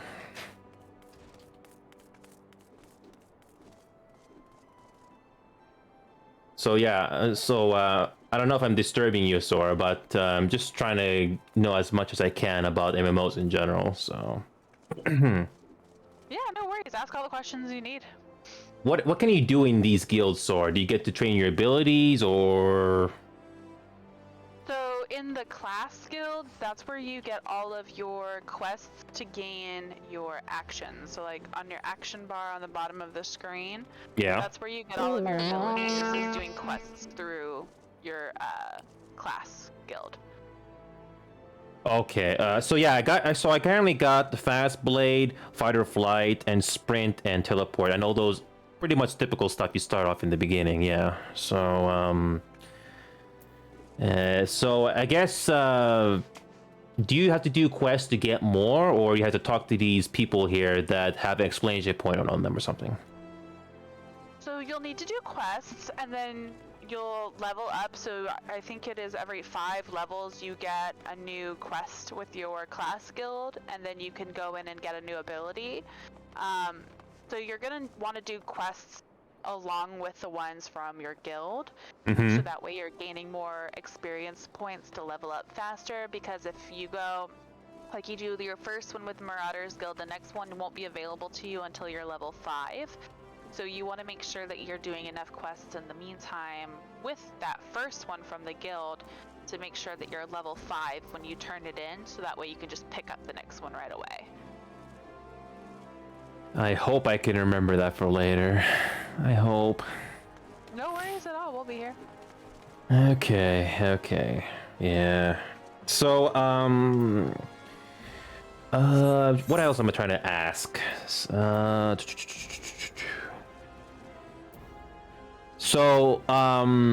Dungeons. So you mentioned dungeons in its games. So, Sora, just how many dungeons are there roughly in this game? Just roughly, how many? Oh, that's hard. 50? 100? There's an awful lot. Let me guess. 1,000? 500? I wouldn't do that. Maybe 150, maybe. Yeah. Does this game tell you the difficulty of the dungeon, or is that something you have to look up on a browser or something? It'll be based on your level. Oh, okay, sorry. Just like Guild Wars 2. I used to play that game, but then I lost interest. Yeah. Yeah, it'll be like that. So as you progress through the storyline, there will be more dungeons for you to pick up, and then you also get different levels of those dungeons. So you start out with one dungeon, then the next one might be a hard level of that dungeon, and then you can go all the way up to an extreme version of that dungeon. And they all drop different types of gear and benefits based on what level you're doing. Okay. So yeah, and Sora and Devious and Hattori. The other thing I want to mention for the first impression part is that I got all the graphics in this game maxed out just to see if the game can handle it. And I don't know, I haven't been to a dungeon yet, but so far I have absolutely no problem with performance. This game seems to be pretty well optimized. I haven't run into any like graphics issues at all. I have a pretty hefty graphics card though, so Yeah, same here. I'm on a laptop, so it's still limited. So yeah. So the dungeons, that's where a lot of people go together to do combat, or is there other places in this game that a lot of people group up to do combat? So there are a couple of different ways. So the first thing that you'll be introduced are dungeons, and dungeons are 5-man teams where you have a tank, which is what you are. Yeah. You have a healer, and then you have no, they're 4-man teams, I guess, and then 2 DPS. Yeah. Which will be like a bard or a mage or something, and you'll clear the dungeon with them. And in the beginning, there's just 3 bosses that you have to get through in every dungeon, and then kind of like monsters in between. Then there are also trials, which is where you just fight one boss with kind of like 2 times the amount of people usually that you would have gone into a dungeon with. Then there are raids, which will come later for you, but those are like more extreme versions of dungeons, kind of like a cross between a dungeon and a trial. And then you've also got the player versus player aspect too of PvP Frontlines, where you actually go in and you can fight other players, usually on teams. So Sora and Devious, since you brought up PvP in this game, this is a big thing to know. So I don't know if you guys ever played Star Trek Online or you ever heard of it, but I was talking to one player in particular, and apparently they told me that this one particular player told me that they spent 2 years on that game just to get their loadout ready for PvP. Is this game the same way for PvP, or is it a bit different thing in this game? Completely different. Not at all. Yeah, anybody, after you hit level 30, you get access to PvP Frontlines. You have to do a couple of quests to actually like unlock it. Yeah. But after that, your level gets synced with everybody else in there. You get a different set of abilities in Mhm. Frontlines, and they'll walk you through that when you open the quest lineup. But Yeah. everyone, the playing field is very much leveled out. It doesn't really matter what gear you have in Frontlines. Most of us here, I think, used Frontlines as a way to like level very quickly because you do get a lot of experience from doing Frontlines. So normally, like after you hit level 30, if you're doing Frontlines pretty consistently, like you'll climb and level very quickly. Is PvP Frontlines also a good way to settle grudges?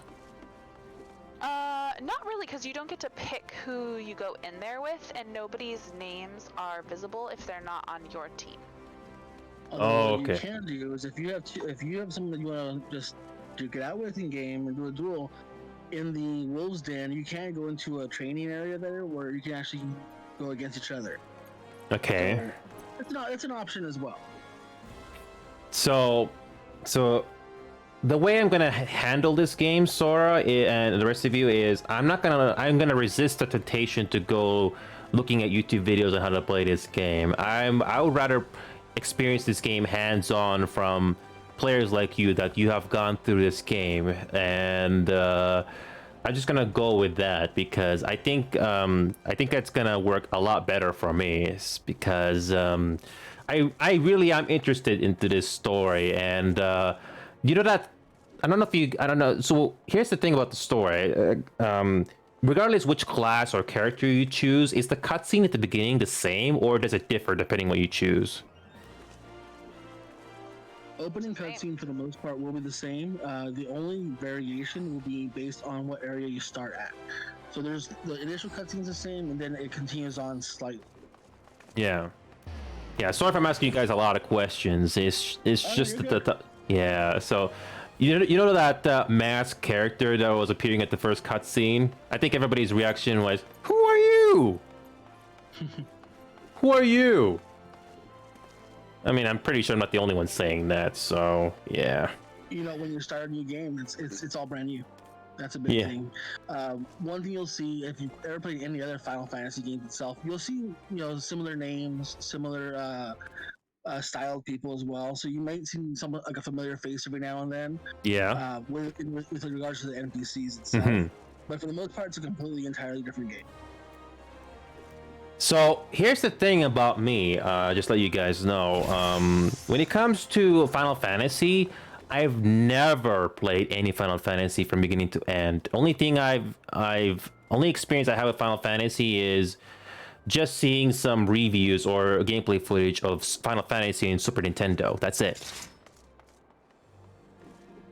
So yeah, so I mean, is that true? I mean, some people told me that the Final Fantasy universe. So, this is Final Fantasy 14. So, if you play a Final Fantasy 10 game, for example, the story and universe is completely different, or are there similarities? Almost every single iteration of a Final Fantasy game has been different. They may have some commonalities, some similarities, but they have been in completely different stories itself, with the exception to the sequels and prequels to some of the other games that came out. Final Fantasy 14, that's the second MMO that Square Enix has come out on the Final Fantasy, world itself. Final Fantasy 11 was the first one that came out, and that was about 20 years ago. Yeah.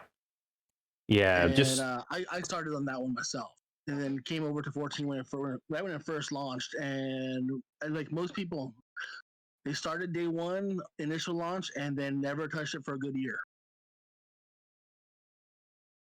And that's just so they can fix the issues that they had. Okay. The initial launch was really bad on 14. And I just forgot to change my scene into the game. Sorry. But yeah, so that's kind of checks out what some people told me. So I'm really glad to be in part of this game here and just have a fun time with people. So kind of reminds me of social deduction games, Devious. I don't know if you guys ever played Among Us or Goose Goose Duck, but this is probably a different way of meeting up with people. It's really nice, and you get a nice story to entertain you. So yeah, an amazing story. The cutscenes alone, if you're to actually sit and watch every cutscene as you're playing, you're gonna be sitting for hours. I will tell you. you can go on YouTube and actually search for the full compilation of all the cutscenes, and there's over, I believe, it was 40 some hours plus of just cutscenes, of just the voice cutscenes. So it's an immense story, and each iteration since the initial launch has had a more significant and more in-depth story that just kind of grabs you. It grabs you, and you just get sucked right in. So with that being said, though, Devious Torres, or without spoiling anything, can I ask you, when you were experiencing the story in certain moments, did you guys cry? Oh, me and Sora can both attest. There's been a lot of tears that have fallen for this game. Oh yeah, I've totally ugly cried while playing this game. Oh, well, Sora, I don't know if you're watching my face cam right now, but you might be slightly curious to see my reaction if there's any. I don't know. But I looked at the races, and oh boy, they all look gorgeous. Again, fan service, but I like it. So this is gonna be an interesting ride. Yeah, so. Oh, thanks, Lamb Addict. Good to see ya. So yeah, Sora, I'm pretty fancy. Yeah.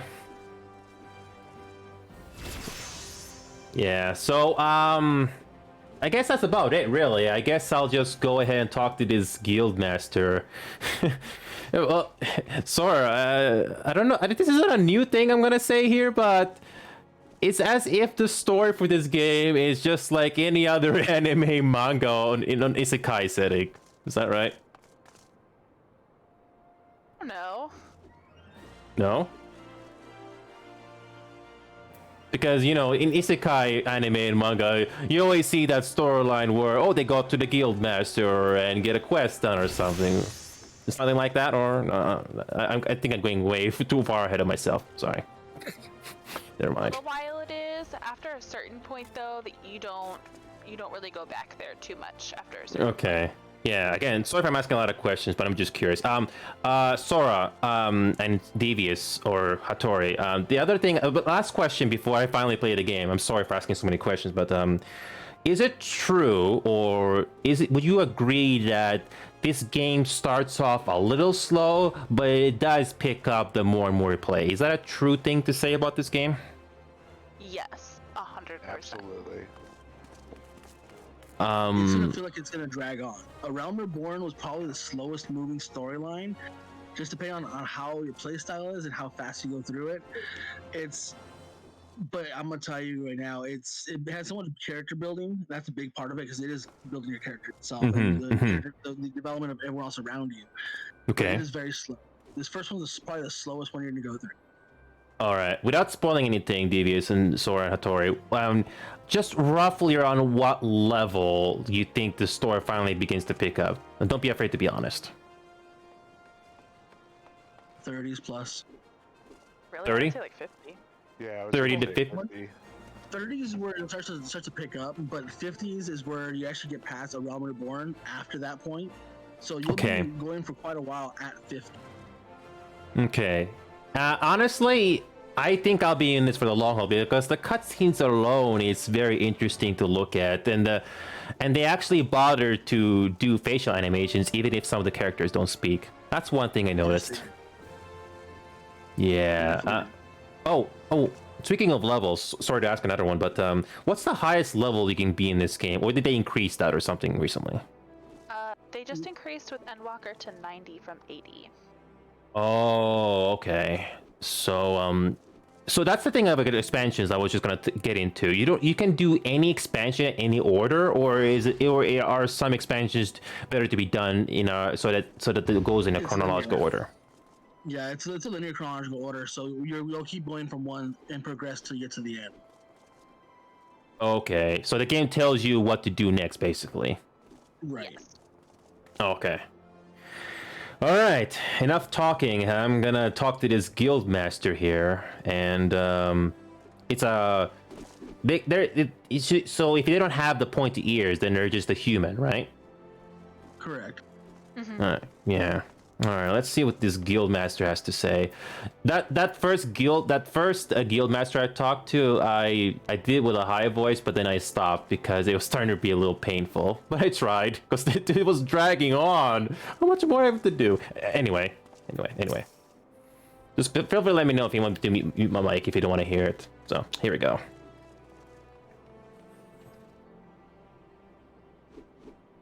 I heard Lulutsu, so you are in it. Tis a good, strong name. On behalf of the Gladiators Guild, allow me to welcome you. I am Milla, Guildmaster here. So you wish to study our arts. I presume you have your reasons for choosing the sword over all other weapons, Perhaps you think it is easiest to learn. A sword is a simple weapon, but to wield a blade well is anything but simple. For every Colosseum champion to emerge from our ranks, there have been countless disappointments who failed to achieve greatness. Bear that in mind before you answer me, Neo, for I do not ask this question lightly. Have you the strength to live by the sword, and if it be your fate, die by it? Have you the strength to live by the sword? Of course I do. Then welcome, Gladiator, to your new home! Sorry. Let's not waste time, shall we? I would gauge your aptitude for the sword. Just outside the gates of Uda, you'll find plenty of marmots, hornets, and shrews. Slay 3 of each and return here when finished. A simple task, but essential to your training nonetheless. Now go. You know what's ironic, Sora? I did that earlier when I was exploring around, but now to do it again just for the quest. Yeah. No worry. Yeah. Again, Sora, if you want me to mute my mic, just tell me. I don't want to force you guys to listen to it if you don't want to. No, definitely don't worry about it. Okay, I'm just saying. So, one sec. The MP, that's something I'd have to worry about until later, right? Your MP? Yeah, the MP in the bottom. So all of your skills are gonna cost MP, but usually in the beginning you don't have to worry about it too much. It'll be really rare that you run out of it. Okay, so and the more time passes in the game, you need to learn to not use this certain abilities too many times. Something like that, I guess? Yeah, okay. Yeah. I mean, you won't really run into that problem very often in the beginning at all. Okay.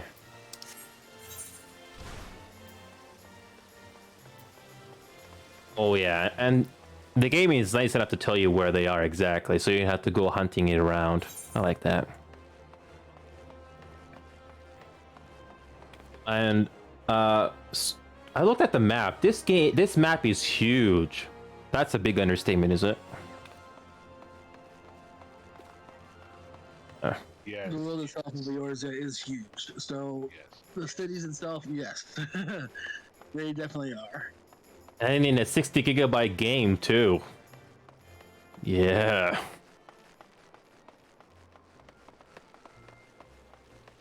Wait, Sora, I don't think you saw my... Oh wait, no, Sora already saw my character already. Never mind.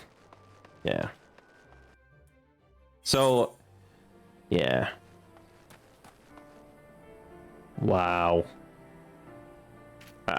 Sora, I just love the scenery in this game. They really did not, they really went all out and made sure it looks nice. Yeah, definitely. I will tell you, just walking outside of Ulda, seeing the scenery, you haven't seen nothing yet. I won't be surprised. Oh no, this is all. Oh man. So, and I thought Guild Wars 2 looks nice, but but comparing it to this game runs a whole lot better. I can tell you that.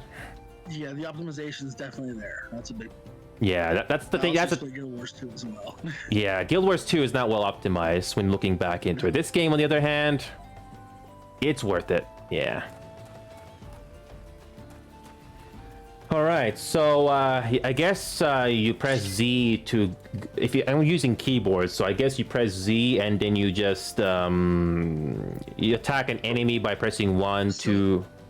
Yeah, if you hit your tab key. You can tab between enemies on the screen itself. So if you hit tab, you'll see a marker over them, and you'll know which one you're attacking. You hit your number keys, and that'll do your attack. Okay.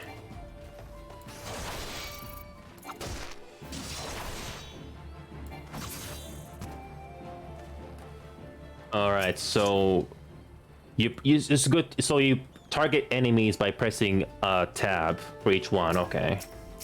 Yeah, you can tab or you can mouse click. It's gonna be a lot easier to tab itself, and use your mouse to be able to change your camera or direction, or even run with your mouse itself. But using the tab to target is a lot easier. Okay, gotcha. You know, when it comes to Quest, I'm just having some nostalgia here right now. Sora and DB, did you guys ever play Dragon Age 2 by any chance? I did not. No? Well, I'm not gonna spoil the story, but there's this one quest in particular. You run back and forth in a very close location. So in this case, you know what the guild hall looks like?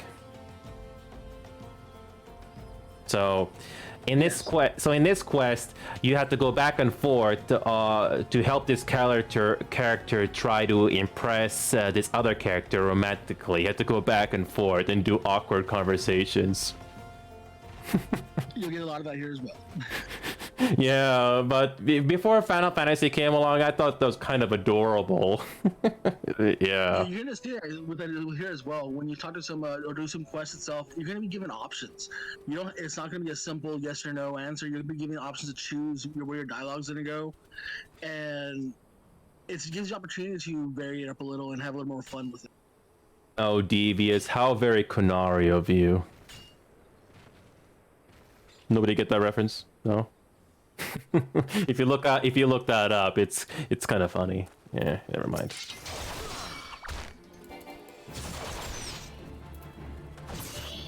Sorry, I'm in front lines right now doing PvP.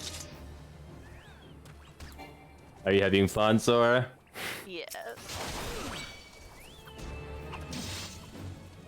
Oh, the enemy can dodge. Yeah.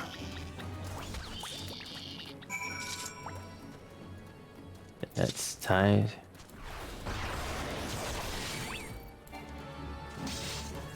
Alright.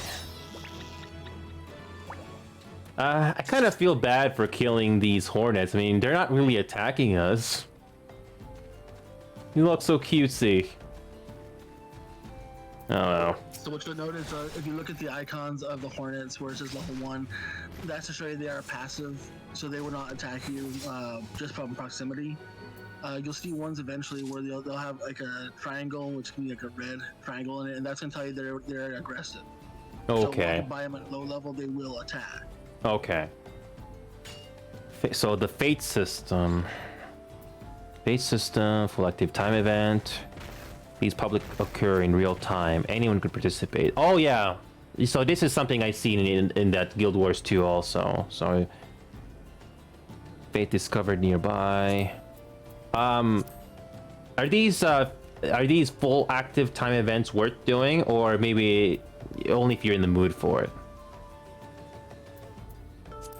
It's the best way to describe it is it's a great way to get quick EXP. You'll get a large chunk of EXP when you do them if you're at the right level. Yeah. For it. In later portions of the game, they will be essential, and you will realize that you need them more. Yeah. Fates are also another way of how the Square Enix does their seasonal events. So you'll have a similar to most other MMOs, they have like world bosses where you'll require more than just a typical party of people going to attack a monster. It may require 20, 30, 40 plus people to go up. and that utilizes the fate system. I myself did a world boss in one of the newer Endwalker zones, and there was people from all the rest of the data, all the primal data center that came all to it to all go and fight it. And there was at least 100 people there. Okay. Yeah, I'm just reading how to do combos, but oh yeah, I could do the riot blade now, so you could do some combos. Okay. Weapon skill. Okay. 140 when executed from target's rear. Oh, okay. Okay. Alright. Alright. Just a couple more to kill. Okay. I'll be right back. No worries. Where's a snapping shrew?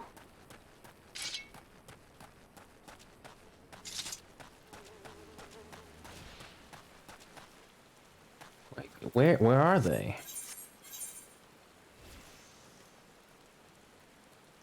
They're supposed to be in this area. Oh wait, no. Where are the snapping shrews? For some reason it's not telling me on the map.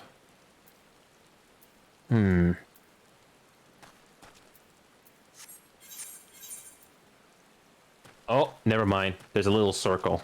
Never mind. Okay, get the sprint. Okay.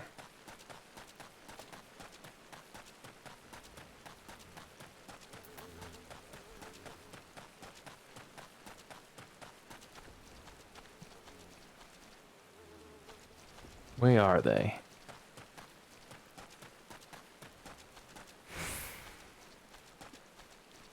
There they are.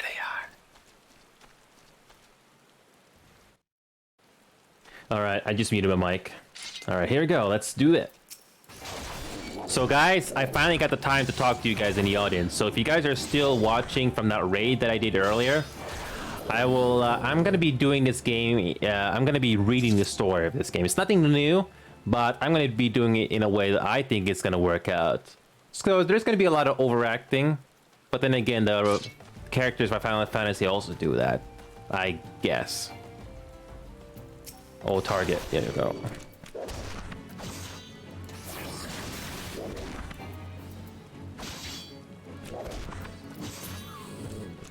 One more to kill.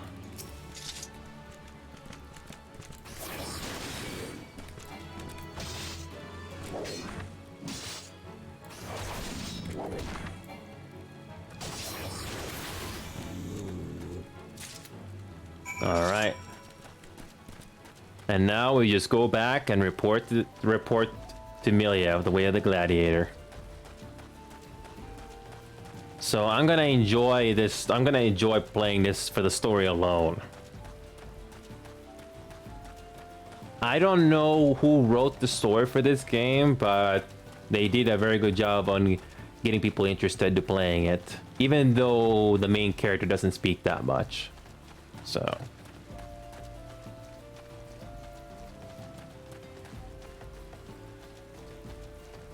whenever we get a conversation going that we have not done before, I will be reading it out for you guys. You know how you read a bedtime story to somebody? That's gonna be my approach. I think you guys gonna like. I think you guys are gonna like that. And don't be afraid to ask for help or comment if you guys want to help me out. I do welcome the help. I really don't know too much about MMOs in general.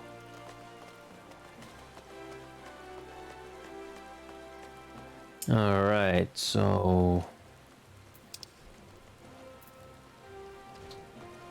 Oh, I have to go all the way over there.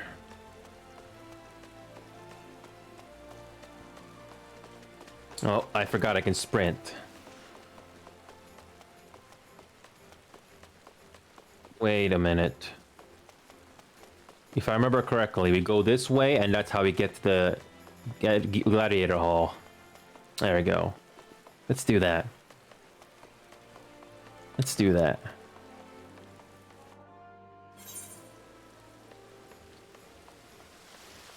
All right. So let's see what let's see what Milla has to say.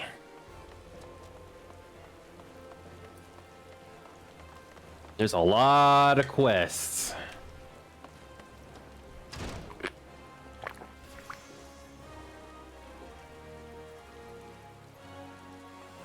So whenever we get into a cutscene, guys, that's what we're gonna do. I'm gonna read it. I'm gonna read it out in a way I think it's gonna be good. Welcome back, Inya. I take it you've dispatched the beast and I take it you've dispatched the beast and with ease. Rest assured, there will be far greater challenges to come. If you wish to master the sword, you must test yourself against a wide variety of foes. To this end, I present to you this hunting log. It contains information on creatures ideal for a gladiator in training. You will doubtless gain valuable experience. You should seek out and slay them. It is only with such practice that you will recognize and eliminate the deficiencies in your technique. Your training under me shall continue once the haft sits so snugly in your hand that you cannot imagine holding on else. Until then, Inyo. The next gladiator quest will be from Level 5. Complete.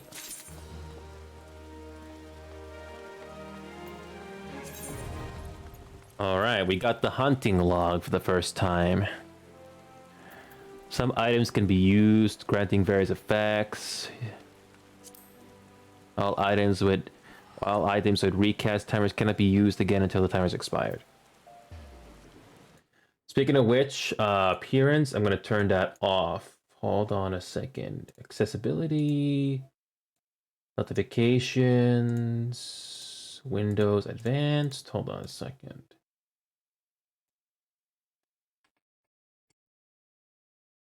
Accessibility. Actually, I'm gonna see if I can turn out the notifications on the top left corner, because I don't think you guys need to see that. One sec. We're gonna do some more story, guys. Sorry, I'm overwhelmed by the game, guys. I'm really overwhelmed. Okay. Overlay. There it is. There you go.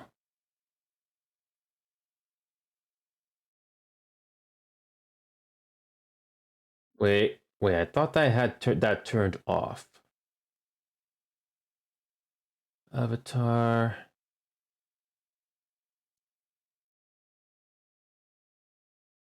There we go. I'm gonna turn it off. There you go, so it doesn't get in the way. There you go. All items with recast timers cannot be used again until the timer is expired. Okay. Hunting log. The hunting log is a record of your completion of tasks involving slaying certain creatures. Completing these tasks, you will be given rewards and unlock new challenges. That can be accessed via logs in the main menu or by pressing H on your keyboard. Okay,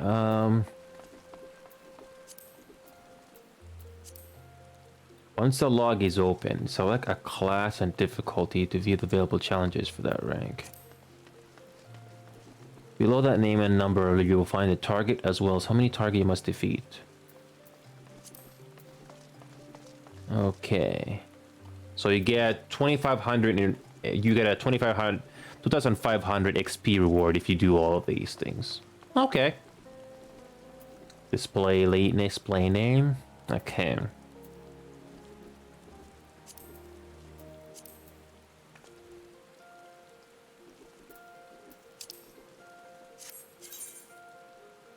All right, let's do another one.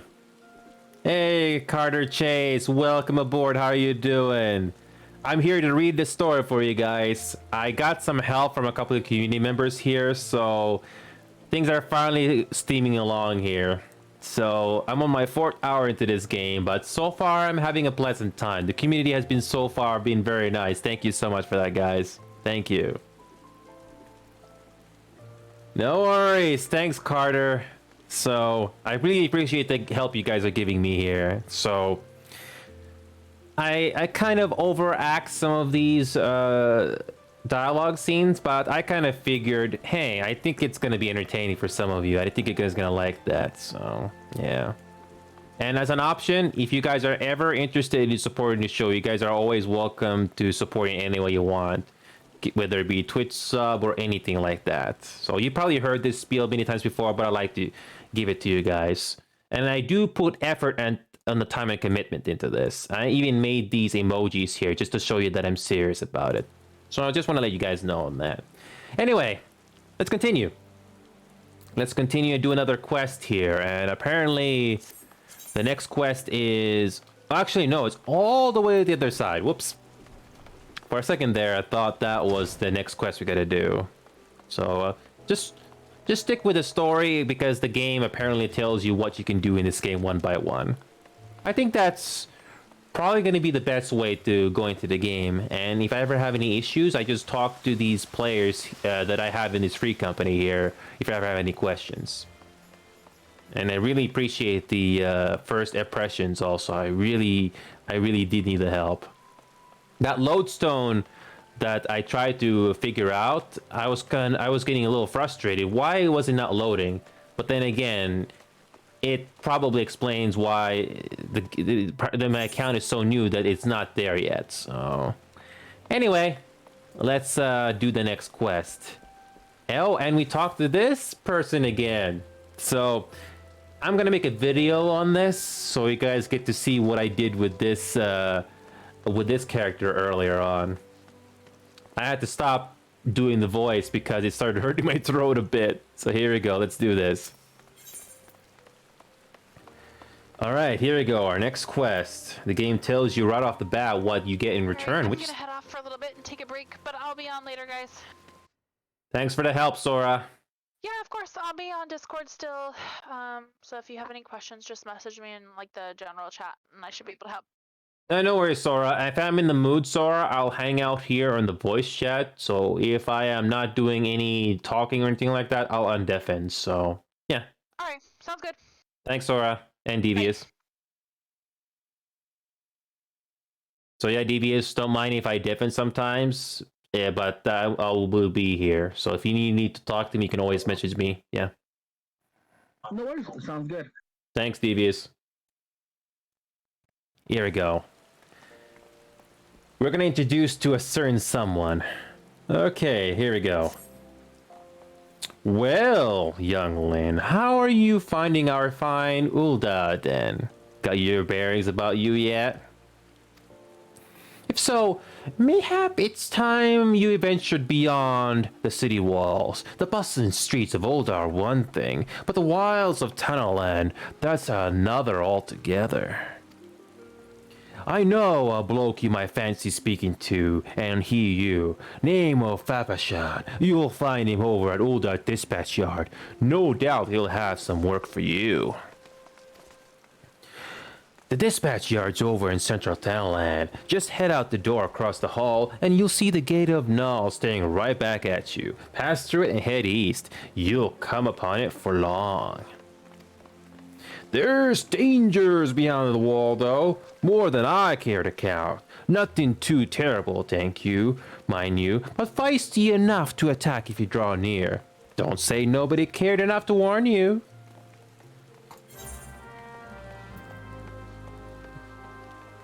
I like that the game congratulates you just for accepting the quest, as if the game is saying, go on, do it. So...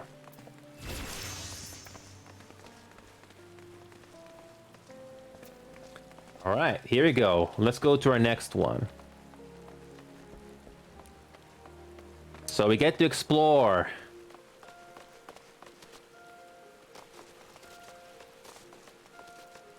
This is gonna be fun, guys.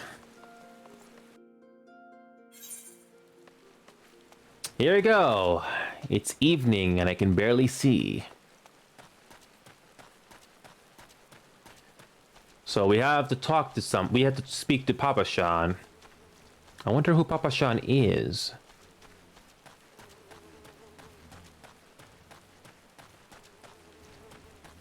Can only imagine how big this map gets, guys. I can only imagine. Speaking of which, gonna quickly double check my settings here. Desktop audio is good. Yeah, we're good. Let's do this. Here's Papa Sean. Let's see what Papa Sean has to say.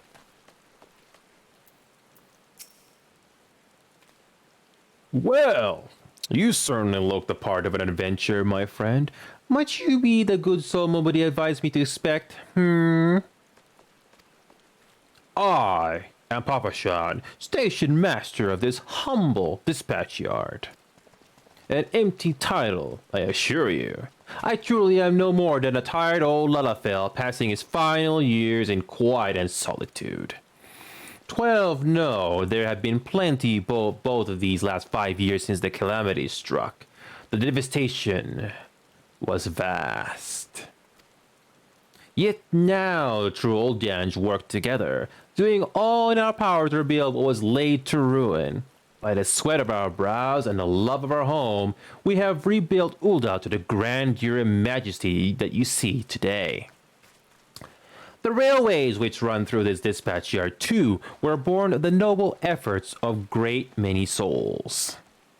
But there is still much work to be done. The wounds left by the calamity run deep. Isolated areas beyond our lines of the supply remain, and there are places yet wanting for relief and restoration. Ul'dah needs the aid of you and your brethren, friend. In fact, never has our need had been more dire. Never has our need been more dire.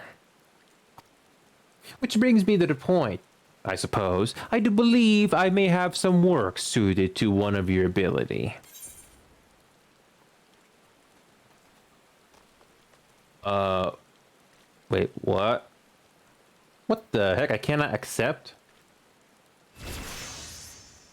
Why can I not complete? Why can I not complete? What?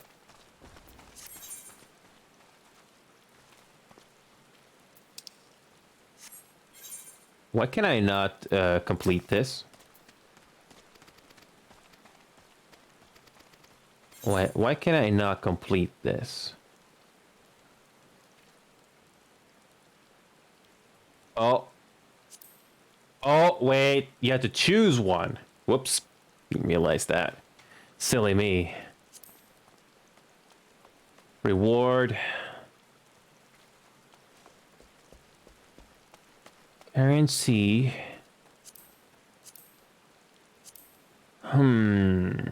Alter tie boots or I don't know. Oh, this defense is much better. We're gonna go with this one.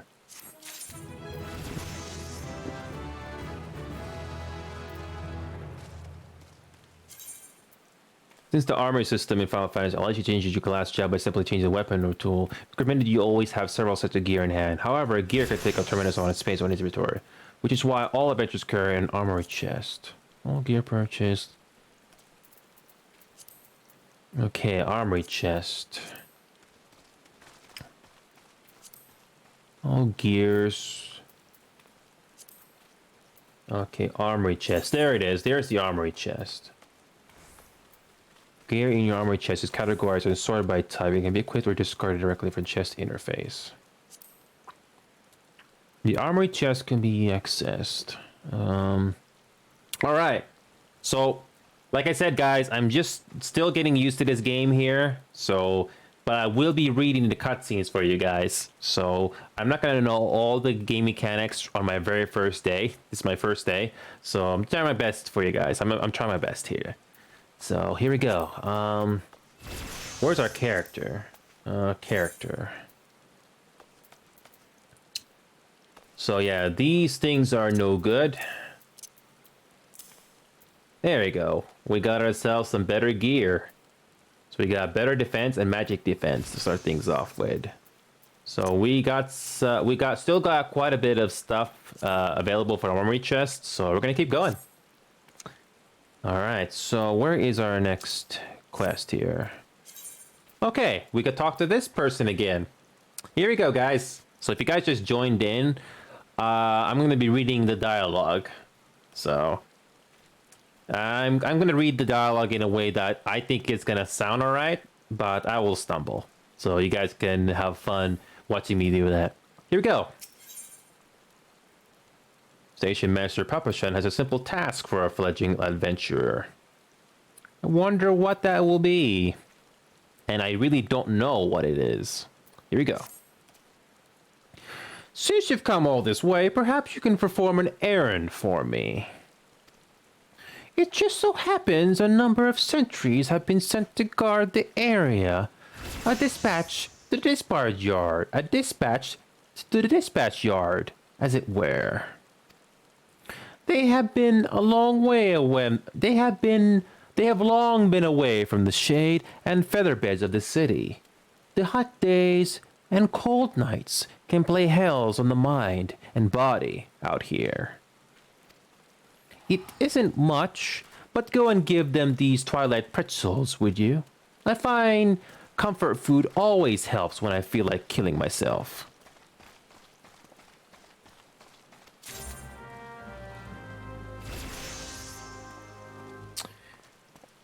All right, what level are we now? 5. Hold on a second. Let me Let me change that to level 5. Okay. All right. All right.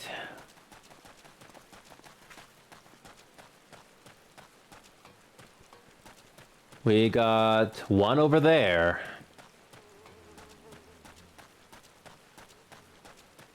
Oops, let me get that done.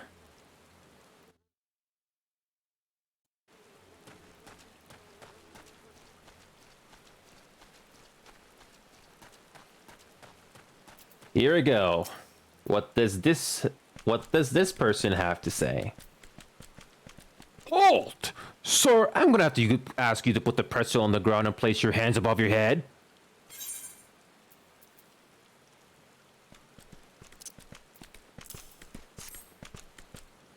State your name and business. A twilight pretzel from a Papashan? By the gods, forgive me. You could say this new post has my nerves in a twist.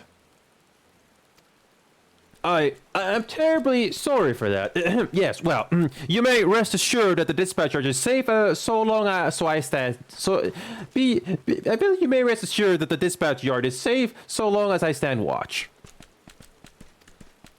Please give Papashan my thanks and tell him that I only wish I could repay the favor.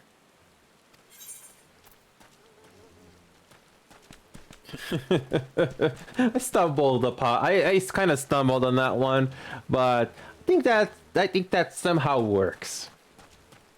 I'm not a voice actor, but just the way you say things, I think it can be pretty. I think it can be very interesting. Okay, let's go to the next one. By the way, Venmai, if you're watching this VOD later or you're still watching, thank you so much for the help. Sorry, thanks for the raid earlier.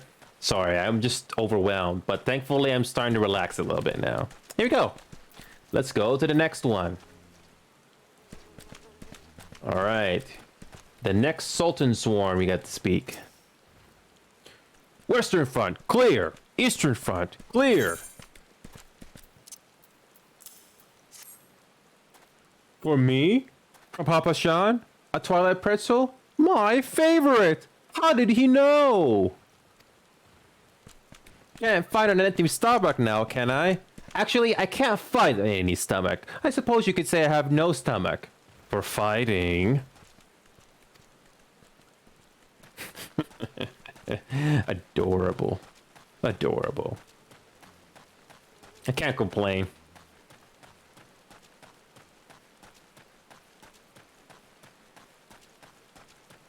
I'm having fun. Again, these environments are, oh man, they look so good. And I can, the rig that I have, I'm not saying this to brag, but I'm very impressed on that this game has no problem running these settings. So everything is maxed out and there's no issue. So yeah, everything is maxed out. Nice. So this is a big difference from Guild Wars 2. I don't know if you guys have ever played Guild Wars 2 before, but it's a big difference. trying to run that game in full graphics, it's not gonna stay at 60. Okay, we got a different Sultan Sworn this time. 12 saved me. Scorching days, freezing nights. This post will be the end of me.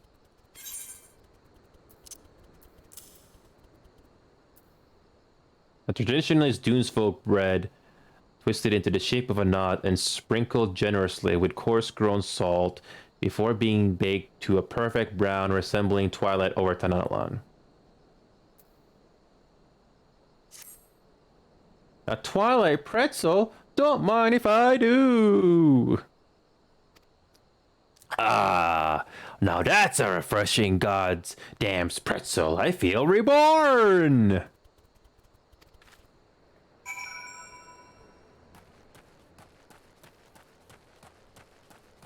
All right.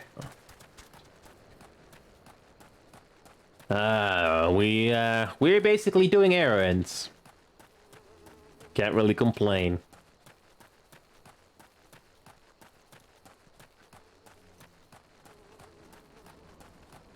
All right, let's go talk with Papa Shan again. Here we go, guys. You've returned, and with a deal fewer pretzels. I see. Tell me, how fair are Sultan Sworn sentries? Did they have anything to report? Anything at all? What? Nothing? Are you sure? Oh. Oh dear. Take this for your troubles, then, and stay a moment. There is more I would ask of you. Okay, now we just have to choose a reward. Bone staff. Magic damage. A bone horror. I'm gonna go with the bronze bastard sword.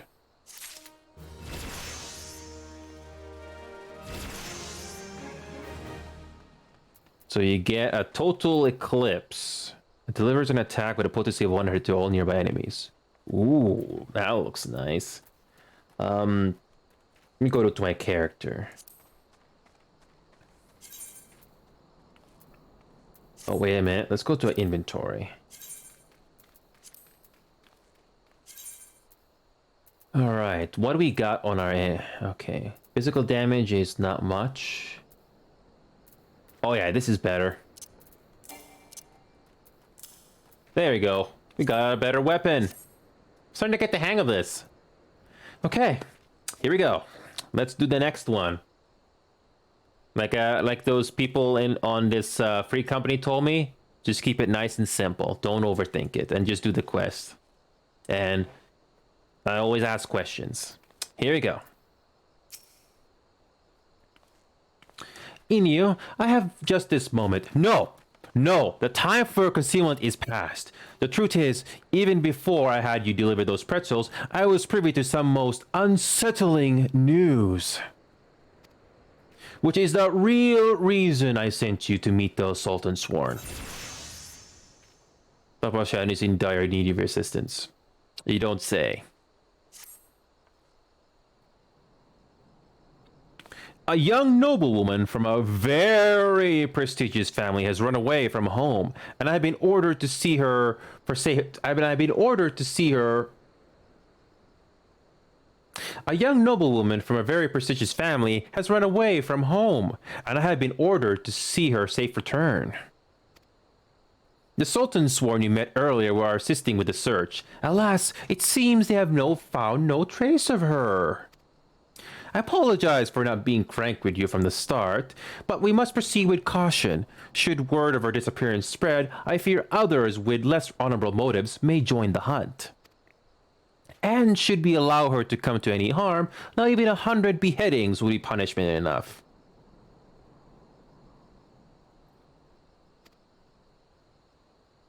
That cannot happen, Inu. It must not.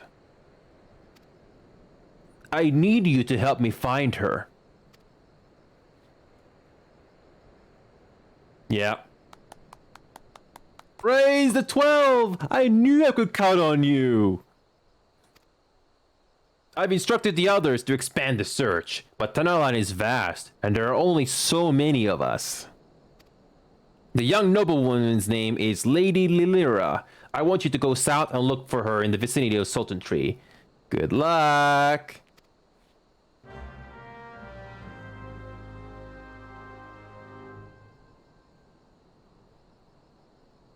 Here we go.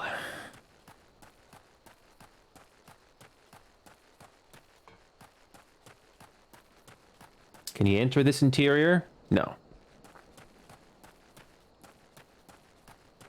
I like this. I mean, bit of a rough start. I had a bit of a rough start with this game with the lodestone because I couldn't log in there, but I'm back on track now, guys. So if you guys are watching this VOD later, you may have to skip ahead a little bit because because about an hour or so ago I was struggling to log in, so you can just skip ahead that part. All right. Okay, we have to search this area. There's something up here. Whoa, who's this? Oh, Sultan Tree.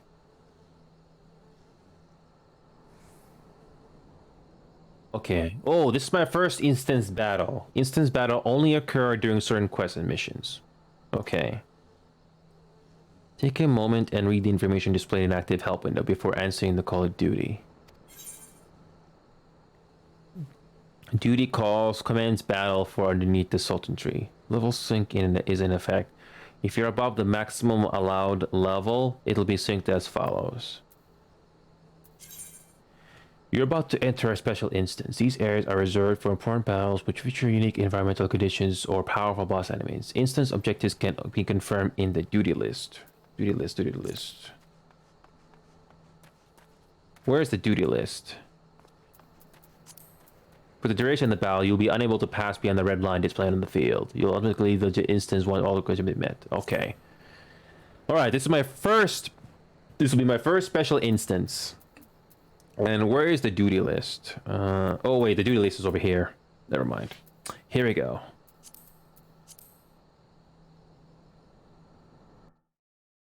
Our first attempt, guys. Let's see how this goes. Oh, Sultan Tree, hallowed spirit of... Oh crap. Show yourself!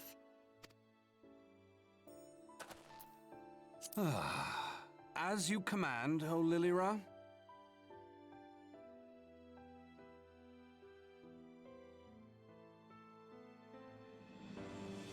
Why can I not skip this cutscene? Okay, I want to restart this. I thought I had the voices shut down. So this is what the instances are. Yeah. I'm just trying to, is there a way to restart this? Yeah.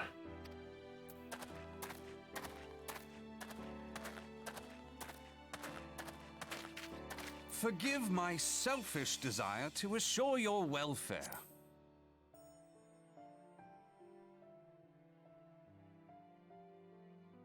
I don't recall requesting an escort. Simply pretend we never met and continue on your way. We both know I can do no such thing. It isn't safe for you here alone. It isn't safe for anyone. Not with this etheric disturbance. It's as though the dead are watching us. And I'd prefer not to join them, if it's all the same to you. Ah, you must be the one that Papa Shan mentioned. Congratulations on finding our elusive young charge. I think I get to listen to some voice acting for a bit. I don't know why I cannot turn it down. You'll have to forgive her impetuousness. What she lacks in discipline, she makes up for in stubbornness. You should return with us. The station master will be eager to thank Lady Lilira's protector in person.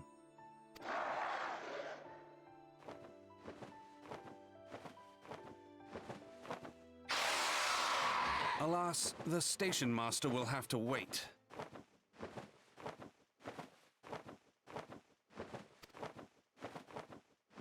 Dear Lilira, for my sake, please stay out of harm's way.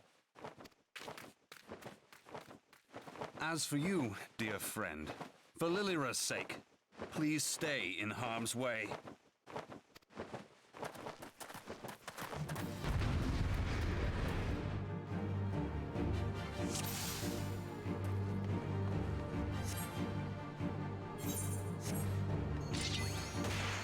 Okay. We'll figure out the voice thing later.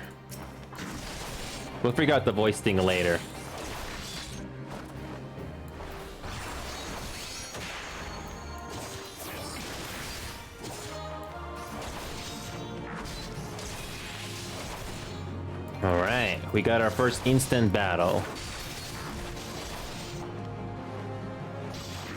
Is it possible to leave this? Because I want to start it up again. Is it possible to leave this area? No? No, you can't.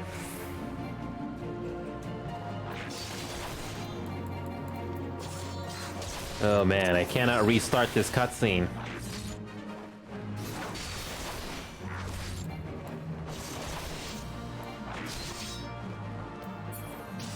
Speaking of which, let me go to the system again.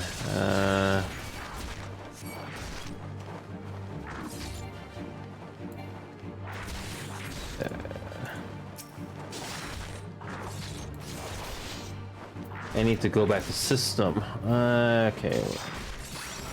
Social. System configuration. Volume. Is it possible to turn the voice down completely? Yeah, there's nothing here. Okay, here we go. Let's do this again.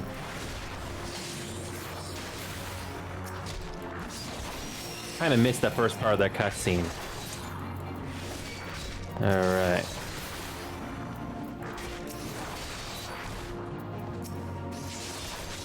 Okay, we almost got it. I like the background music. Okay, here we go. Just keep attacking. I missed? Okay.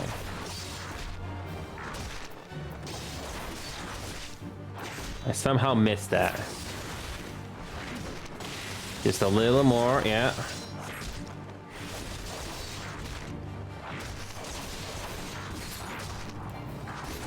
Yeah, just defeat these little missions.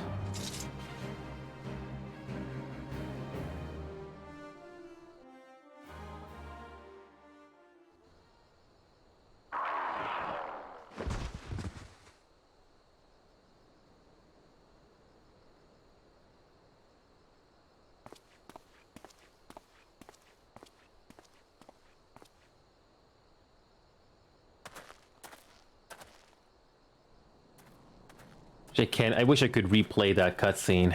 Sorry.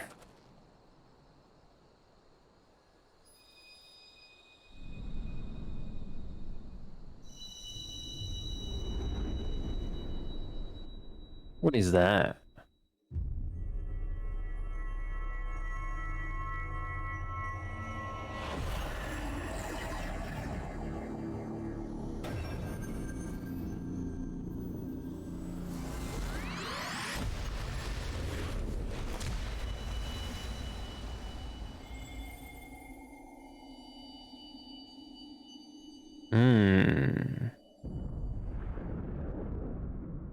Hear, feel, think.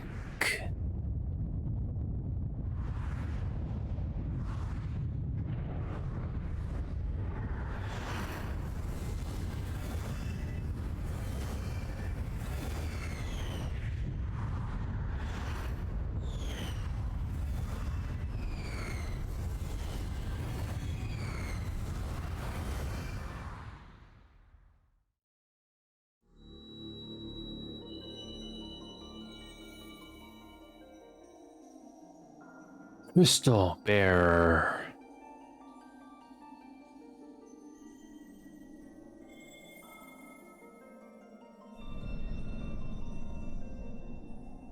I am Heidelin, all made one. A light there once was that shone throughout this realm, yet it has since grown dim. And as it hath faltered, so hath darkness risen upon it in its stead, presaging an end of life. For the sake of all, I beseech thee, deliver us from this fate.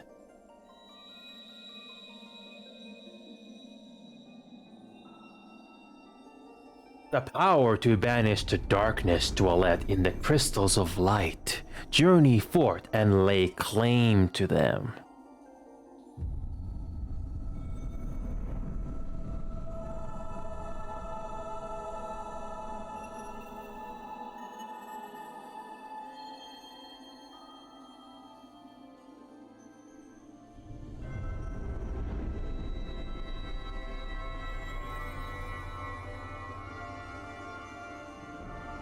By the deed shall the crystals reveal themselves to thee. Only believe, for the light liveth in thy heart.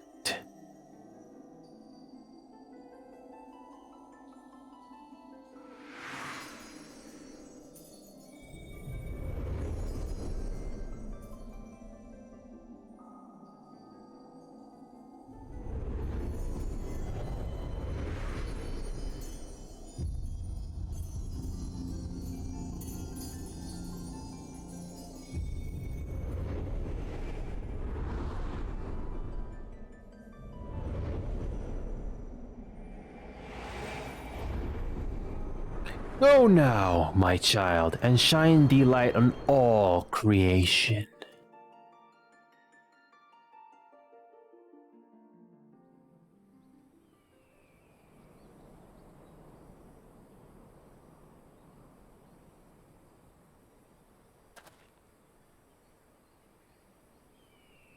Ah, coming around now.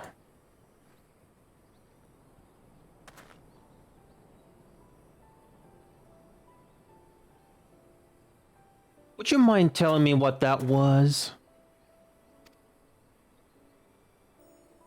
If I only knew, a denizen of the void at any rate. The void scent? Here? But how?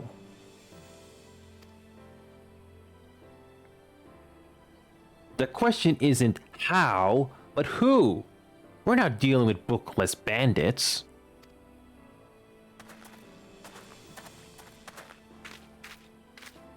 Don't suppose the answer came to you in a dream?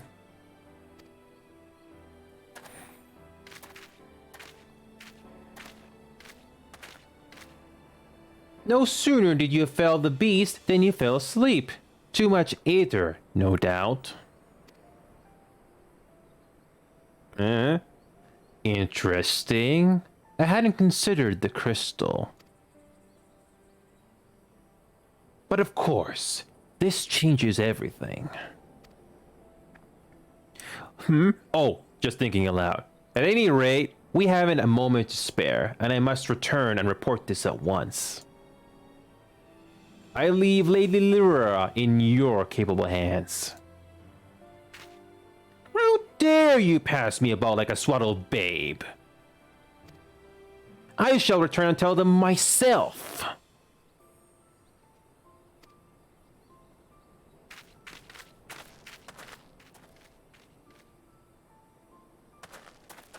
As you wish, your impetuousness. I suspect we shall meet again before long. Until then, do try and stay awake. Why don't you try staying awake?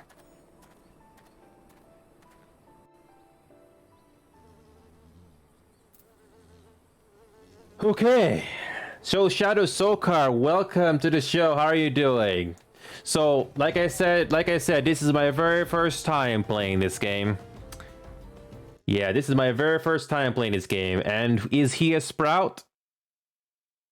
I wouldn't know. I wouldn't know. I wouldn't know. But welcome aboard, Shadow Soaker, anybody that's still lurking. So, I did try, I kind of missed the beginning of that cutscene, so I'm gonna quickly watch that because I forgot to turn down my voice. So, I forgot to turn down the voice, so hold on a sec. I'm gonna quickly watch that cutscene there, what I missed at the beginning there. I'm gonna quickly watch the cutscene because I did not hear that. I unintentionally skipped a little bit of it. Okay, let me try this again. All right, I'm gonna pull it up here so I can see what I missed. Thankfully, it wasn't much though. God. I'm gonna read this again. Oh, Sultan Tree, hallowed spirit of my line, forgive my weakness. My failings have cost us dear.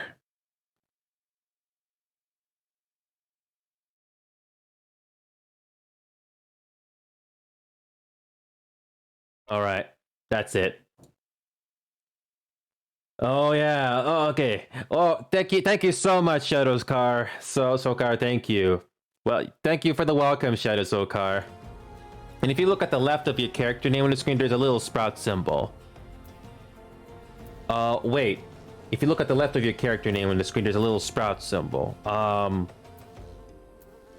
Oh yeah, that's it, Shadow. Yes, yeah. I just remember that now, Shadow.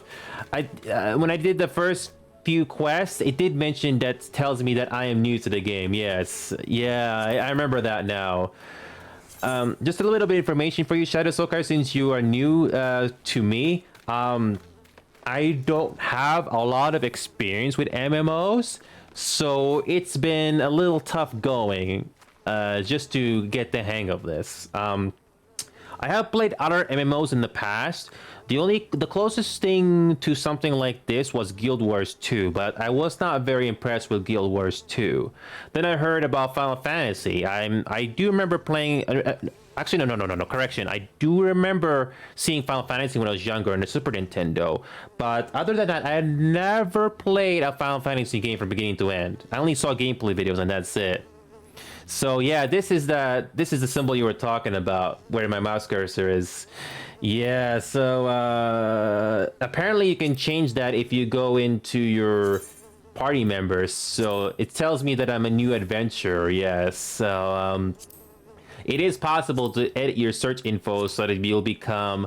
So if you're online, you're busy, away from keyboard, and all that stuff. I'm still getting the hang of this game here, so I'm gonna be having fun with it, and I'll be reading the cutscenes for you guys. I just figured out how to put the voices down, so yeah. So just bear with me, Shadow. Like I said, I'm trying my best here because I'm almost 30 years old and I don't have a lot of gaming experience. I never played a lot of big releases like this. So, oh, Shadow Soccer, thank you. So, just another thing, like I mentioned in my Twitch title. I'm not a voice actor, so I'm just gonna read the story. You know how some people out there like to do bedtime stories? Well, this is my attempt on reading this story, and so far it's pretty engaging. So I had to pull up a YouTube video just to pull up the cutscene here because I kind of missed that because I kind of struggled to. I did not turn down the voice down, but it's very interesting to hear cutscenes when it finally happens in the game, and I did join a free company in this game. I was just hanging out in the sanctuary. So this place right here in front of us, that's called a sanctuary, right? I managed to get a random invite from a free company that was nice enough to help me out with the game. So I tried to log into Lodestone. Wait a minute. Is it Lodestone? Yeah, I tried to log into Lodestone, but for some reason my character is so new that my account is not registered there yet. So until then, I'll just have to wait. And no worries, Shadow. If you notice me struggling, don't be afraid to step in, Shadow. I'm pretty straightforward when it comes to video gaming, but I can be pretty fun. So can't believe it's been 5 hours now too. I mean, time really flies by. So yeah. Just call the city. Basically, if there's an add to it, you get rested XP. Ah, yeah, that's what the tutorial was telling me. As long as you log off if inside the city or something like that, you still get some rested XP. That's it. Yeah, that's it. So, if I do get something wrong, feel free to correct me. So, and just for your information, Shadow Shulkar, this game is pretty well optimized, and just to give you an idea, everything is maxed out. Everything's maxed out, and I'm having no problem with performance. This is very well optimized for an MMO. It's really nice. Guild Wars 2, in comparison, if you try to max out the settings there, you get slowdown. So far, the story is very engaging.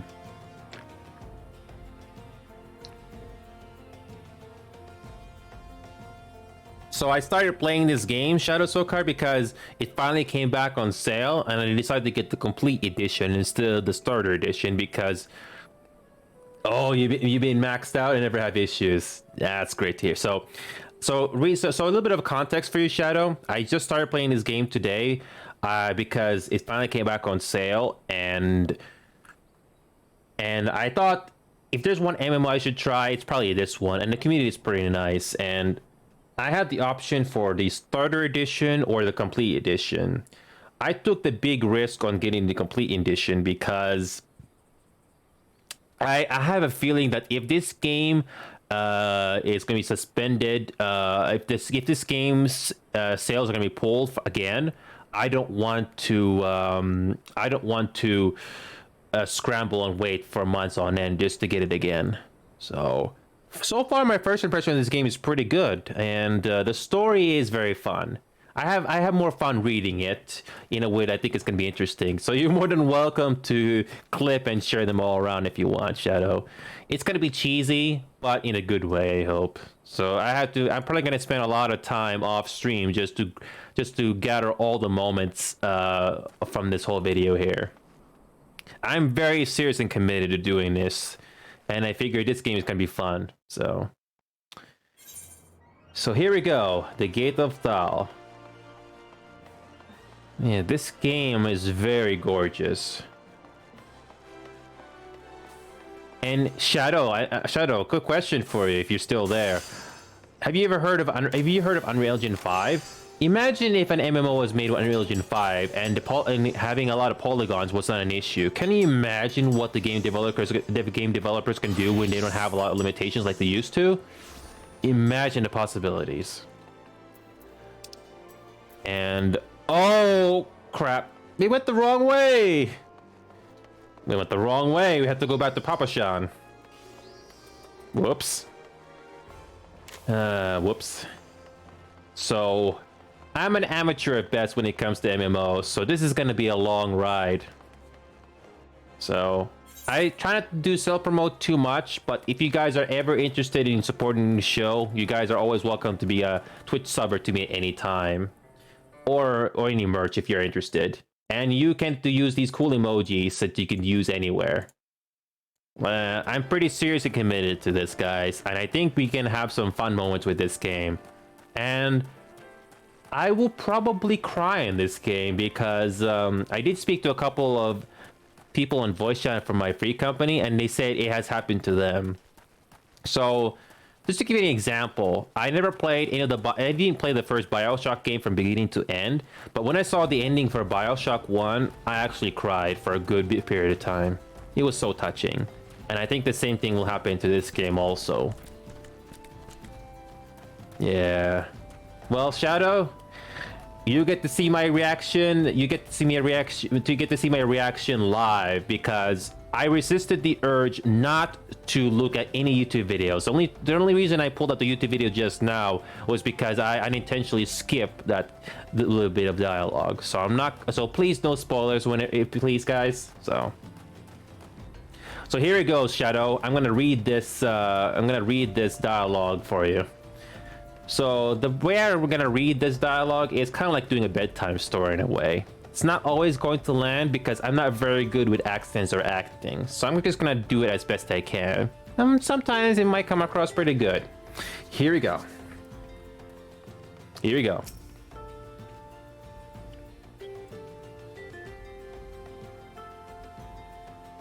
Thank the gods you've returned. You had us all so worried.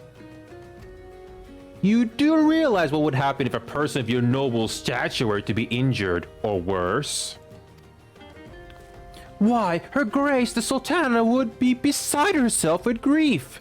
And so would her subjects. I dare say they'd be weeping in the streets. But I have already given you cause to weep, Papa Shan. You and the people of Ul'dah. My. Please, you're not to say such things. We will find it, I swear to you. It is not my place to make demands, my lady, but I beg you, please stay out of harm's way. I apologize for causing you your undue worry, Papa Shan. I shall refrain from traveling unescorted in the future.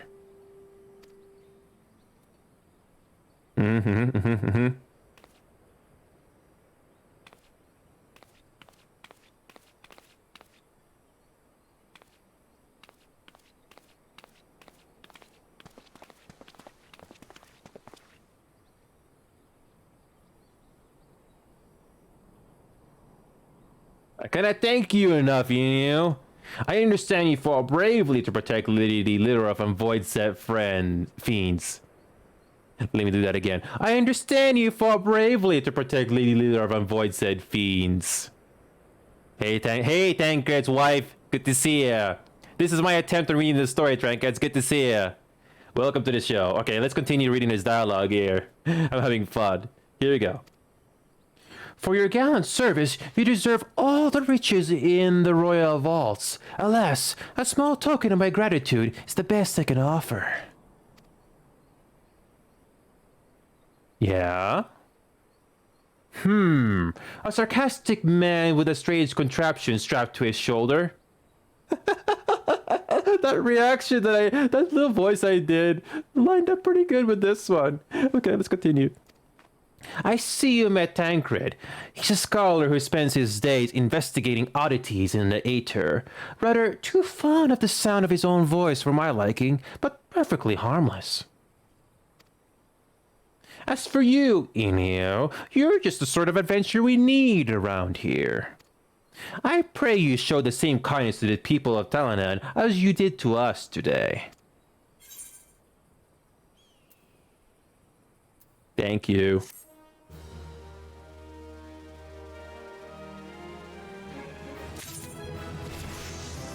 Yeah, we get to level 7. So Transcript Vibe, welcome to the show. So let me do a little emote war for you, Tanscred. Here are my emojis. Little emote war for you. So here we go. Our next story is step 9.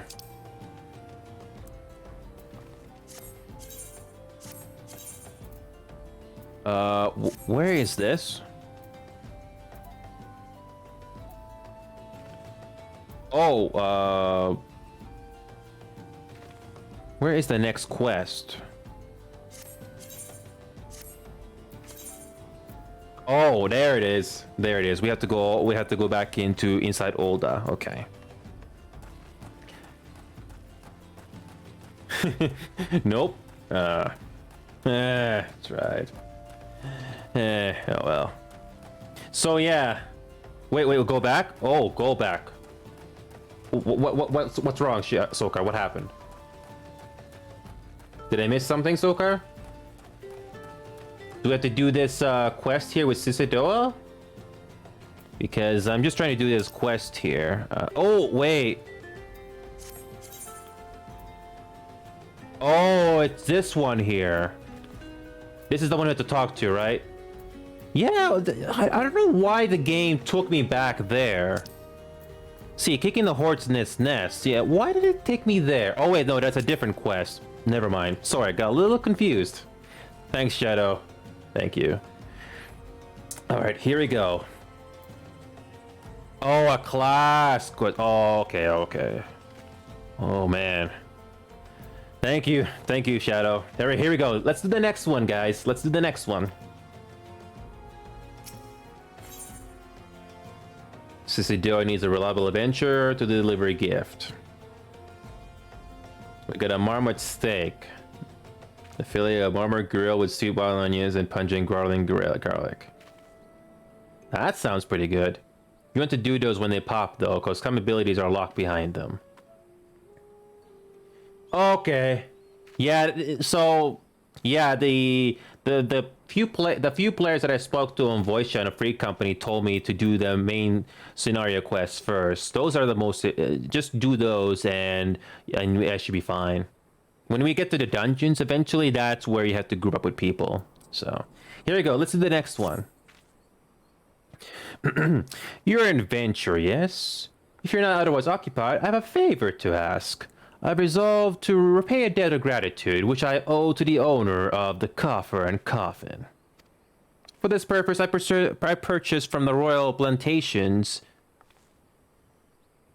Oh, wait, let me do that again. For this purpose, I purchased from the royal plantations a prodigiously plump pumpkin, a particularly popular piece of produce. Alas, I cannot part this place to procure and proffer the no. Do that again. Alas, I cannot part this place to procure and proffer the pumpkin. You see, the scheduled shipment from the Nanawana mines, for which I wait, is late. I would prevail upon you to pick up the pumpkin in my stead, and see it safely to the coffer and coffin. Present this receipt of purchase to the Gagaria at the Royal Plantations, and she will yield it to you. I apologize for asking you to attend to this time-consuming task, but I truly appreciate your assistance. Alright. Here we go. That should be the next place we talk to.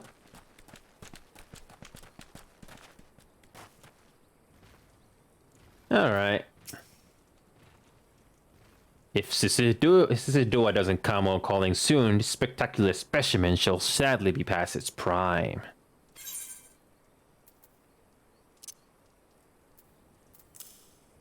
Alright. Oh, so you're to deliver this decadent delight. Oh, so you're to deliver this decadent delight? I can say with confidence that any gourmet would be grateful for such a grand gift. Here's the pumpkin. I hope it meets with Roger's approval. Fresh produce is somewhat scarce in these parts, and as such we're always deluged with demand. You know the way to the coffer or coffin, correct? I don't. It is beyond the bridge to It is beyond the bridge to the northwest. Look for a place where local laborers lounge.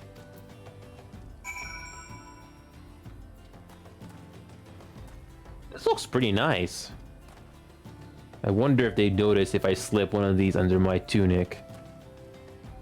I like the humor. Yeah. Okay, where do we go?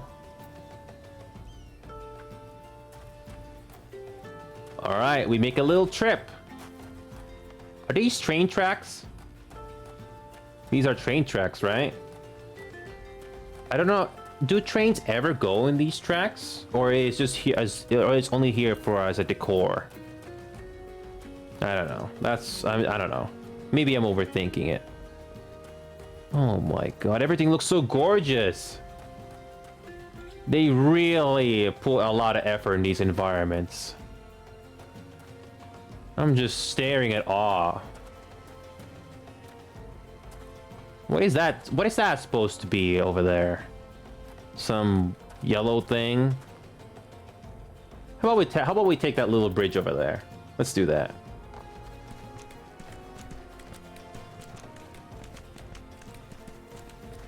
I just I think I'm being overexcited here, but I'm just loving the environment in this game. This is just amazing. And when we have people to play with, it's even better. Oh, this is beautiful. All right, there's our next place to go. We are at the Black Brush. So, Shadow, if you're still watching or anybody else that's lurking, just a bit of information for you guys. I was antisocial when I was younger. So I'm in my late 20s now, and I'm trying to break out of that little bubble. So don't be too surprised if you hear me stumble or have trouble enunciating things. I've been doing this for a whole year just to get better. So I played a lot of other games before this, so it's still a work in progress, to say the least. So can we walk through this door here? Ooh, another interior. So we speak to Roger. Drink for your latte? You won't get better ale or spirits for your coin than at me place. That's my Irish accent. Or Scottish accent. I can't differentiate the two.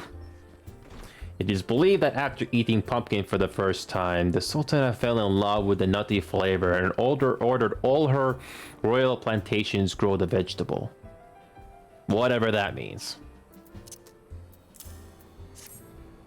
What's that? We Sister asked you to bring this here to me? Ha ha ha! So even that foul-mouthed drunk knows the meaning of remorse. Reckon this is for the time I carried his drink-sodden ass back home. What hell's an honest-to-God's pumpkin from the royal plantations. I can't wait to see what the cooks do after with her. The lads here scoffed down beastly amounts of meat, and it's starting to tell on their health. It'll be good to get more vegetables in their bellies, assuming I can get the stubborn bastards to try something new. Thanks for the help, laddie.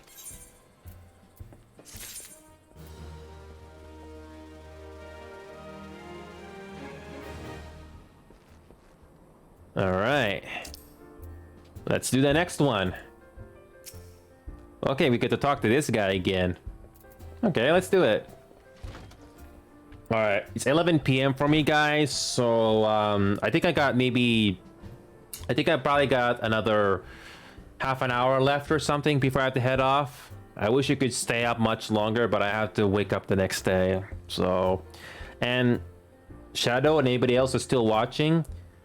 So far, my first impressions for this game has been good so far. I will definitely try to make more time with this game in the future because I cannot play more than 2 or 3 hours on weekends or my working days. So, thank you so much, Shadow, for that follow. Thank you. So, I'm gonna assure you to do more of this game in the future. The problem is, like I said, is when I'm on my working days, by the time I get home and unwind, I can only do 2 or 3 hours of some games when I'm in the mood. So the longest sessions that I can do are gonna be only in my off days. So next week I will try. So next week, when I update my schedule soon, I'll try to do more of this on my off days. So I had some technical issues to do earlier. I had some technical issues when getting this game to run today, so that's why I didn't get too far ahead with the story here. And I'm also gonna work hard to get the best moments on this video soon. Hey Knight, good to see ya. How you doing, Knight? I did get this game after all. So, but anyway, where was I talking about? Yeah, YouTube videos. Knight, it was a lot better than I expected, Knight. The story is engaging, and I have fun reading it. Whether it's a good read or a cheesy read, I don't mind. And I'll be making a YouTube video out of this, so on my off streaming days, I will spend the time to put the best moments together. So, I almost broke my voice earlier because the conversation with this first receptionist went on for so long that I was starting to lose it. So that's why I stopped doing the high voice. So if you want to know what that's like, if you want to know what that sounds like, don't worry, I'll make a YouTube video of that so you don't have to watch this whole 5-hour VOD. Yeah, there's a little bit of moments in the middle where I was just struggling to get the community finder working. But it turns out my account in this game is so new that it's not even there yet.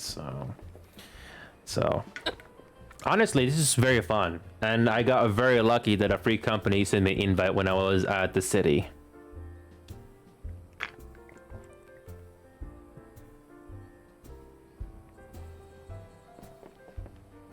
Well, Knight, when you get to the part at around 3 hours, there's gonna be that's me just staying in one spot, not doing anything, so you can fast forward that part. But I can't wait to do a YouTube video of this though, Knight. I don't want to waste your guys' time, so you get to watch me have fun with this game.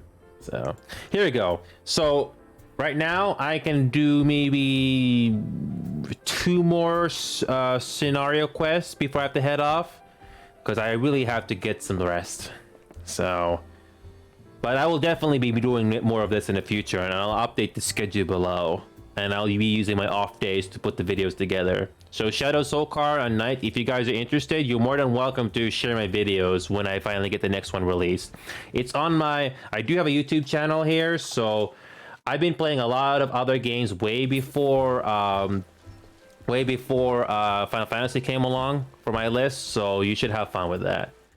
And why is YouTube not pulling up? That's kind of strange.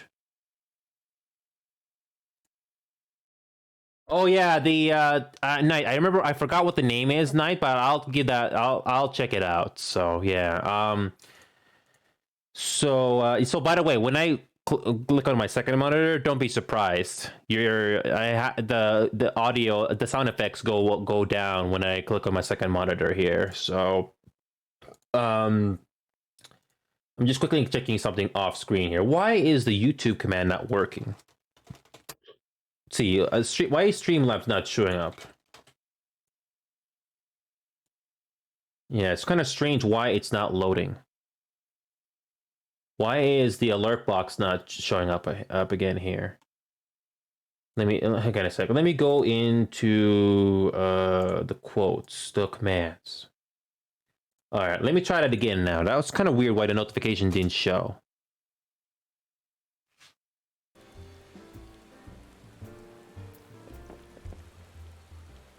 Wait, you see Nightbot? I thought I had Nightbot turned off, because on my end, I'm not seeing any Nightbot show up on chat. Because I just turned off Nightbot completely. Yeah, that's strange. Some days when I have Streamlabs on, it's, yeah, why is Nightbot even, I'm not seeing Nightbot on my end. It's very strange. Sorry for the technical issues, guys. It just doesn't happen very often. It's just that's why I stopped using Nightbot, because apparently it was causing some difficulty. So that's why I stopped doing that. And if I'm not mistaken, I don't have any commands showing up on Nightbot right now. It's completely empty. Streamlabs, on the other hand, is not working.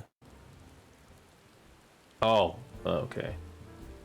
Yeah, wait a minute. It's turned off. For some reason, Cloudbot was turned off, and I didn't tell it to turn off. Whoops, sorry about that. Oh, whoops, sorry about that, guys. Sorry for wasting your time there.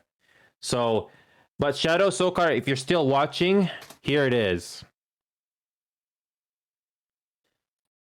Okay.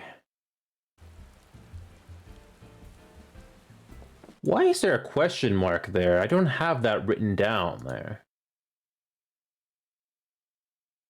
Yeah, I don't know why there's a question mark there. I don't have that written down there. But nevertheless, I got it working again. Sorry about that, guys. I don't know why Cloudbot was turned off. Wait a minute. That's YouTube. I swear, something's wrong with Cloudbot. I had all these commands set up and it's having some issues. This is strange. Again, sorry for the technical issues, guys.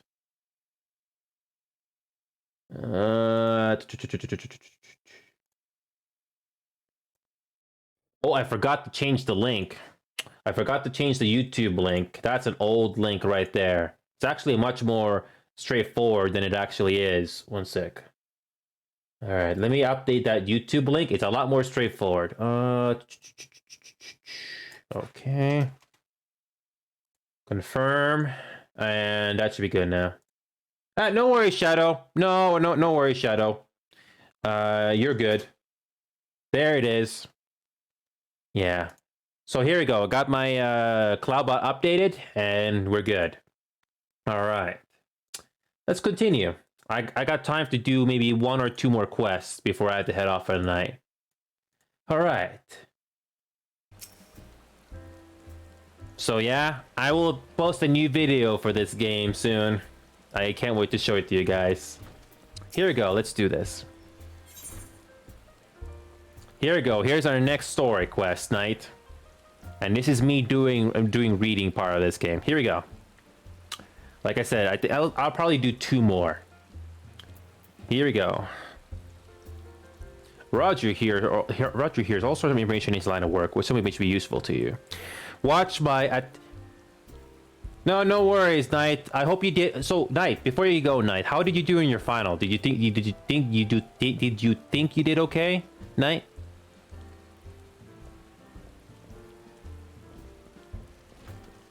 So, if you already gone, Knight, that's all right. I just hope you did okay in that final.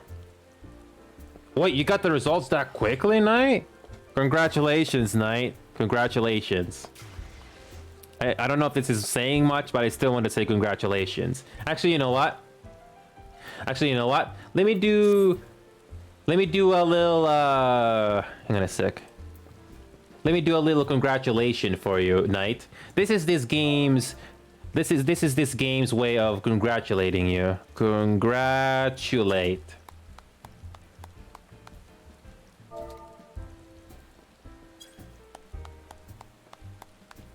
This is my character congratulating you, Knight. It's probably not saying much, but I want to do it anyway.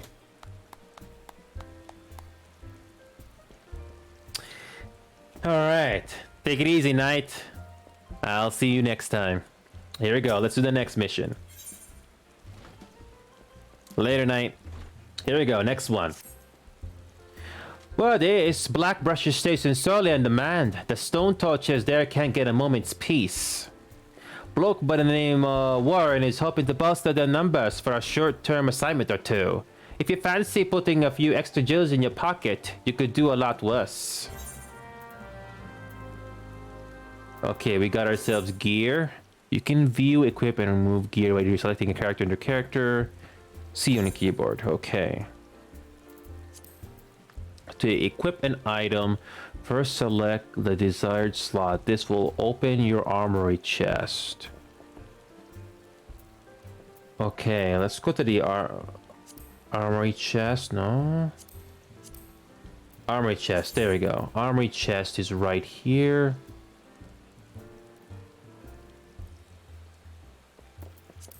Oh yeah, there you go. You can select it, but we don't have a better sword, so this will do just fine. This sword is actually worse, so I'm just gonna leave it as is. Here we go.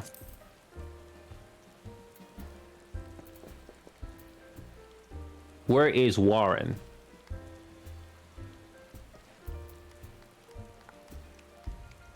Oh, there it is. Let's go there. Actually, I changed my mind. I'm gonna do 1 more. This will be my last story quest of the night. I'll definitely spend more time playing with this game. I see the potential of having a fun time with this. Alright. Last story quest, guys. I'll try to give it my best for you. I'll try to give my best. Here we go. Looking for work, perchance? If so, you couldn't have come at a better time. We stone torches are cell swords hired by Magina and Sons Mineral Concern to protect its interests. Our primary duty here is to keep the tracks clear of pests, and it is for this purpose that we require your aid.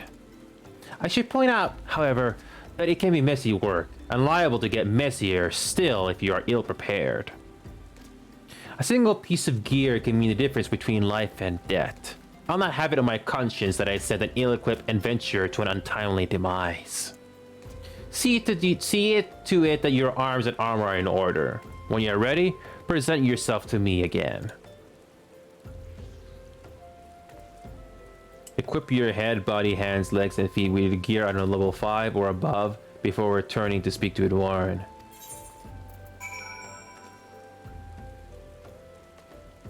So we need to get some equipment with a level 5. So we need to get... We got level 5 hands, level 5 Elysian gloves, Elysian briquettes, and level 5. So we do have level 5 of everything. So we should be able to do this, right? Let's go ahead and find out. Prudence at this junction. So, are you ready for inspection?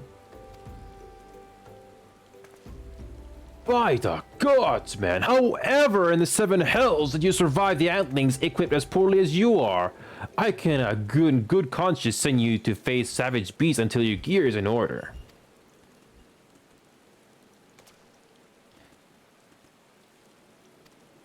Okay. Wait. Don't we already have that? So, we do have no head armor. Oh, I missed that. Okay. Do we have any head armor? I don't think we have anything, no. No? I don't think I have anything in my inventory. Do we have anything in our... Oh, I'm just trying to remember where is my chest. Armory chest, there we go. We don't have anything. We don't have any head armor. So that's a good question. I don't think there's people in my... Oh, hang on a sec. Wait a minute. Let me just check. So, Shadow, do you know where we can get head armor? I guess I have to go back to the city. Vendor armor. Oh, vendor armor. Vendor. Where's the vendor? Do we go to the shop over here? There is a shop over here. I guess we can get something, right? Oh, okay. There we go.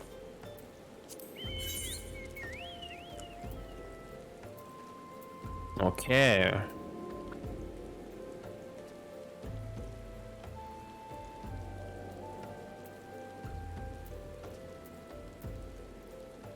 Okay, we need to get head. Oh, here we go. We got something here. Yeah. All right. How about this? The bronze chain cliff.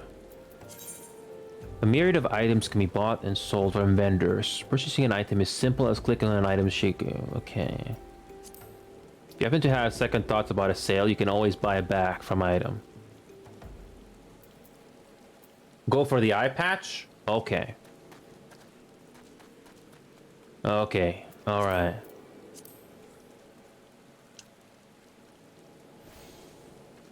Oh yeah. So yeah, Shadow. I'm looking at this thing right now. The bronze chain cliff also looks good.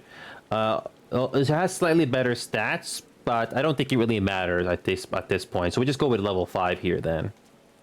I mean, I don't. Yeah. Oh wait. You actually no. You're right, because this is level 8. I can't get that. Thank you. Yeah, I'm only level 7. I just realized that now. Thank you, Sokar. Purchase 1 leather eye for 141 gil. Speaking of which, how many gils do I have? Oh, I got 608. We're good. So here we go. We go into our armory chest. Wait, no. No, that's...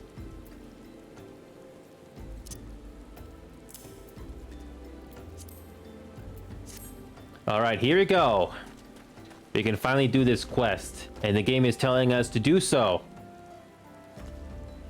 But you know what? It was still funny to do that little bit there, a little bit of reading. So it was still pretty fun to do. Here we go. So, are you ready for inspection? You better be ready. You better be good this time. Good. Everything appears in order. Yet, now that not as guaranteed is in this world. Fate is a fickle mistress, after all. At any rate, capable adventurers like you are few and far between, and I would not have you throw your life away. I've had to bury too many comrades who brush aside cracks in their hauberks and dents in their helms. No matter what you face, do not disregard the importance of gear. Alright, here we go. So... Either we can get a bronze piece, or a hempen cowl, or hempen acton. I'm gonna go with the hempen acton. Yeah, I think hempen acton has much better stats overall.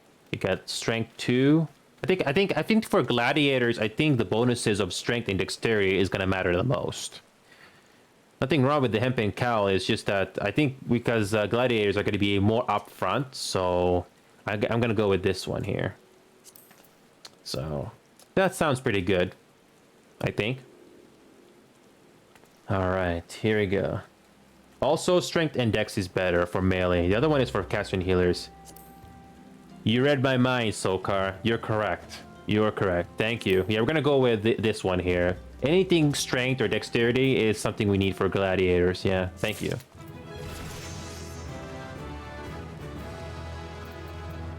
So we got roll actions now. Rampart ability. Reduces damage taken by 20%. Got it. So, you have learned a roll action. Roll actions are spells and weapon skills. Roll actions are learned in the same manner as class actions, but you only need to be learned once to be able to use them with all participating classes within a roll. The roll section has been added to actions and traits found in the character in the main menu. Selecting will display the roll actions you have learned. Okay.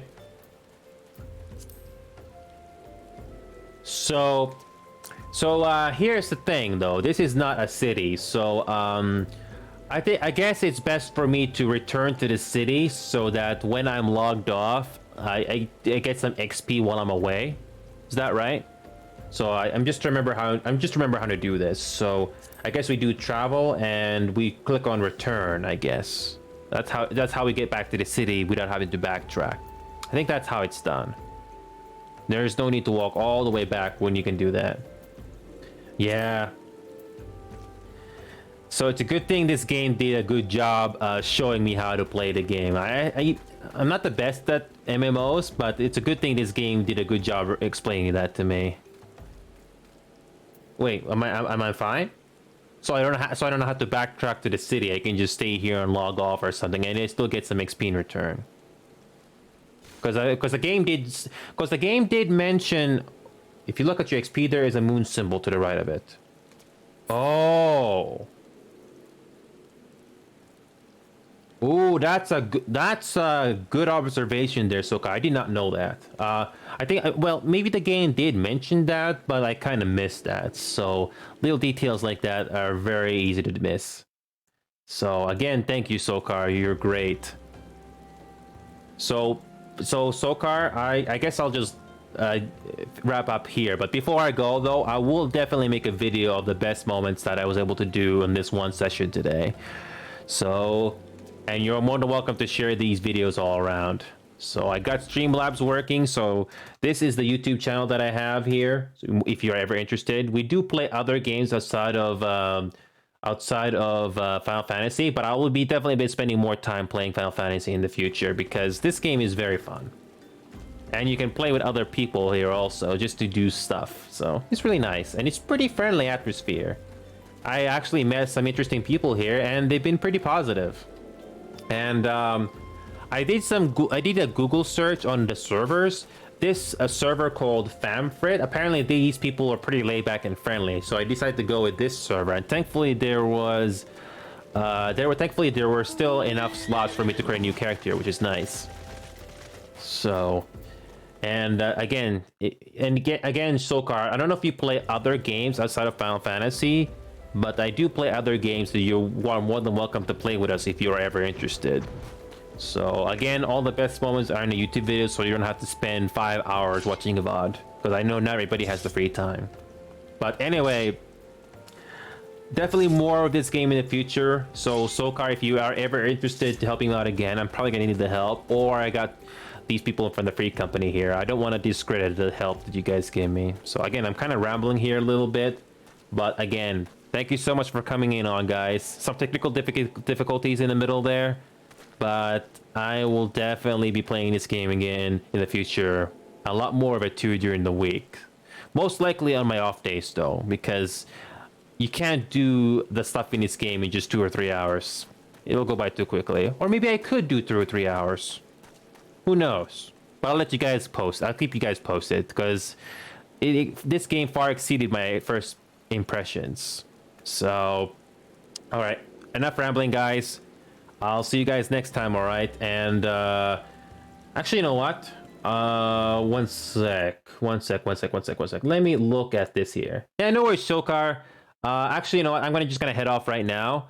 So that I can get some rest, because I'm feeling a little tired today, but it was fun playing with all of you. So thank you so much for the help, Sokar, and the rest of those guys in the free company that just invited me today. You guys are great. So, all right, stay safe, everyone, and have a fun time, all right? Later, everyone.